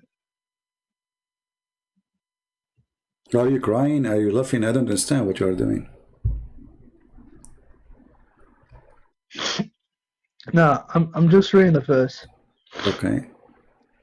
So that's a clear contradiction. We just agreed, me and you, that the previous verse says it clearly that Allah, He created all that on earth, and then He went to the heaven, and even the smoke, we showed Ibn Kathir, even the smoke which was in the sky is nothing but from the earth, because the earth was bursting with the smoke. Allah is cooking, here we go, says here, and the smoke burst out of it, from what? Of the earth. So Allah created the earth before the heaven, and when He created the earth, smoke burst out of it, and this is why Allah said, ثُمَّ اسْتَوَى إِلَى السَّمَاءِ وَهِيَ دُخَانٌ, and then He turned up to the heaven, and it was a smoke. So the earth was created first, the earth was finished first, and then the sky was still empty, and even the smoke is there, is coming from the earth.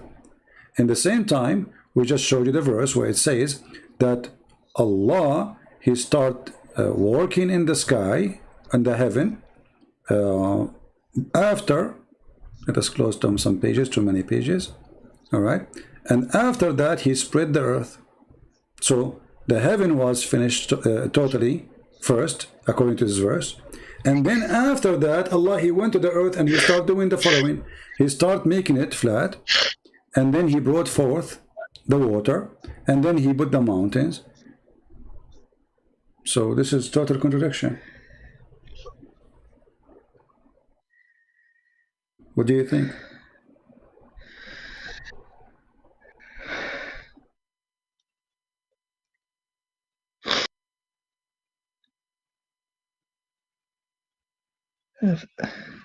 Yeah, it's it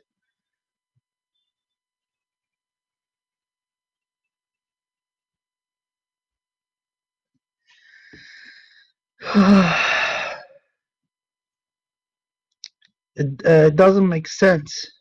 It doesn't make sense, and this is a clear contradiction. I mean, you do not need to be a genius to notice it, right? How can He create the earth and then create the heavens? Exactly. The earth, I mean, how you can create something and you don't have a space for it? Shouldn't you create the space first? And aren't we inside? It's like creating. Uthman, aren't we inside the space right It's now? like We are flying in the space. We are little dust. Yeah. So small, so small. It's so tiny. It's like a not even the size of a needle compared to the space. So how this is happening? This is stupid. This is crazy. So it's as stupid as science. It is as stupid as contradiction. And you are the one who said to me, the Quran says actually that if this is a book is made by other than Allah, you will find a lot of contradiction. Correct? Allah, he said that.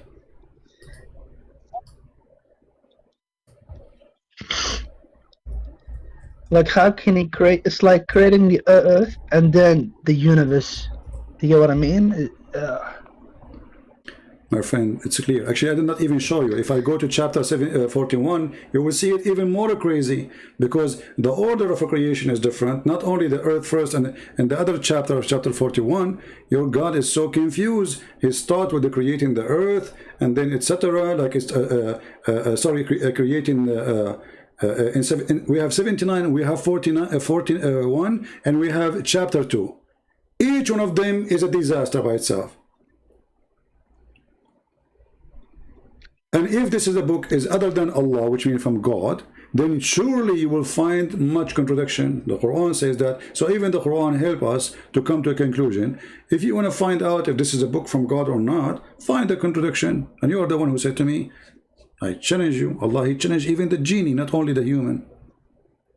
So look like I'm smarter than the genie too, not only the human. Smarter than Allah.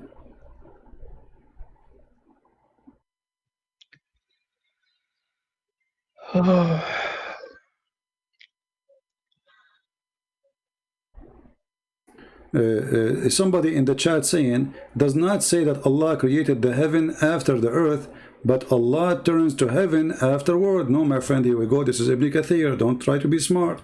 Here we go. This is Ibn Kathir. Allah created the earth before the heaven. Do you see it? Are you blind? The one who's making comment? Allah created the earth before the heaven. Clear. And then even the smoke is a smoke bursting out of the earth. Because the verse after it says, and then he went to the sky and there was a smoke. So somebody might say, okay, with the smoke, there's a smoke there. Ibn Kathir is saying to you, the smoke is burst out of the earth when Allah was creating it.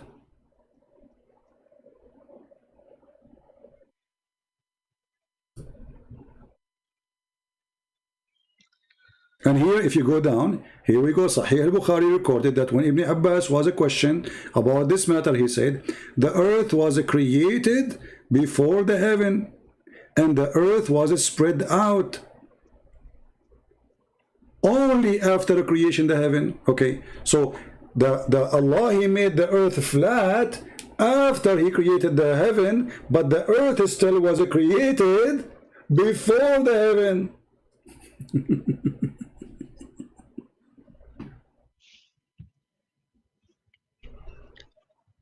Trying to cover the contradiction, but that's it, it's too late.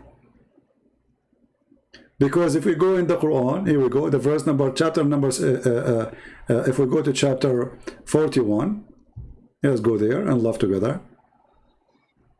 This is chapter 41. It says here the following: are you greater, or Allah, he create like the earth in 2 days? Okay, the earth created in 2 days, wonderful. And then he put mountains in the top of it, and he put in it all substance, which means trees, etc., water. Okay, in 4 days. So this is total of 6 days.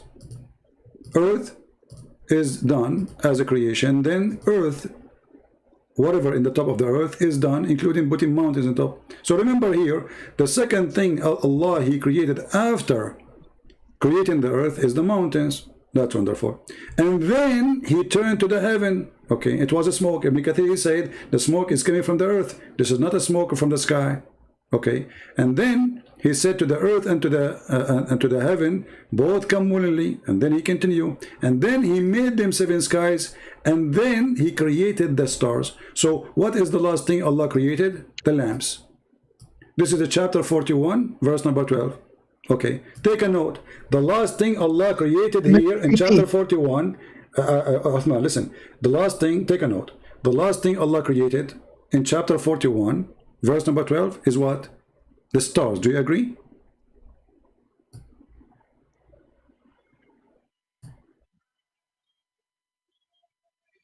Yeah. Okay. Let us go to chapter 79 and laugh together. In chapter 79, read with me carefully.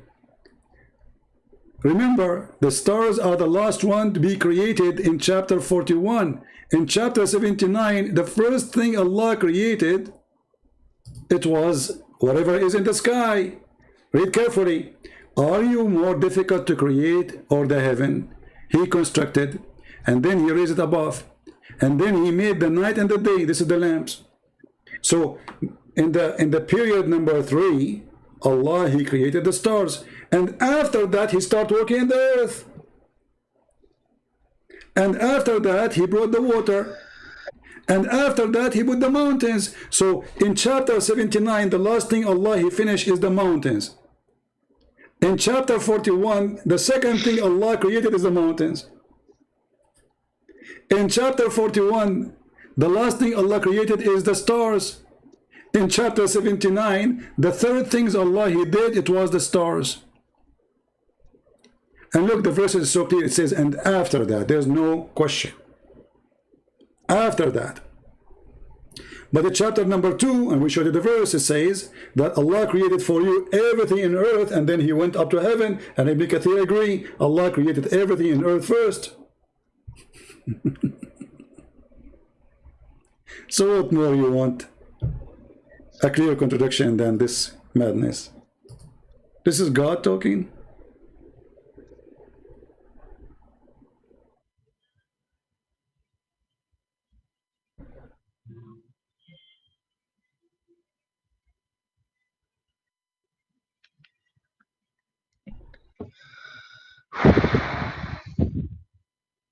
What do you think, my friend?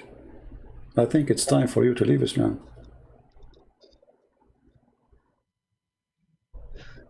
All right, okay, all right, okay, Mr. CP, explain this, okay? Then how does the Quran, how does Allah talks about the embryology and the Big Bang and all these things? Well, nowhere Allah speaking about embryology. He's talking about stupidity. If you go in the Quran, you will see that what the Quran is saying is a joke. Because what he says that the sperm became a congealed dead blood. And you can go to any university in the world and you will see this is silly. Have you ever heard of a God, he say, that claim that the sperm became a dead blood?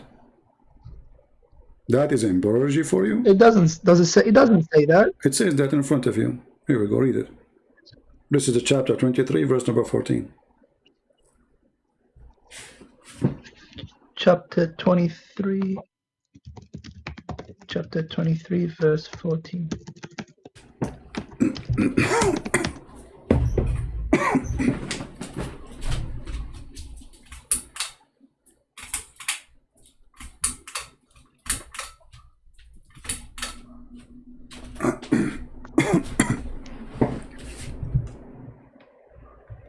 All right, do you read it?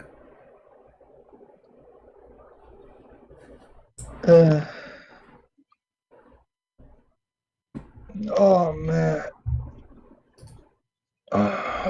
So this is the embryology of God? The sperm became a clot? According to your knowledge, you are laughing, right? No.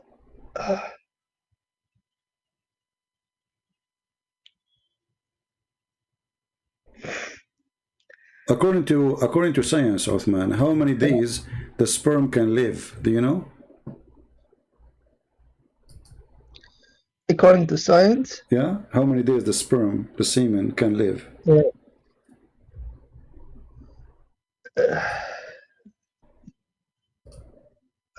I think it's 1 day. No, actually a few days. You can search Prophet Google, peace be upon him. You can search right now, me and you, how long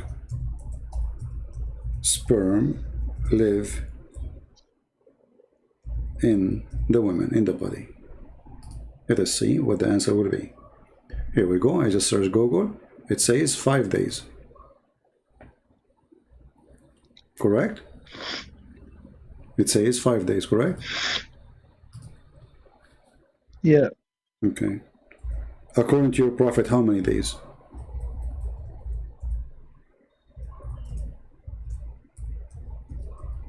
It doesn't say how many days.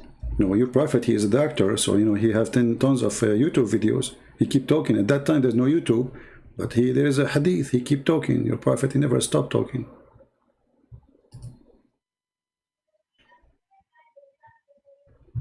So how many days according to your prophet? What do you think?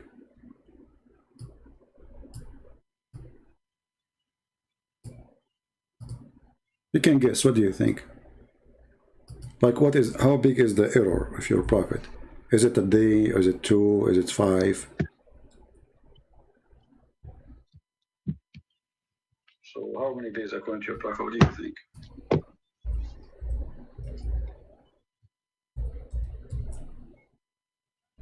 What do you think?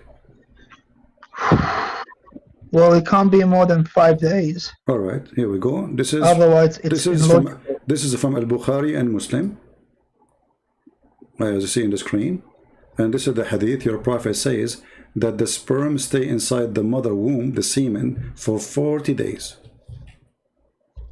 and then he became and then he became a blood, a congealed blood. 40 days. Can I see? There's nothing on my screen. Yeah, it should be in your screen now, by now.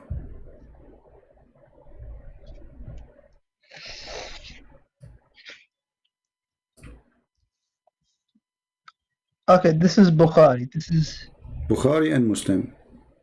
And this is now, we are reading from the book of Riyadh al-Salihin, and he is referring to Bukhari and Muslim, as you see. And this is the hadith number.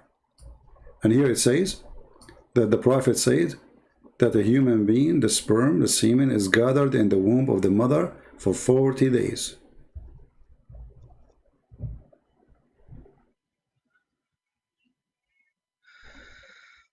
Oh man. So remember, Uthman, you said to me, prove it first, and I proved to you many things already. So are you going to say I'm out of Islam, my friend? Are you a person who keep his promise? I'm scared.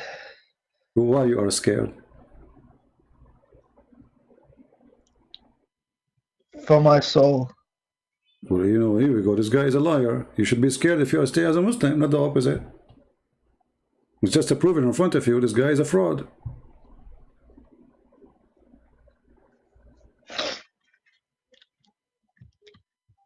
So if you are scared, you should leave him, because obviously he is not going. He cannot save himself. This guy, he will end in hell like crazy. This guy will burn for hell like he will be punished severely, for he mislead billions of people.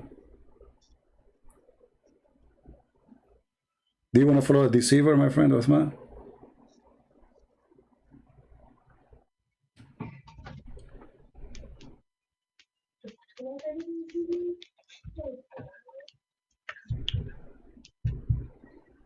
What do you think, Uthman?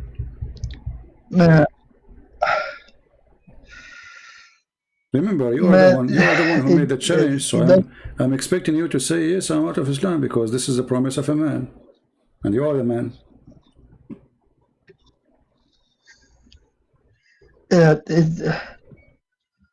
Look, what I'm reading, and from my understanding, it's bad.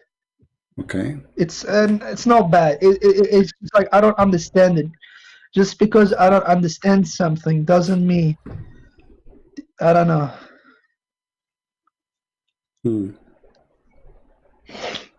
What do you mean understand? And you are the one who says to me, it's obviously he created the earth first.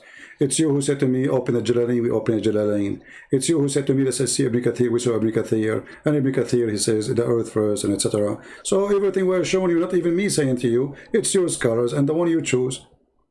And you are the one who mentioned to me in Berurji. So we showed you what Berurji says. And you are the one who, when you call me, when you text me first time, do you remember what you said to me, Mr. Israel? Like you are so angry from me, you call me Mr. Israel.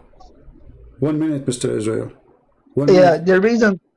Yeah, the reason. Why I said don't worry, Israel. I don't care, no problem. But now, I mean, you are calling me to get me busted. You are so angry from me. And did I lie to you? Anything I said to you, or I'm showing you on the screen everything? No, you're showing everything to me on the screen. So it's not a lie. Okay, so it's not a lie. So my friend, it's time for you to be the man. You call me Okay. you call me to fight me. You call me to because you're angry from me. I understand, no problem. But everything I showed you is from your books. It's stupid.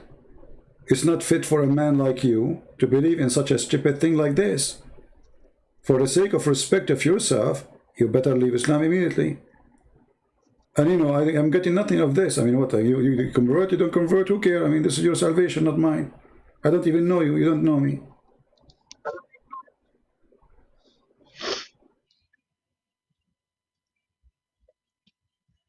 But it doesn't make any sense. And how could the Prophet be the best of mankind? Did they lie to you? He was the best I just see what the of all humans. what is the best of mankind? We just showed you. He says, go attack the Romans so we can get the bloody girls. Is that what the best of mankind says?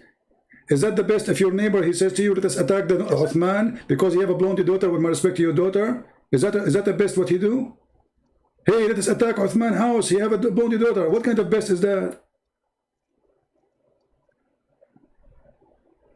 Because you know the Prophet, he was poor. He lived in a small house. That the house doesn't even have a door. He was poor, and look what he did. Look what he did. He married a woman. She is way older than him because she is rich. Is that true? No. What did you know? Khadija? Khadija, yeah, she was in the age of his mother, and she is very rich, and he used to work for her. And we knew that Arab will not marry people they are older than them. Why he marry her? She's older than him. Yeah, she was a wealthy business exactly owner. So he married her because of the money, and he did not marry any woman as long she's alive because she will kick him out. She is the owner of the business. The second she died, he started jumping from woman to a woman. What happened? When he was with Khadija, he was behaving. He did not marry any other women. The second Khadija, all the women he married, Uthman, all the women he married after Khadija. And let me ask you, how he married Khadija? Sorry, I don't know how he married Khadija. I don't know the whole story. Okay, is it true that he and Khadija, they made the father of Khadija drunk?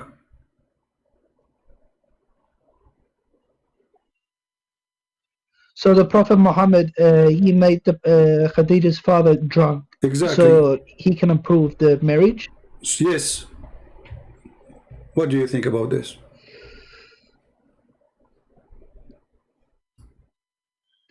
No, that can't be. That's not true. Okay, if this is true, what we would do? If this is true, what we would do? It's not true. It's not true. My friend, if it's true, if I can show you now reference approved by your Islamic scholars, what you would do? You know me, I don't say things just to say things.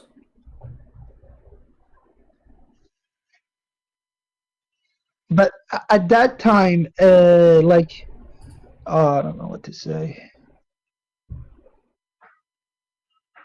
So the Prophet made Khadija's father drunk just to get... Khadija, with the agreement of your Prophet, they made the father drunk, and they did not convince him to get to marry them. No, they lied to him. So they made him drunk, and then when he wake up, before he wake up, they changed his clothing, and he said, why I'm wearing those clothing? They said to him, oh, because you didn't marry me to Muhammad. He said, no, I did not do that. He said, no, you did. And this is how, and then he took his sword because he was so angry. He says, no way, I'm going to let someone like Muhammad marry someone like you. And this is telling you that Muhammad was not respected as they claim. So when this happened, Khadija, she said to him, are you going to make everybody laugh at you? They will say that you made you drunk and, you know, we fooled you. Aren't you afraid the Arab will make fun of you for the rest of your life? What kind of a prophet? He started his life by such a thing.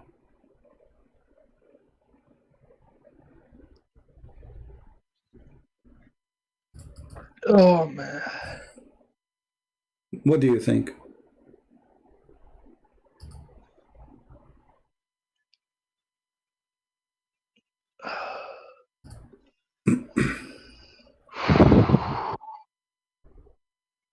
That's not right. That's not right. So how decent he is. How good. If this is how he started his life, by a fraud.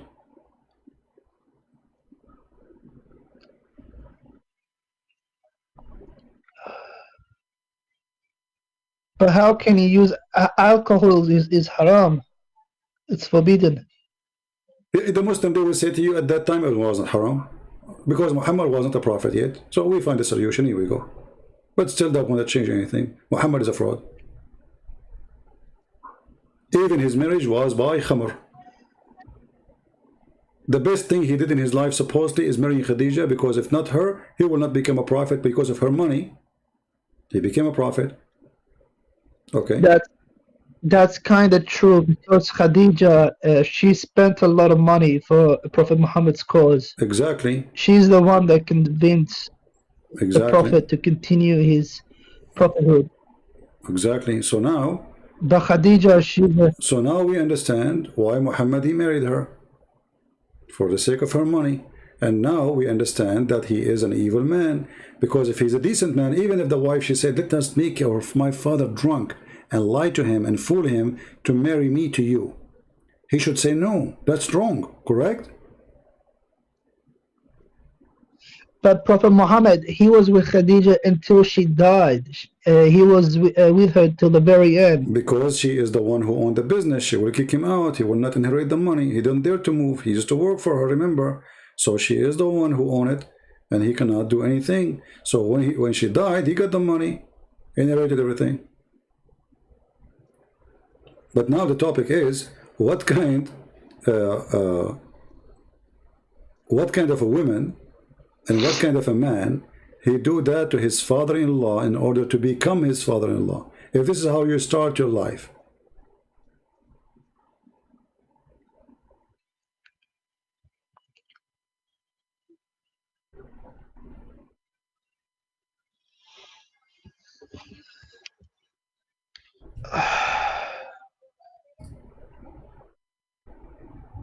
What do you think?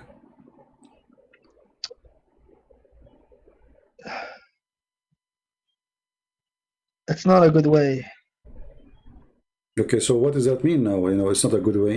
Is that how a person? Is that how a person who claimed to be a prophet of God to do such a thing? This is a person who is supposedly the best. He is the best of mankind, right? He is the best of mankind. Yeah, he is the best of mankind, Okay. and we should follow his how the best of mankind, his examples, his life. Okay, his teaching. How the best of mankind he do such a thing?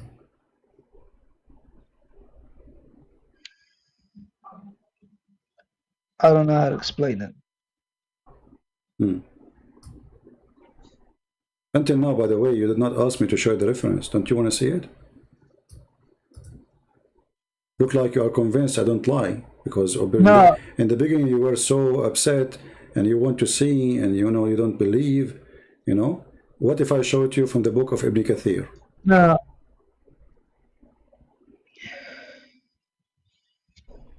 This is the No, book. because I heard about this story before. All right, this is the book of Ibn Kathir. But I didn't know it. This is the book of Ibn Kathir, Uthman. This is the book of Ibn Kathir, Al-Bidayah wa Nihaya, volume number 2, page number 361. Even Ibn Kathir speak about it. She did dress him. She color his beard blonde. Nothing is showing on my screen. You will see it. Nothing is showing on my screen. You will see it in a second. Here we go. The book of Al-Bidayah and Nihaya. I'm showing it in Arabic, and now I'm going to click and translate to English. Here we go. So you can see. She changed the color of his beard. This is Shia. No, this is just a Shia. This is from Shia. No, this is Shia website, but the book is the book of Ibn Kathir. This is just a website library. You know, this is just a library. Okay. Ibn Kathir. See, it says Ibn Kathir, part number 2, very number 2, page number 361. So she dressed her father. She colored his beard with yellow, and she made him drink wine. She drunk him. Do you see it?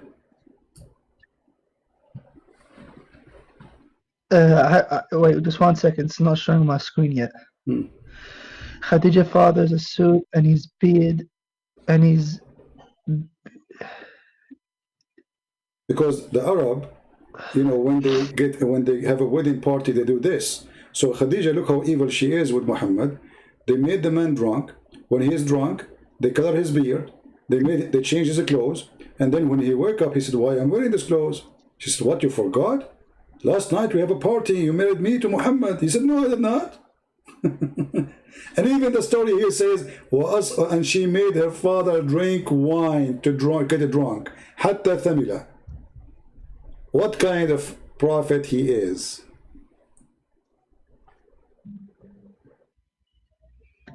And this is Ibn Kathir. And there's tons of books speaking about the same story. Look how many books, look. Look, all of those books are speaking about this story. What kind of prophet he is. But History of Damascus. Look at this. but what?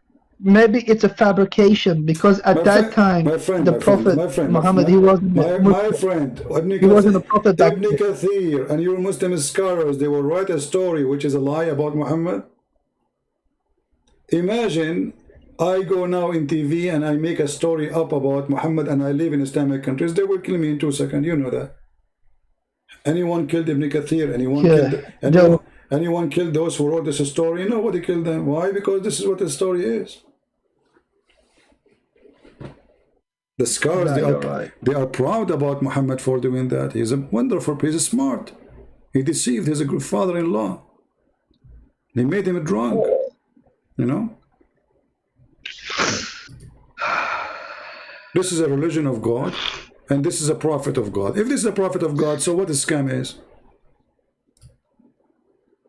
So my friend, is it time for you to say I am out of Islam? Be honest.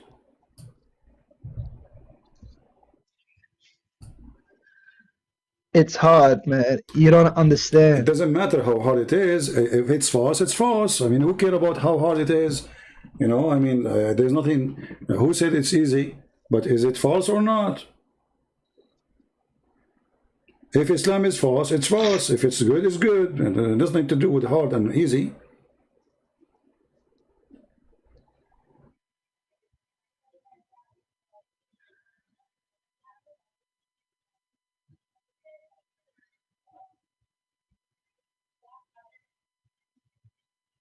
Then why do Muslims say that the Prophet Muhammad, he is the best of mankind? Because they worship him. He's the best. My friend, this is all a propaganda. Who dare to question? The second you question, you find. The second you read the books and you question, you find that this is absolutely false.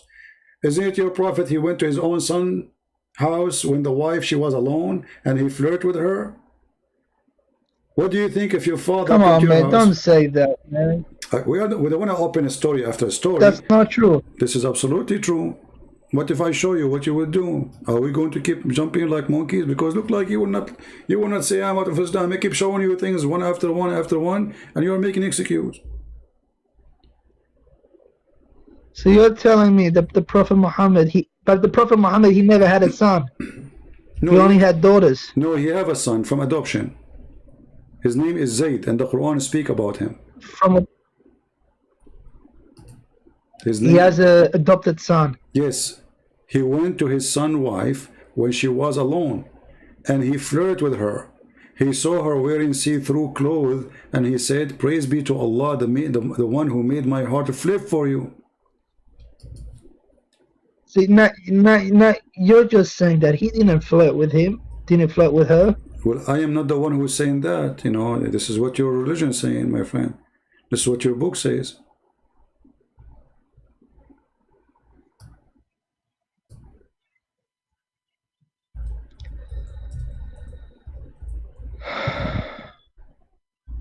I'm going to make a final offer. If I show you what I am saying right now, am I going to have a promise of a man to leave Islam, or you are just, you know, wasting my time?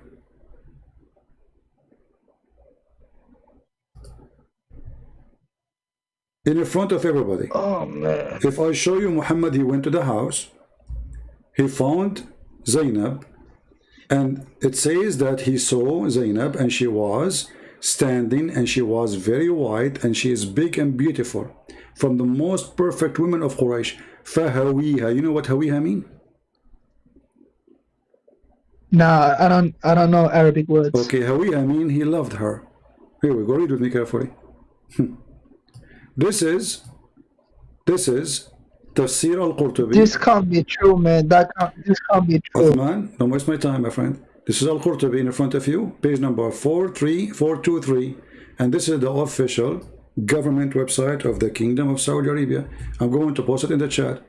And here it says that the Messenger of Allah, I can't see anything. you will see it in a second. It says وقال مقاتل زوج النبي صلى الله عليه وسلم زينب بنت جحش من زيد. So the Prophet, he married Zainab to Zayd, and she lived with him. And then one day, peace be upon him, he came to Zayd seeking him, and he saw Zainab standing, and she was white and big and beautiful, from the most perfect women of Quraysh. فهويها, for he fell in love with her. He have a lust with her. And then he said, وقال سبحان الله مقلب القلوب, praise be to Allah, the one who made my heart flip for you.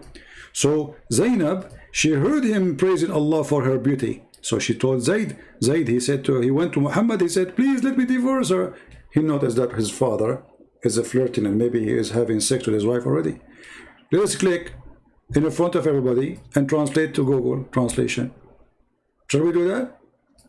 Do you want me to give you the link in Paltalk so you can do it from your side? Let me give it to you. No, I will give it to you. Here we go. I will give you the link. Sir. Okay, go in there, and when you open it, open it with Google browser, you know, any Google browser, and then you click in the side of the page. Give me 1 second. Let me translate it. Yeah, and then you click at Google, and you will find it says click in the white space, because in the middle there's a script will not allow it to go to translation. Click here in the side, says translate to English. Here we go. And then you will see it says the following.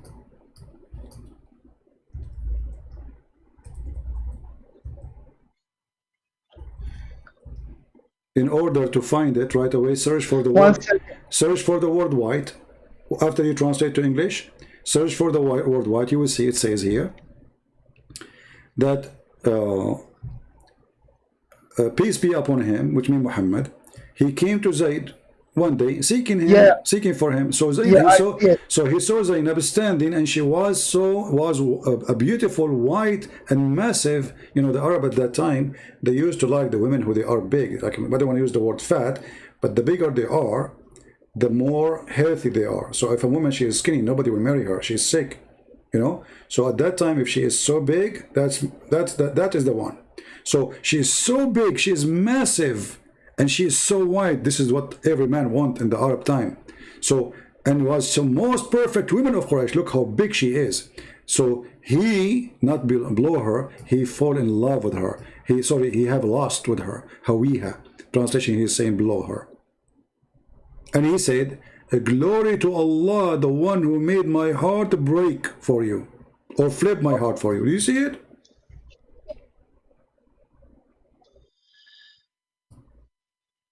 Yeah, man, I see it. Okay.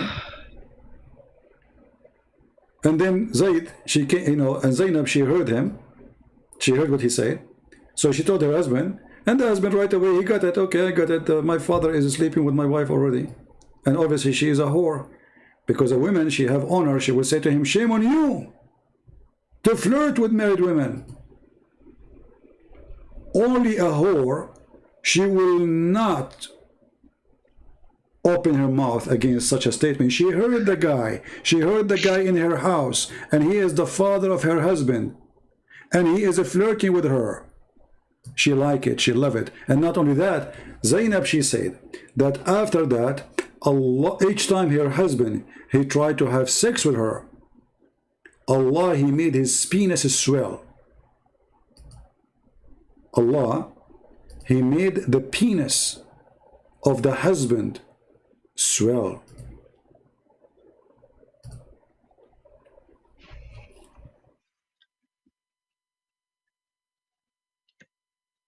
Oh man, this is too much. But at least Allah, he made a miracle. He made the penis of the guy swell, you know. Think about it. That's an amazing miracle. Thank God I'm not married. Otherwise, if Muhammad liked my wife, my penis would end so swelling. I cannot handle that.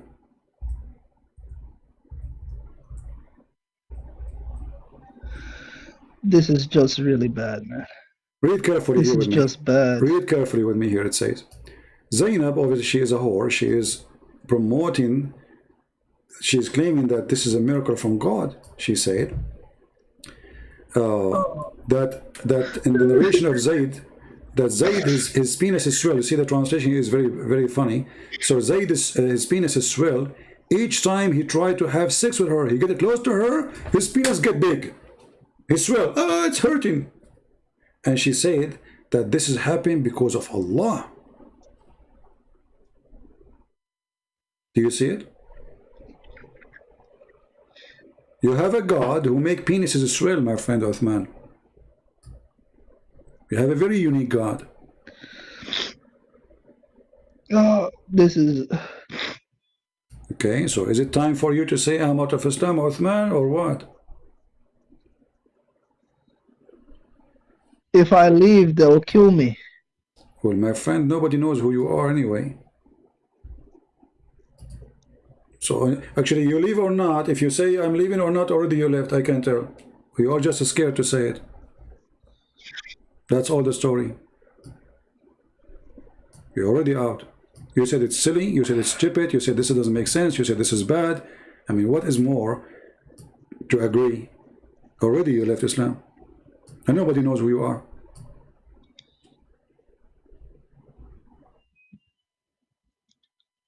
You are out. Because here, if I leave the religion, they'll kill me or put me in prison. My friend, you do not need to tell them until God he open doors for you. Maybe you leave to a different country, God will open doors for you. But don't be a fool and follow a fool. That's not the right thing to do. How could he be a prophet if he does these things? He cannot. That's what I'm saying. Then why there's so many Muslims and so many people converting from Christianity to Islam? They are a bunch of fools. So all of this... The second they see the truth, my friend, they leave. And that's what happened to you today. You call, you insulted me when you start talking to me. You call me Mr. Israel. And look at you now. What happened? You call me Mr. Israel. The first text you gave me, it was Mr. Israel.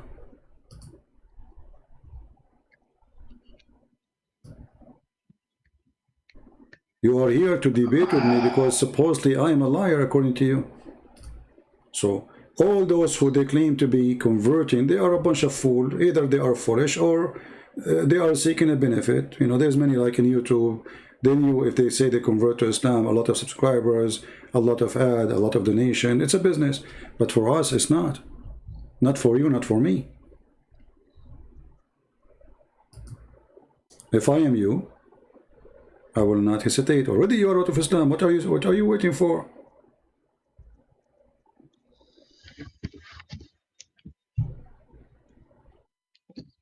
So what? There's not...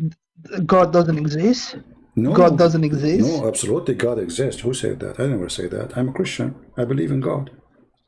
Absolutely, I believe in God. If God is not exist, I will not be exist. So, but you live in man God, Jesus. Well, man God. Let us talk about this after we finish with you regarding if you are living Islam or not. Are you living Islam or not? I'm not asking you yet to believe in Jesus. I did not say anything about Jesus yet. Let us finish what we started. Based on what we provide to you and what you saw with your own eyes, Allah cannot be God. Do you agree? Yeah. Okay, thank you very much. It can't be the word of God. All right, thank you. I'm happy for you that you left Islam. Now let's go about Jesus. I'm very happy to our friend Uthman. I pray to the Lord, he will open his eyes more, he will open his heart more, and he will believe in the truth, and the truth will set him free. Now let us talk about Jesus. You said you believe in the God who is a man, correct? Yeah, and that Mary is the mother of God. So what? God has mother, father, sister. I will go with you. No, when we say Mary is the mother of God, simply she is the mother of Jesus who was born as a man. But because Jesus is God, so people they say the mother of God, but the fact God have no mother. This is why you see when Jesus he speak to Mary, And when he speak to others, like he never called his mother mother. Can you believe it? He never said to his mother mother. When she came to him and she asked him to do a miracle in the wedding, there's a wedding, he said to her, what do you want from me, women? Ask anyone what kind of a person. He said to his mother, women. Why he said to her, women? Did you ask yourself? For he is the Lord of these women. So he is born of the women, yes, but he is not from any. He is not the son of any man. He is not the son of any woman. He is born from her by the flesh. This is why you see Jesus says, I am from above, you are from below. So if God is being a man is a problem, then God cannot be God anyway, because if God cannot be whatever he wished to be, then God cannot be powerful and almighty. Do you understand what I'm saying? Yeah, one thing that never made sense for me. Okay. In the Quran, it says that because I spoke to my sheikh about this verse. In the Quran, it says that that Isa is the word of God. I spoke to my sheikh about this. I told him, what does this mean? He says that this just means he's the messenger, like the messenger of God. But it doesn't make sense. But Muhammad is not the word of God, correct? I told him what about Prophet Muhammad? He said all of them are the word of God, but it doesn't say in the Quran that he's the word of God. It just says Isa is the word of God. Exactly. Only one person. And when I tell him, there's only one person. When I told him about this, he says, yeah. He says that the word of God, it means that he's just a messenger. But that's illogical. But Muhammad should be the word of God then too. But as you know, that this is a title only given to Jesus. He is the only person who is called the word of God. And this is in total agreement with the book of John, chapter number 1, verse number 1. It says, in the beginning it was the word, and the word was with God, and the word is the God. And then in verse number 14 it says, and the word became a flesh, that is Jesus. So Jesus is the word of God. Can you show me on screen? Huh? Sorry? What did you say? Can I look it up? Where can I find that? Yeah, you can go to John chapter 1. John chapter 1.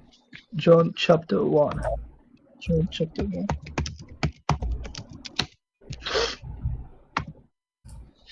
In the beginning was the Word, and the Word was with God. Yeah, that's exactly what the Quran says. And the word is what? Do you see with me what it says? And the word is what? And the word is what? The word is God. It was God. So it says here was. Do you see the word was?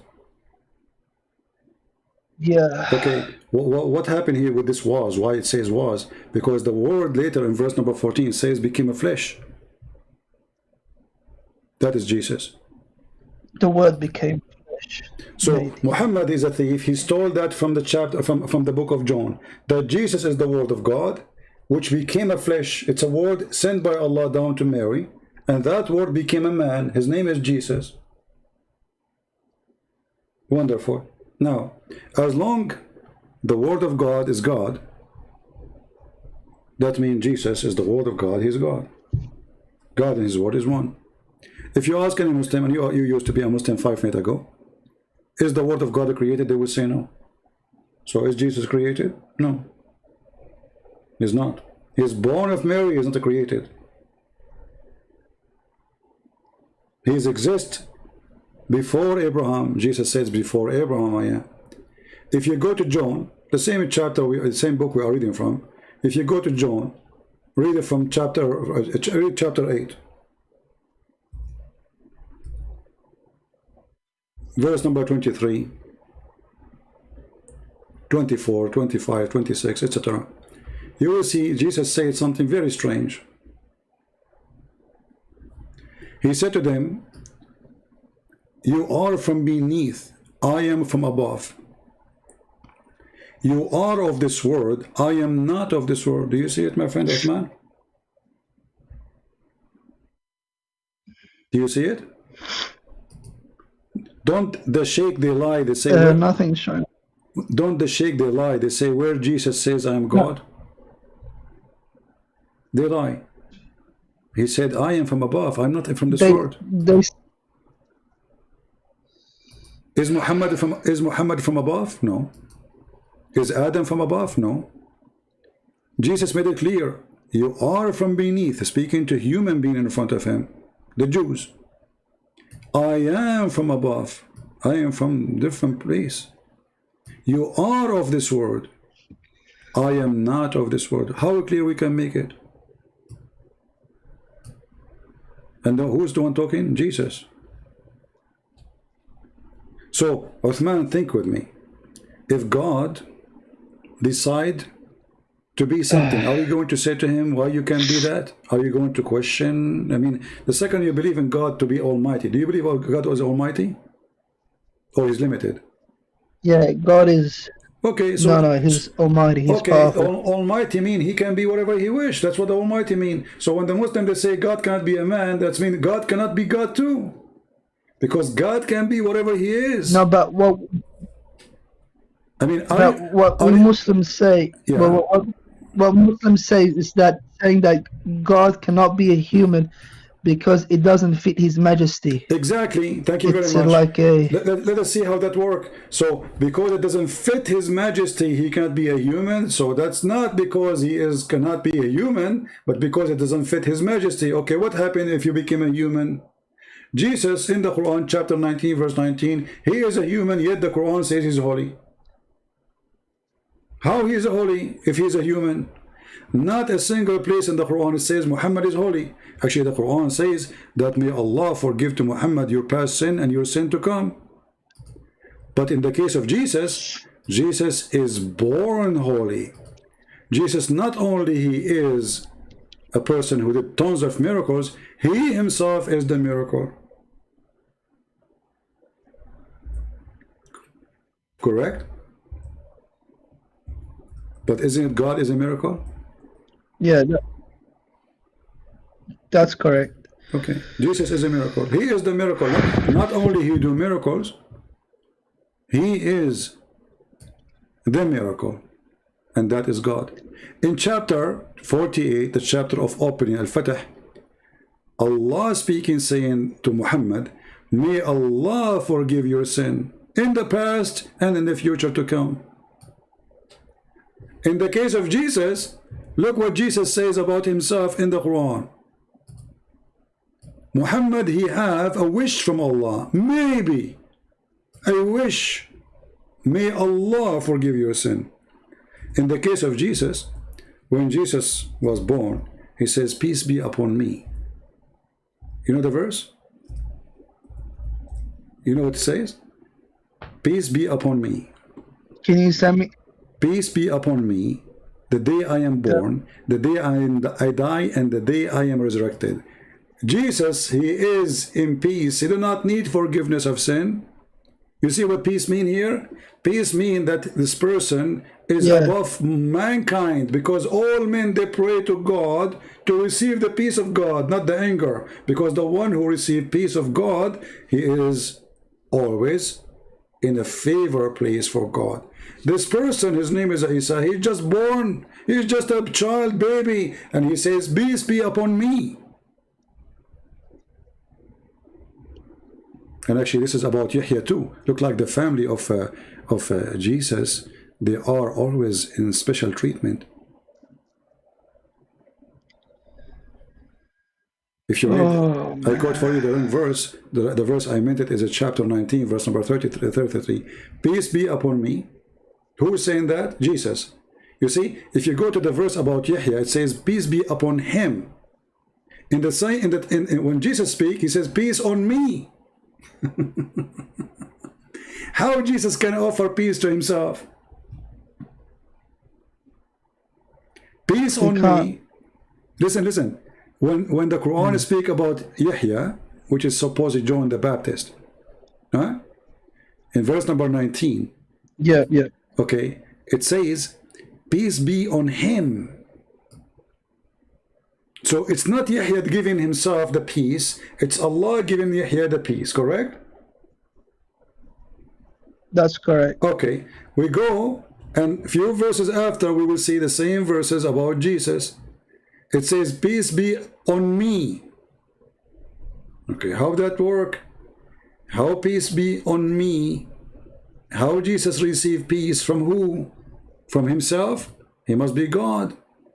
So chapter 19:15 is about John the Baptist. Chapter 19 verse number 33 is about Jesus. In the case of Jesus, is not peace on him, peace on me, the day I was born, and the day I die, and the day I shall be raised. And here we have a problem. Peace be upon me the day I die. Peace be upon me the day I am born. Peace be upon me the day I am resurrected. Peace, whatever Jesus is. He is dead, he is alive. He is a human, he is the word of God. It doesn't matter. Peace on me. Who is receiving peace? Jesus. From who? From Jesus. For this is God. In the case of John the Baptist, peace on him, not on me. If you go back to verse number 15. In the case of Jesus, peace on me, not on him. Why? Because simply Jesus is different.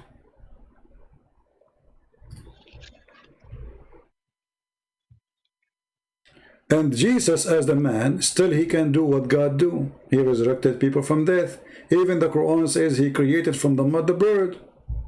So how come the Muslim, they remember that Jesus was a man, and they forgot that the man, he did what God can do. And if Allah gave Jesus the power to create creatures, what kind of God he shared the creation with someone else? If the Muslim, you ask the Muslim, who is God? He said the creator. Well, Jesus is the creator.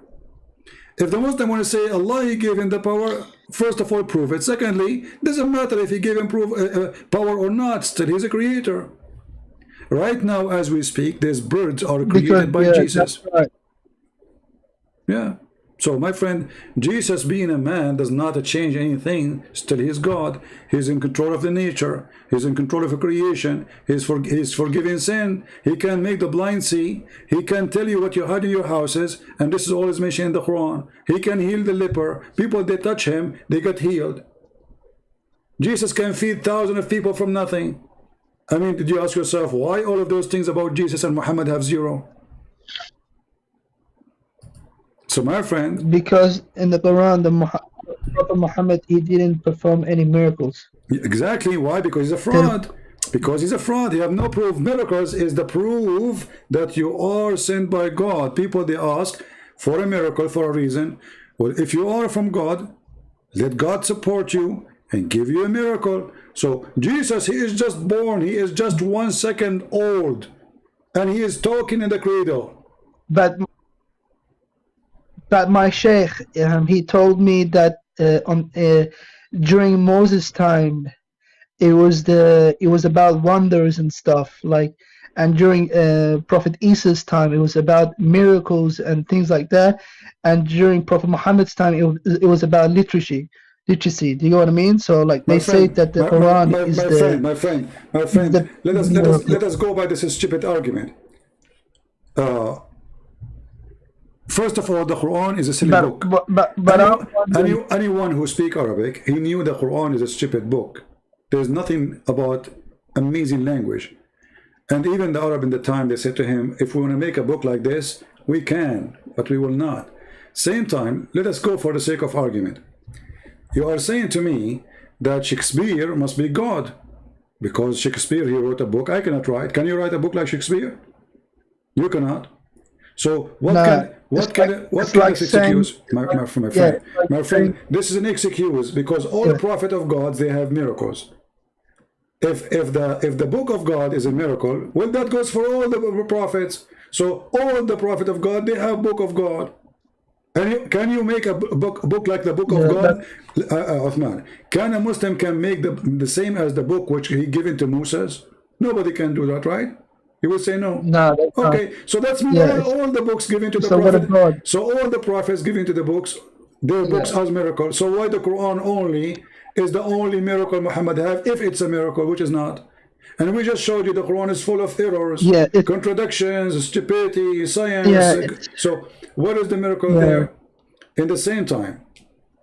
Yeah, I read it. It's illogical. And my sheikh says that the Prophet Muhammad, he split the moon, but that's a I lie. researched it. That is a lie. That was a lie. No, the Quran doesn't say so. Yeah. You know, it doesn't say so. The Quran says the moon is split and judgment day is near, which is a false prophecy. So my friend, I don't know if you want to believe or not, but my duty is as a Christian to invite my friend Uthman, who I spent some good time with you, and I broke my back. By the way, I have a very bad pain in my back right now because I should not be staying for long. I have an injury, but I am praying to the Lord that today you will receive his salvation and my time was not wasted. So my brother Uthman, I invite you to accept the Messiah as your Savior.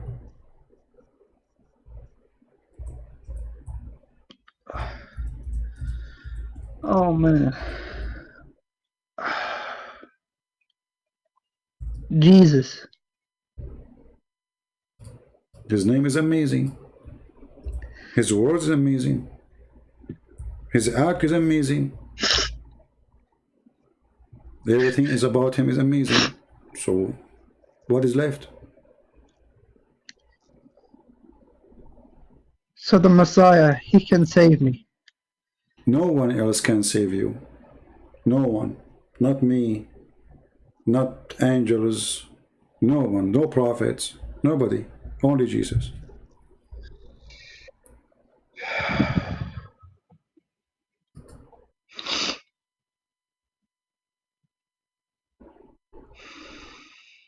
I invite you, Uthman, because your soul is a gift being given to you, and you might lose it today. I might lose it today too.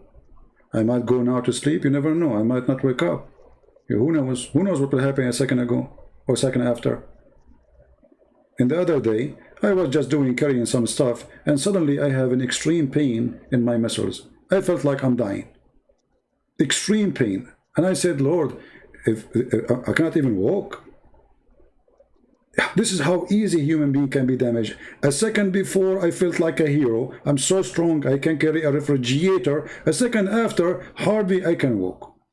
Honest to God, hardly I can even lift my leg. This is how easy human being can be damaged and gone. History. And your name, it might be remembered in the book of God as the one being saved, or might be remembered in the book of God as someone who don't deserve to be saved. Which one you want to be?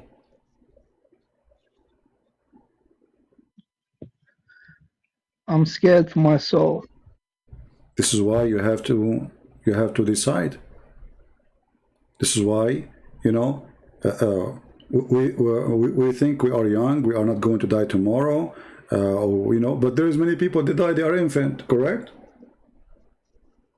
How many infants die every year? Infant. You never know. You never know. So if I am young, doesn't mean I'm not. Exactly. So my friend, Islam is discovered now for you, but you know, for everybody. Islam is a scam. So what we will do? Look, even the Quran, chapter 3, verse number 183. They say to him that Allah, He made a covenant with us, not to believe in any messenger unless He made an offering. And then Allah, He sent the fire from heaven to consume it, which means is a sign to agree that Allah, He sent this person. The Quran says so. It's an order was given to the Jews. Can you show me where the... Yes, my friend. CP. Can you show me where in the Bible, like, how can Jesus save me? Well, we have tons of places in the Bible. You know, you can go right now with me, go to Google and says, you know, where Jesus says, how I can be saved by Jesus. Jesus says, I am the door, I am the Alpha, I am the Omega. Come to me, those who are tired, and I will comfort you. I am the truth. No salvation but by me. Whoever believe in me, and I will live. This is what Jesus said. So we have tons of verses in the Bible, Jesus saying, promising, not maybe, not maybe. It is a guarantee by Jesus and by his name. It's not even like maybe.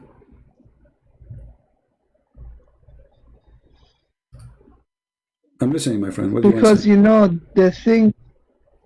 Because you know the thing in Islam is like you never know whether, like, even if you're a good Muslim and you perform all the best deeds, you do all the you do everything right, you're still not guaranteed Jannah. You know, you're still not guaranteed heaven. My friend Uthman, I don't know if you watch my videos. We show always that Muhammad, he says that your destiny is written before Allah, he created you. So it is guaranteed where you will go before you are made, but it's not guaranteed to you. It's guaranteed as Allah, he decided before he created you. You know what I mean? Is this the same? Is this the same principle in Christianity? No, is this the same principle in Christianity no. This is why. In like, if you go to the book, and let us show you some verses in the book of John as an example. John 14. In John 14, it says, verse number I think 6. Let me check. Hold, give me a second. John 14. All right. Okay. Read with me carefully, Uthman. Jesus says unto him, I am the way, I am the way, the truth, and the life. No man comes to the Father but by me. Do you see it? You know that, you know, you used I to don't be know a if you... a minute ago, right? So Allah, supposedly, he is the truth, Al-Haq, right? One of his names. That is a story from Jesus. Jesus is the truth. And by saying he is the truth, he is saying, I am God. So I am the truth, and I am what? I am the life. Is it all life coming from God, Uthman? Wow. Isn't it? All life coming from God? Jesus just said, Jesus said unto him, I am the truth, I am the life, and no one can come to the Father. He meant go into to the kingdom of the Father, the heaven, except by me. So the salvation is only exclusive by Jesus. No prophet, no one, no me, not anyone, no priest, no bishop. It says it so clear. But like, what do you have to do? Like what do you have to do as a Christian? Like, the first thing to do is to believe in Jesus. Listen, Uthman. Faith is number one key to be with God. Faith on him. So when you have faith, you have the key of salvation. Faith of a truthful person, that means he believe in what Jesus said and he do what Jesus said. Not only I say Shahada and then I do all the garbage stuff and then I go and I touch the black stone and then Allah forgive my sin. So you are with Jesus, you believe in Jesus, well, you believe in what Jesus said and you follow. He said, be holy like my Father. He said, if somebody asks you for your coat, give him your dress. He said, love your enemy. So if you believe in Jesus, you believe in what Jesus stands for. Love and peace. Being beautiful with your parents, with your family. Being beautiful with everybody around you. Loving everybody. That is Jesus. So when you say, I believe in Jesus, you don't believe in a name. You believe in a life. That's why Jesus said in front of you, I am the life. For I will give you a new life when you believe in me. Not only new life in the hereafter, but life now. He will change you.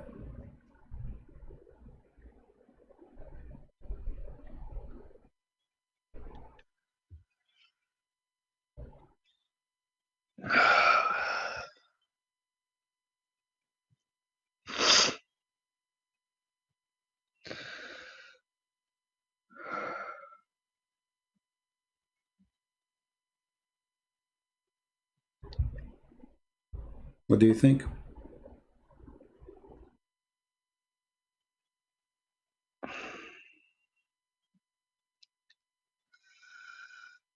Well, yeah. What?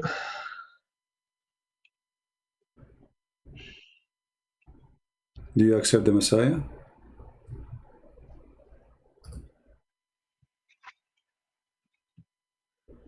Oh wow. Yeah, I accept him, man. Hallelujah. Accept him. Hallelujah. Oh, what a beautiful Oh night. man. What a beautiful night. You call I'm me so, I'm Mr. so happy, man. You called me Mr. Israel when you text me first time. You insulted me, right? Mr. Israel. Look what happened to you. I mean, isn't it amazing the Lord is? You contacted me to insult me. You contacted me to put me down. You contacted me to get me busted, supposedly. And look what happened. The Lord saved you, my friend. Your anger, your hatred Man. switched into something different. You just said, I'm so happy. Tell me about what you feel. I don't know, like I got like goosebumps all over my body because I'm also sick as well.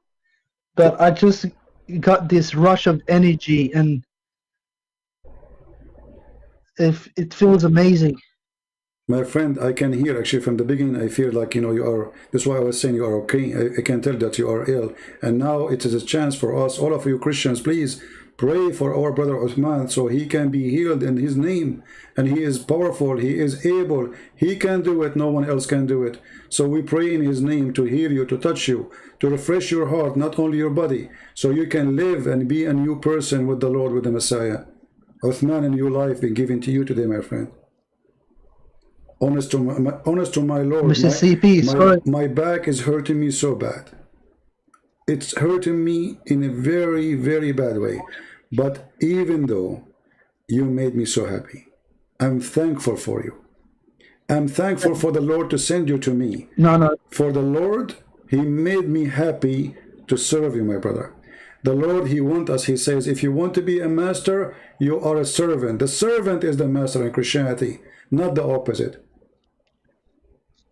So I'm so happy to serve you today. CP, I just want to... No, CP, I am happy, man. I am grateful for what you have shown me. I was ignorant. But you showed me the truth, man. Like everything you showed me and everything you said was the truth. It wasn't a lie. You weren't making things up. I'm so happy for you, my friend. I don't know what to say. But now I'm scared. Like, do I tell my parents? Do you know what I mean? Because here, like, if you leave the deen, if you leave the religion, they'll either imprison you or they'll execute you. My friend, it's not safe. I will leave your security for you. You do what you think is smart. The Lord, he asks us to be honest, and at the same time he asks us to be smart. So if your life will be in danger if you go in the street and you say I am out of Islam, so don't do that. Wait, you're a believer and believe in your heart. It's not something in appearance. We are not hypocrites who will go in the corners and shout like what the Muslims do. So I will leave what is for your security for you to decide when it's time for you to announce that you're a Christian or when it's not right to do so. And maybe we pray that the Lord will open doors for you. Maybe you leave to a different country. Maybe I don't know what you will do. I'm not going to ask you anything about yourself. I don't want anyone to know anything about you. But you decide what is right for you, my friend. And the Lord will be with you. The Lord is with you. But just be smart. Yeah. You know, it's not like, I don't want you to go say, hey, I became a Christian. And no, don't do that. No, don't do that. You see, the Lord, he value your life. But I want to save my brothers. I want to save my brothers and my sisters. You can save them. You start talking to them. Don't say anything about now you decide what you decide. Start sharing with them ideas. Start sharing them with them what you think is right. Show them the mistakes in the Quran. And when it's time to come, you tell them they leave Islam and then you offer them Jesus. You tell them, well, you know what, I'm a Christian. I want you to be saved with me. I want you to follow the Messiah, who's, the only Savior. You don't have to say things right away. Just wait for the right time. There is no name better than the name Jesus. I mean to that. That's the truth. I cannot agree more you know, with That's you. the truth. Yeah. Even the Muslims, I remember when I was in the Middle East, they said to me things I could not understand. I remember once a friend of mine, he's a Muslim, he's a very nice guy. He said to me, you Christians have God, but you don't have faith. And we Muslims have faith, but we don't have God. Now this guy is way older than me, but we go like, we go for, he likes shooting, I like shooting since we were kids. He have many guns, we have many guns. So we go together, we enjoy shooting. And then one day he said that to me and I could not understand it. What this guy is saying to me, you have God, but you don't have faith. And we have faith, but we don't have God. And then way after I spoke to him again, I said, listen, once you said to me this, and I think, because he's older than me, so I think you are saying that we have the true faith, right? The true God. He says, yes, you have the true God. This is what my dad says to me. This is what my mom says to me, that we Muslims, we have faith, but we don't have God. And he was talking about Christians who don't follow God no more. He was saying, we don't see you praying, we don't see you following, we don't see you, etc. Talking to me, he's talking about the Christian in general. So you have God, but you don't have faith. We have faith, we don't have God. So which one should we care for? Well, having God first, because if you don't have the true God, your faith is a waste. You already failed. Yeah, you already failed. And he is from a very Sunni family, very, very, very conservative Sunni family. And I was shocked when he said to me that his mother, she said that to him. His father said that to him. That they have God, but they don't have faith. We have faith, but we don't have God. That is Islam, my friend. And that is a message to all the Christians who have God, but don't have faith. The Muslims are jealous from you because you are the one who have the true God. They go, they pray 5 times a day, they do rituals, but there's no God in their religion. That's the thing with Islam. Even if you pray 5 times per day, you pay zakat, you do all these things, your salvation is not secured. You still may end up in hell, You're truly not saved. Even if you do all these things, you're still not saved. My friend, do you know the hadith about the distance of a cubit? You know it, the hadith? I don't know for how long you are watching my videos, but Muhammad, he said, I don't know. Yeah, Muhammad, he said that, you remember when we said to you, I showed you that the sperm is in the mother womb for 40 days? The same hadith. It says, read carefully, here we go. It says here, that by Allah, he swear, Muhammad, by Allah, a person among you may do the deeds of people of the fire until there is only a cubit or an arm breadth distance between him and the fire. And then what is written by Allah, Allah has ordered the angels to do, proceed, and he does the deeds of people of paradise and enter. So it's not your deed, it's not what you work, it's what's written for you. And then he continues saying the opposite. And a man may do the deeds of people of paradise till there's only a cubit or 2 between him and paradise. And then that is written, proceed, and he does the deeds of people of fire and he enter. So at the end of the day is what Allah wrote for you, is not what you do. So all of Islam is a joke. Because you pray, you don't pray, who care? It's what Allah wrote for you at the end of the day. Here we go, the guy, he was doing the deed of paradise.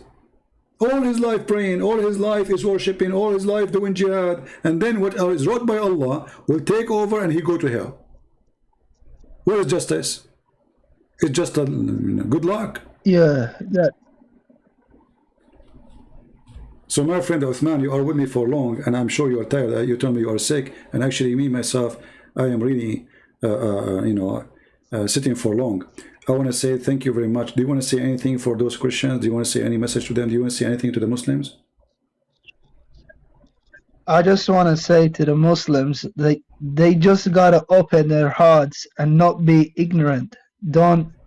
If they're if their evidence is right in their face, they have to read it. Do you get what I mean? Because God He's not deceitful. He will show you the truth. He will show you the way. Do you get what I mean? That's one of the biggest thing about the Quran is it says that the Quran it's easy to understand. It's very easy to understand. But the thing is, the Quran is not easy to understand. It's a big headache. You can't understand it. Even if you understand it, you have to read the hadith. You have to speak to the shaykh. You have to know what the context is about. It's just a big headache. Actually, Uthman, even the Quran says nobody understands the Quran save Allah. You know that? You know that? I'll take your word for it. Yeah, I'll take your word for it. If it says that, I'll take your word for it. Yeah. No, I don't say things unless it's true, right? So here we go, chapter 3, verse number 7. It's true. It says that there's a huge part of the Quran, nobody knows what it means, save Allah. Read it. Here we go. It says there's verses in the Quran which is confusing, and seeking their meaning, explanation, none knows the explanation of those verses save Allah. So why Allah is in them?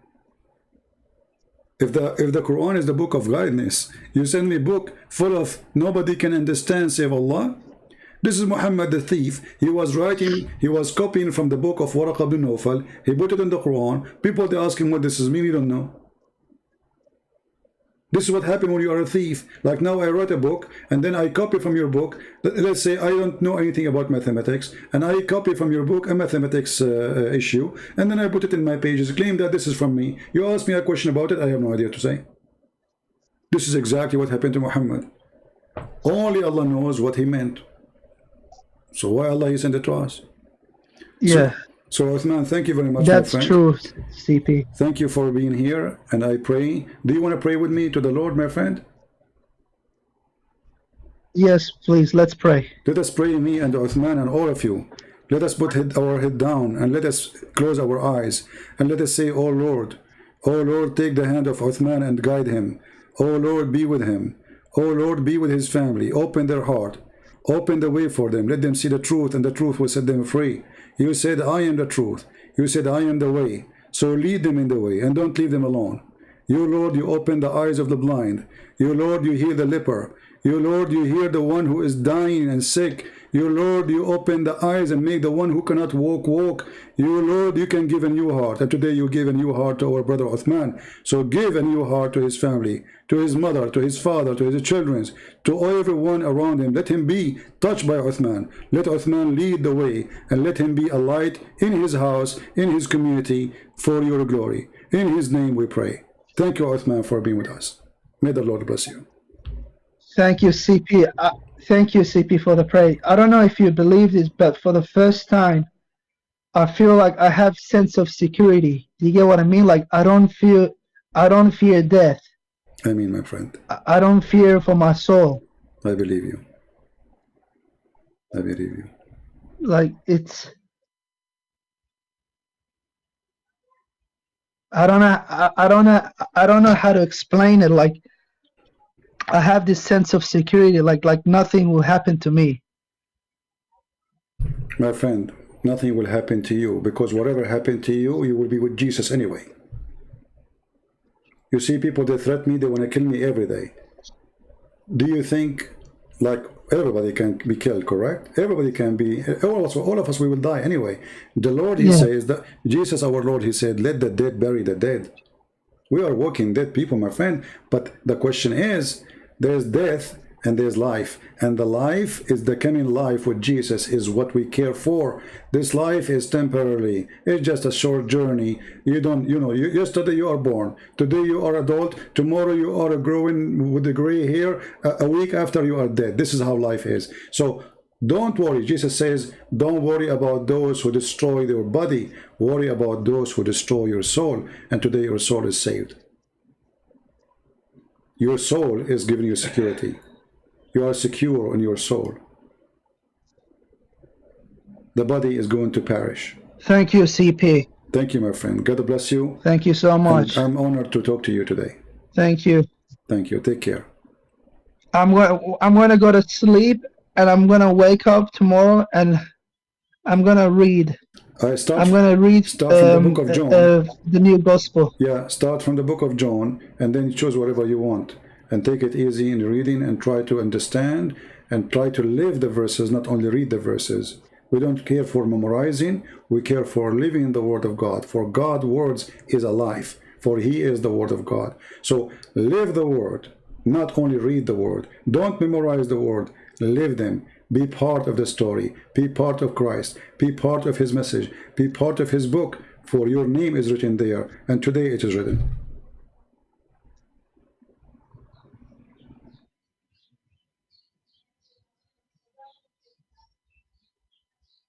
Anything you want to add, Uthman, before we go? Like, I don't know how to explain it, but it feels like, I don't know how to explain what I'm feeling, man. It feels really amazing. I'm so happy for you, Uthman. Well, feel free to contact me anytime. If you have questions, I will be happy to hear you. I'm not going to keep you longer. I'm so sorry for calling you I'm so sorry for calling you Mr. Israel. No that problem. was very bad. No problem. It's okay. I understand. All Muslims call me names. They insult me for, it's okay. And the Lord, he says, it's a blessing for you to be insulted. No problem. I am insulted because of his name. No problem. It's a blessing for me. You did not do any harm. You gave me a blessing. It's all right. And look what happened. The Lord, he blessed me more by your call to me. I'm blessed. You're blessed. All of us, we are blessed by having you. So my friend, thank you. Thank you for being with us. I will let you now go. Thank you, CP. And I hope I will hear from you more good news in the future. Take care. Thank you, CP. I just want to say one more thing, okay? All right. Jesus is the way and the truth and the life. I mean to that. I mean to that. Take care, my friend. Take care. God bless you. Thank you, bro. Thank you, CP. Bye. All right. And now don't worry about the dog you have at home or your neighbor. I don't know if your neighbor, maybe it's your neighbor, because in Islam, dogs is haram. Unless it's a guardian dog. Allah will punish you. And I think it's a guardian dog, right? So maybe because it's a guardian dog, you have it. Islam is a religion of phobia. Dogs is haram. Music is haram. But the breastfeeding for adult is halal. One night stand is halal. Go into the house of your son and flirt with the wife is halal. But the music is haram. Breastfeeding for adult is halal. Short skirt is haram, brother. But looking at legs is okay. So I want to say thank you guys for being here. May the Lord bless you. And those who download the video, feel free to download it. As you know, I don't keep my videos for long. I will keep it maybe for a day or maybe less. Download the video, cut the part you want, keep the part you want, or keep it all as you wish. But I think it's very long to load all this. I think it's like 6 hours. Yeah, almost 6 hours.